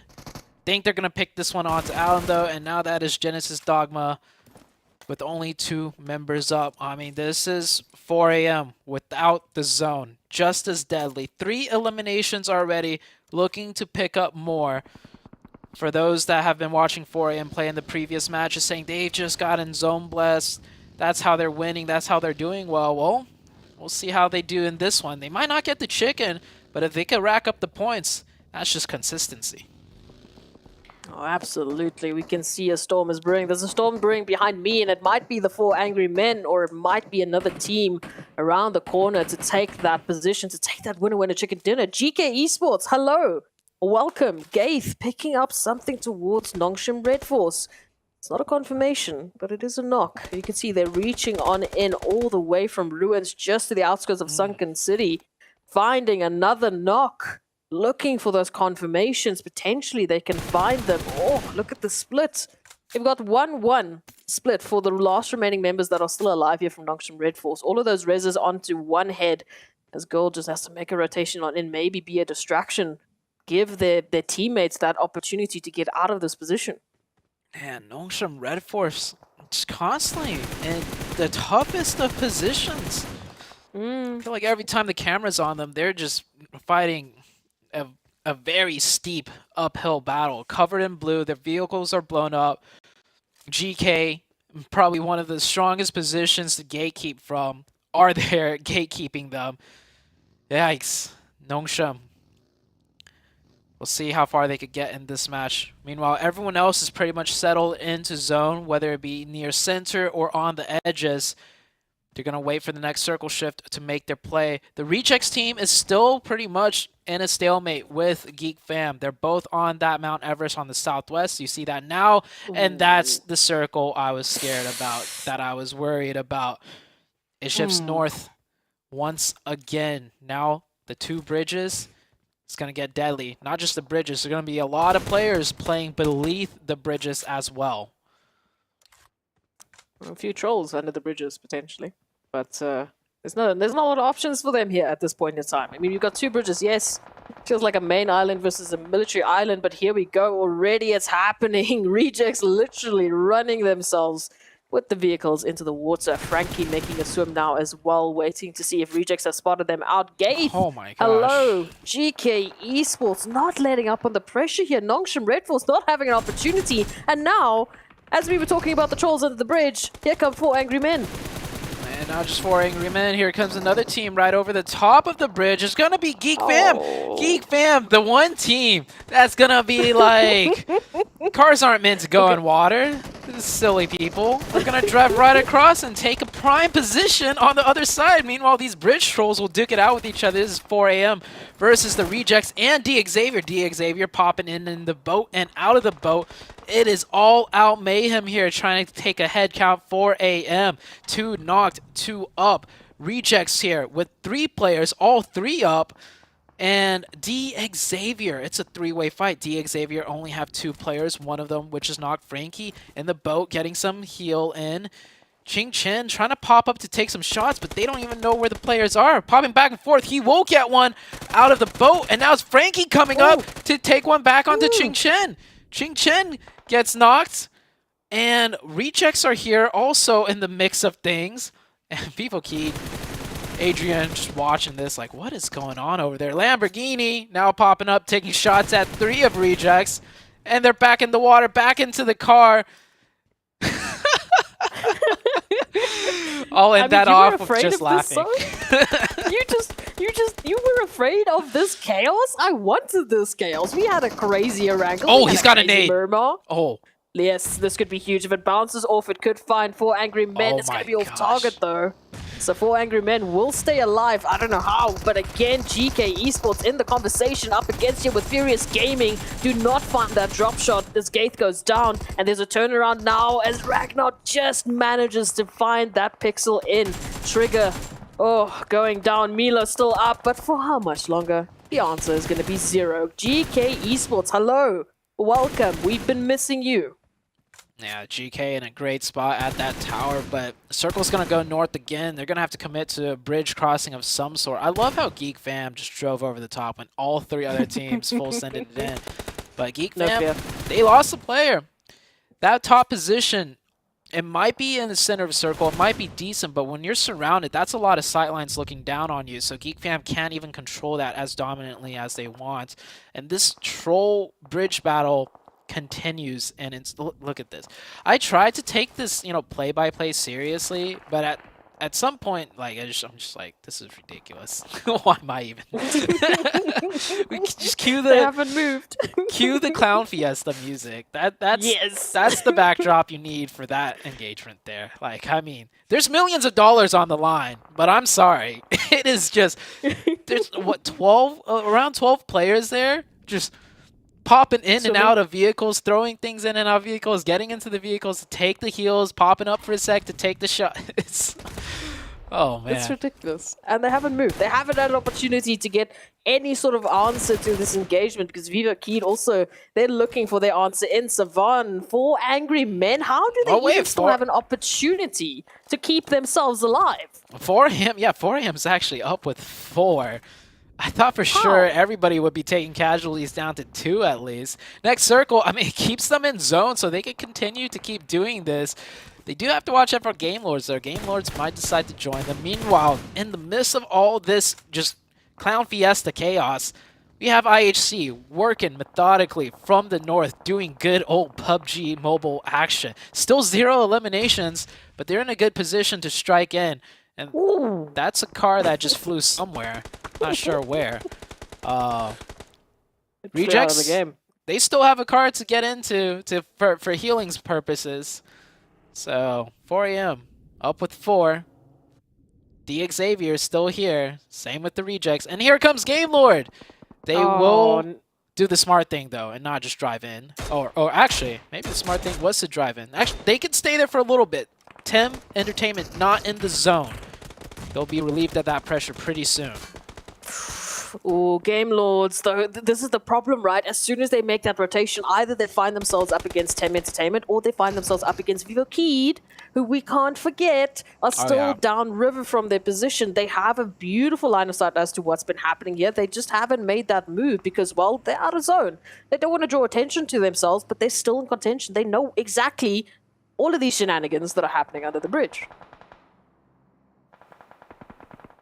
I'm just trying to, like, figure out how I'm gonna go about casting the next couple minutes of this fight down here because it's only gonna get more chaotic because Vivo Keed is here now joining in, Game Lords is here joining in, and it's just Train to kill. Oh, I think 4AM might be done here.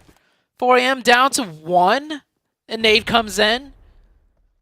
I think it's all up to Good Shout. Good Shout does get into a vehicle to go for the heal. And rejects are going to come in. That nade is good. There's still actually one more up for 4AM. 4AM finally taken out by Vivo Keed. And now it's the rejects and Xavier. The team with 4 will go out, will bow out. Finally, one team eliminated from being the Bridge Trolls. Frankie's still here, man. You can't count them out. Xavier, Rejects, they've been holding onto this bridge. Now they can say longer than the 4 angry men. They are the OGs under this bridge, and they are not looking to let go anytime soon. Genesis Dogma Gids making a rotation under a bridge of their own, but Tem Entertainment might have spotted them out. Vivo Keed, oh, it's a beautiful nade onto Frankie. Xavier down to only 1. Whereas Rejects, they're still up with 2, potentially even 3. They could get that res. This is going to come down to the wire for all of these teams because, again, that zone is the determining factor. It has shifted off. That bridge, not in zone. Yeah, it goes north once again. IHC on the northern side with 4. Train to kill, playing from the compound. Will be able to keep 4 up. Tem Entertainment, weathering the storm on the south side, will also have 4. There's actually quite a few players left alive for a zone this small. We have 35 remaining. 12 teams still fighting for their points here. Talk about a final zone. We've got, unfortunately, Frankie now going down. Xavier, their numbers are dwindling down to only 1 swimming member. I wouldn't say moving, but here it comes. Tem Entertainment putting in the fire, finding Genesis Dogma Gids. IHC finally picking up those eliminations. They're looking for that first one. Bevy down in the water now, having to swim up to catch up to Genesis Dogma Gids, as all of Tem's members are in the water. Yeah, Tem having to swim it through. Tem down to 2. They're making progress, however. They do get 1 right there. Genesis Dogma still trying to come in from behind. Meanwhile, on the other side of the bridge, a nade flies through, does connect onto one of the rejects players. The Vine is knocked. Duello swimming towards that car. He spots off another member. IHC, no confirmed points just yet, but Train to Kill is hurt heavily. However, Besiktas on the other side of things, pressuring down IHC from completely finishing out the fight with Train to Kill. And as that battle ensues, the bridge contestation is still there. Hold on, one player of Xavier right in front of you, Ray J. Xavier, he misses the shots. And oh, he's not down yet. He's still alive with 1 HP. He's going to swim around, try and go for the flank to get the pincer and onto the Rejects team, because the Rejects team are getting pushed by Vivo Keyed as well. Ray J is good for 1. He's good for, no, almost good for 2. And the third party from across the side, Tem Entertainment taking shots. We still have GK swimming in the middle of all that chaos. And IHC still doing IHC things. Besiktas, this is the time to strike. Oh, the re-knock, though, is good. Once Besiktas gets this revive, if they're feeling the confidence, they can maybe swing around and take IHC's position. Next zone will shift, though, before anything or any of that could happen. So that will change how things play out for the Besiktas team, potentially. Oh, GK Esports still just down to only Satan. The Xavier in the midst of all of that chaos did go down. Eventually, unfortunately, 1 HP is not a lot to work with. Vivo Key, they have been quiet. They've been moving up of the river. One of the only teams that are still living from this crazy bridge contention, and it doesn't look like they have a lot of time left either. CeeLo down to a sliver of HP. CeeLo might be going down alongside the rest of their team, but here it is. Besiktas, one of the teams that have got such a good amount of numbers. The only other team with 3 players is FaZe, and look at where FaZe currently find themselves. Yeah, FaZe has been working that Shack position for the entirety of all this chaos. That one Shack hardcover playing in huge. Geek with a tricky little 1-1 split. They'll be able to get cross angles the second a team passes by them.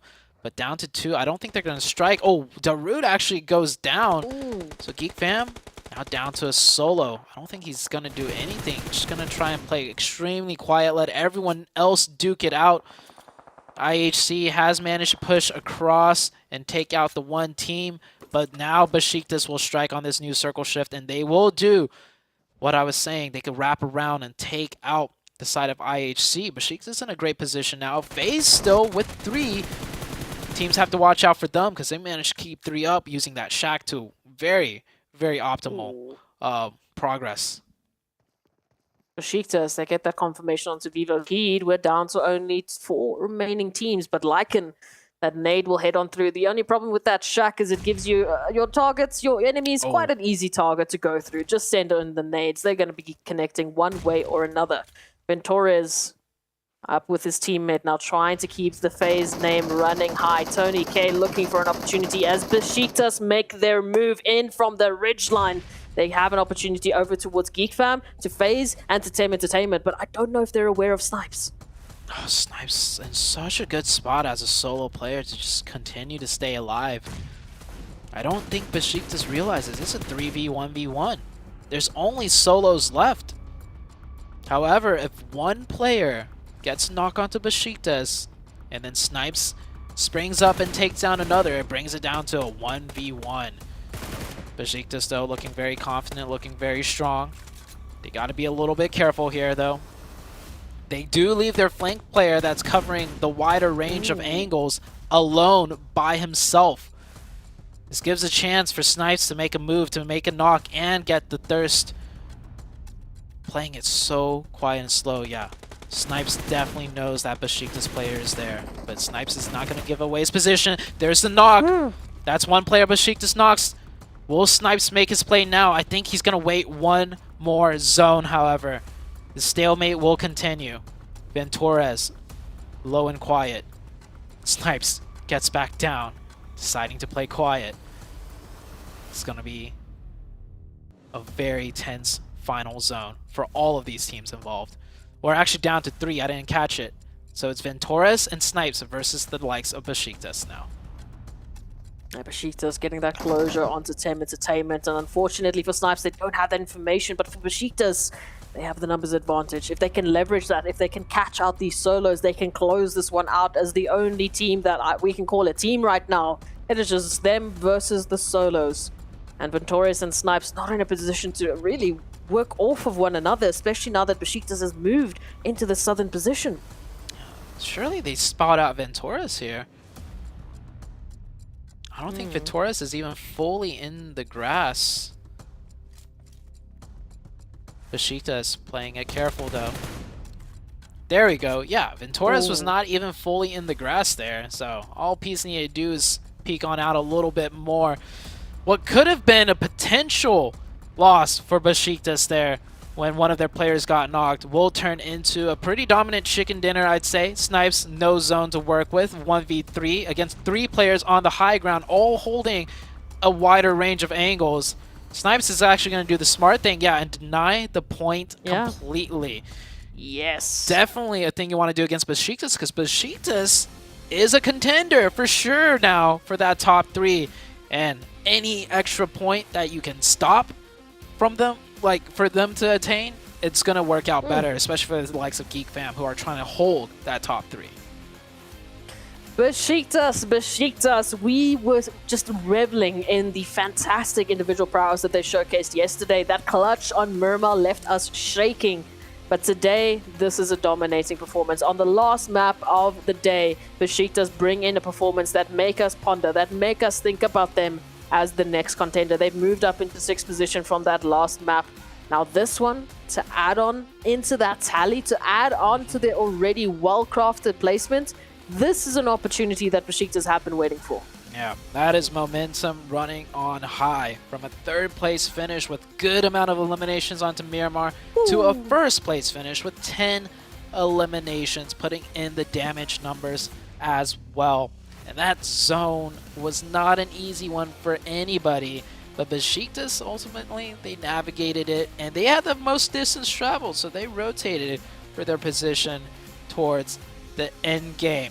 That was day number 2, a lot of new storylines to be had. Geek Fam with a good finish as well towards the very end. But it will be Besiktas coming out on top for the final game of the day. And we still got 2 more days to go.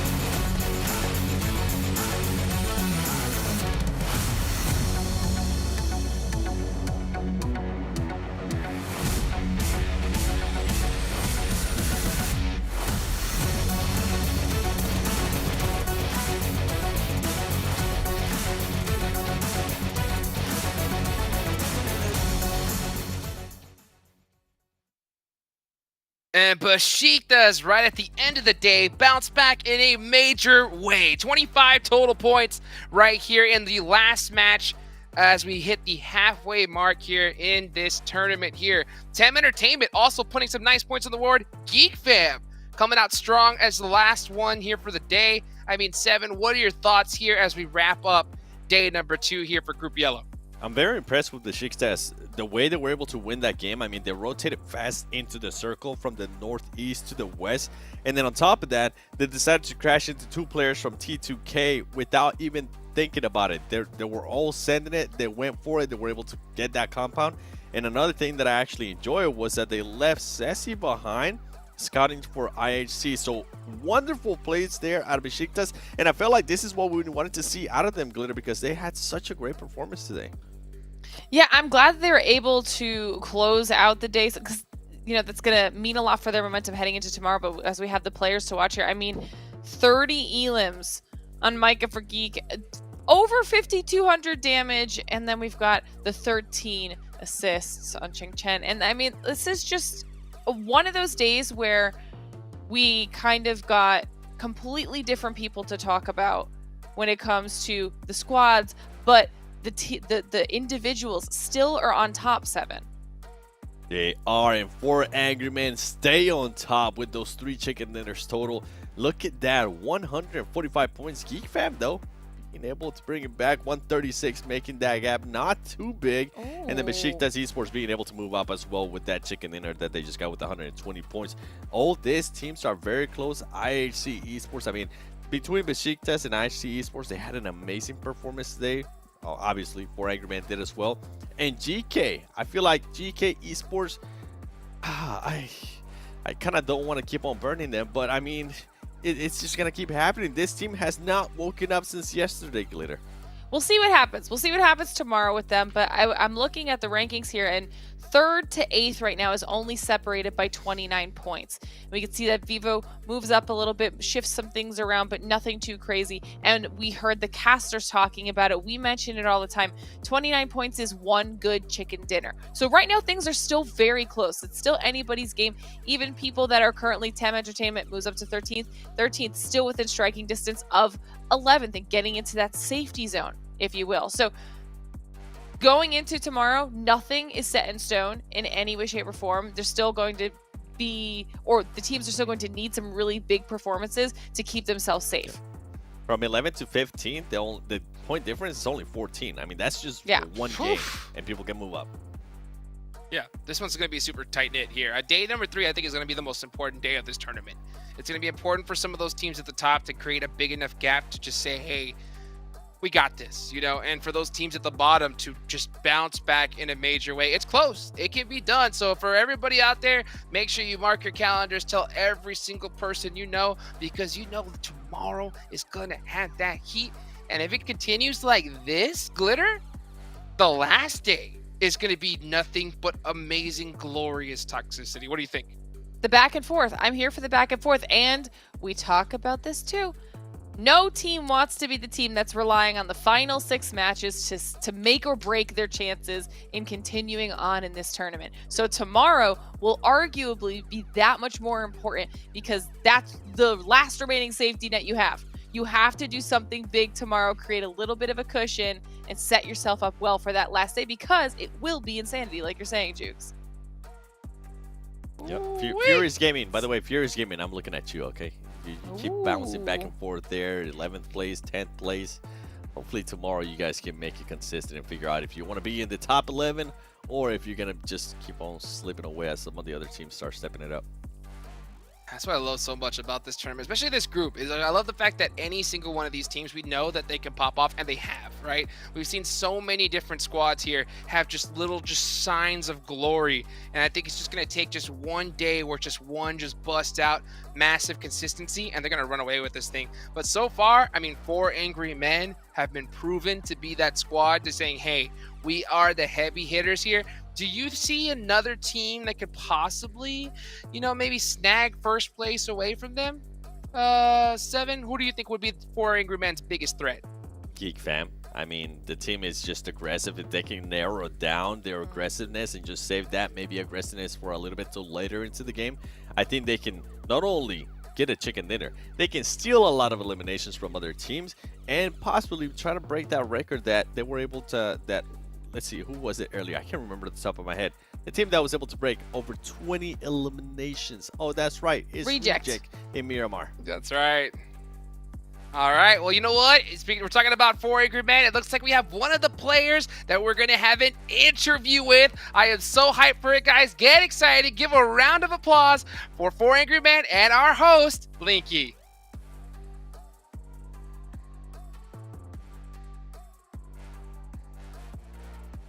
Maybe? Yeah. Yes. Maybe? Soon? The suspense.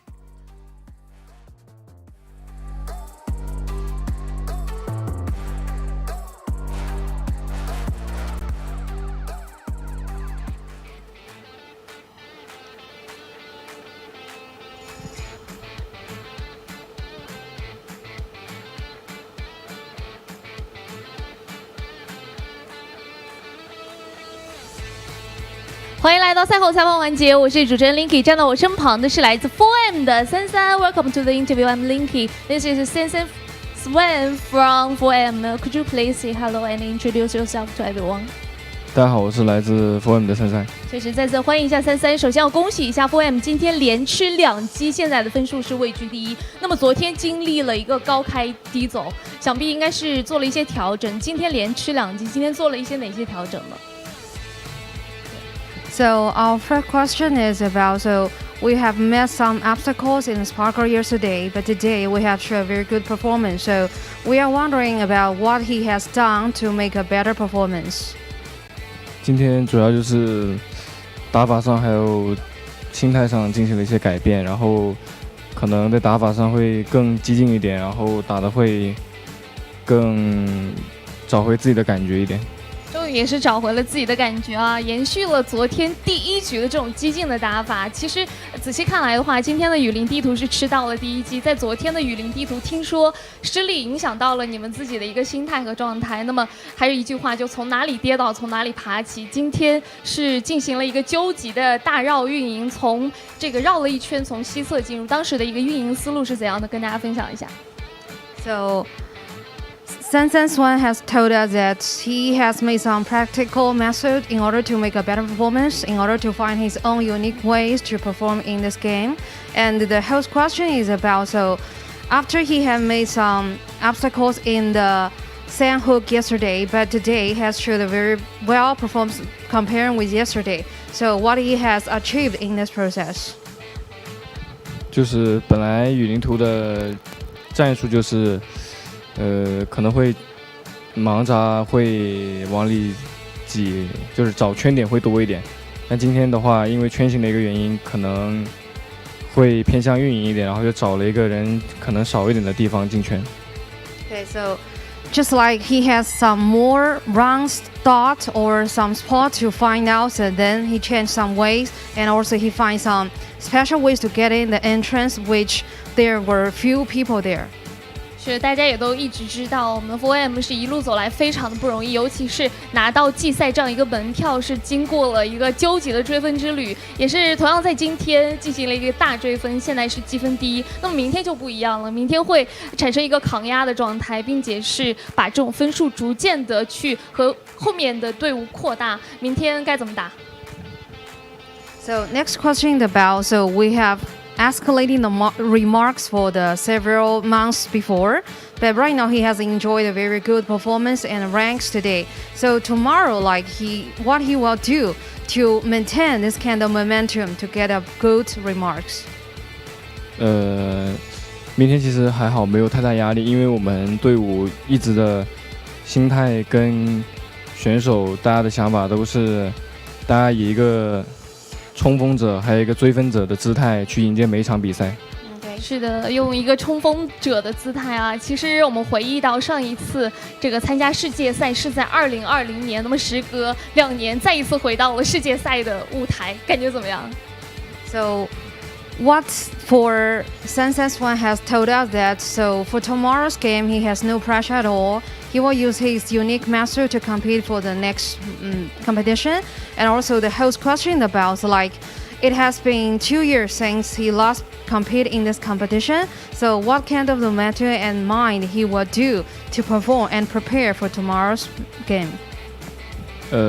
还好，其实因为2年没打，然后这一次回来打季赛也换了队友嘛，然后也换了很多，就是战队里的东西、战术啊、打法之类的，就感觉还是熟悉的感觉吧，就是各种情况。Swan's reply is about, first, he's very familiar with this game, and second, he will use some practical method along with the teamwork of his teammates, and also he felt no pressure at all. He will maintain his good performance. 确实是非常的不容易。那么，请海外的很多的网友、很多粉丝一路的非常支持我们 4M， 也是支持33。那么最后有没有什么话想要对他们说？ So the last question for him is about, there are many people and fans around the world who support him, Swan. So what will he say to his fans around the world?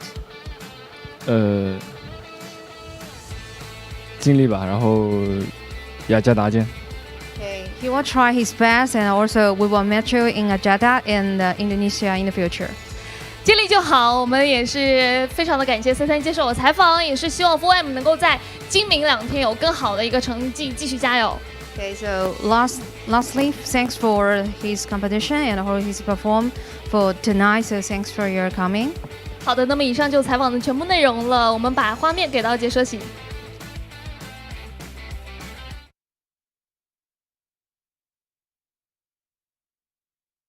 And we're back. Okay, we finally get to hear from one of the 4 angry men. 7. What was your biggest takeaway from that interview? I love that he answered the question about Sandhog because it's literally the exact same thing that I pointed out. The way they rotated into that circle, the way they were able to find a wild rotation. And he was talking about that they had to do something weird to get into that circle. And I'm glad that we got to hear that from that player. Glitter? Well, for me, honestly, it was the mindset. We talk about this a lot. He was unruffled, okay? He said they're going to change whatever they need to change, but not worry about it. He was very confident in his individual ability and his team's ability, which is massive to not only have that trust in your squad, but know that even if you've got a few hiccups along the way, it won't affect the next day's worth of games. Yep. Hey, it helps being here before. That is for sure. You know that squad knows what they're doing, and they're proving it here on the Battleground. Any final thoughts here before we go into tomorrow? 7. Geek fam, I'm going to be looking at you. I want to see that placement become a little bit better and for them to continue the aggressiveness, but I just want to see better placement. Okay. Glitter? Okay. You know what? I'm gonna do the same thing except for Besiktas. I want to see what you did today. Whatever you turned on today, keep that going for tomorrow, because I think that they could potentially really be in the running. Yes. And I want to go with the Falcons. Come on, Falcons. Go up tomorrow. Get it done. I'm your host, Hot Jukes. I'm here with the 7WG Glitter Explosion. We will catch you guys tomorrow. Tell your friends, and we'll see you then.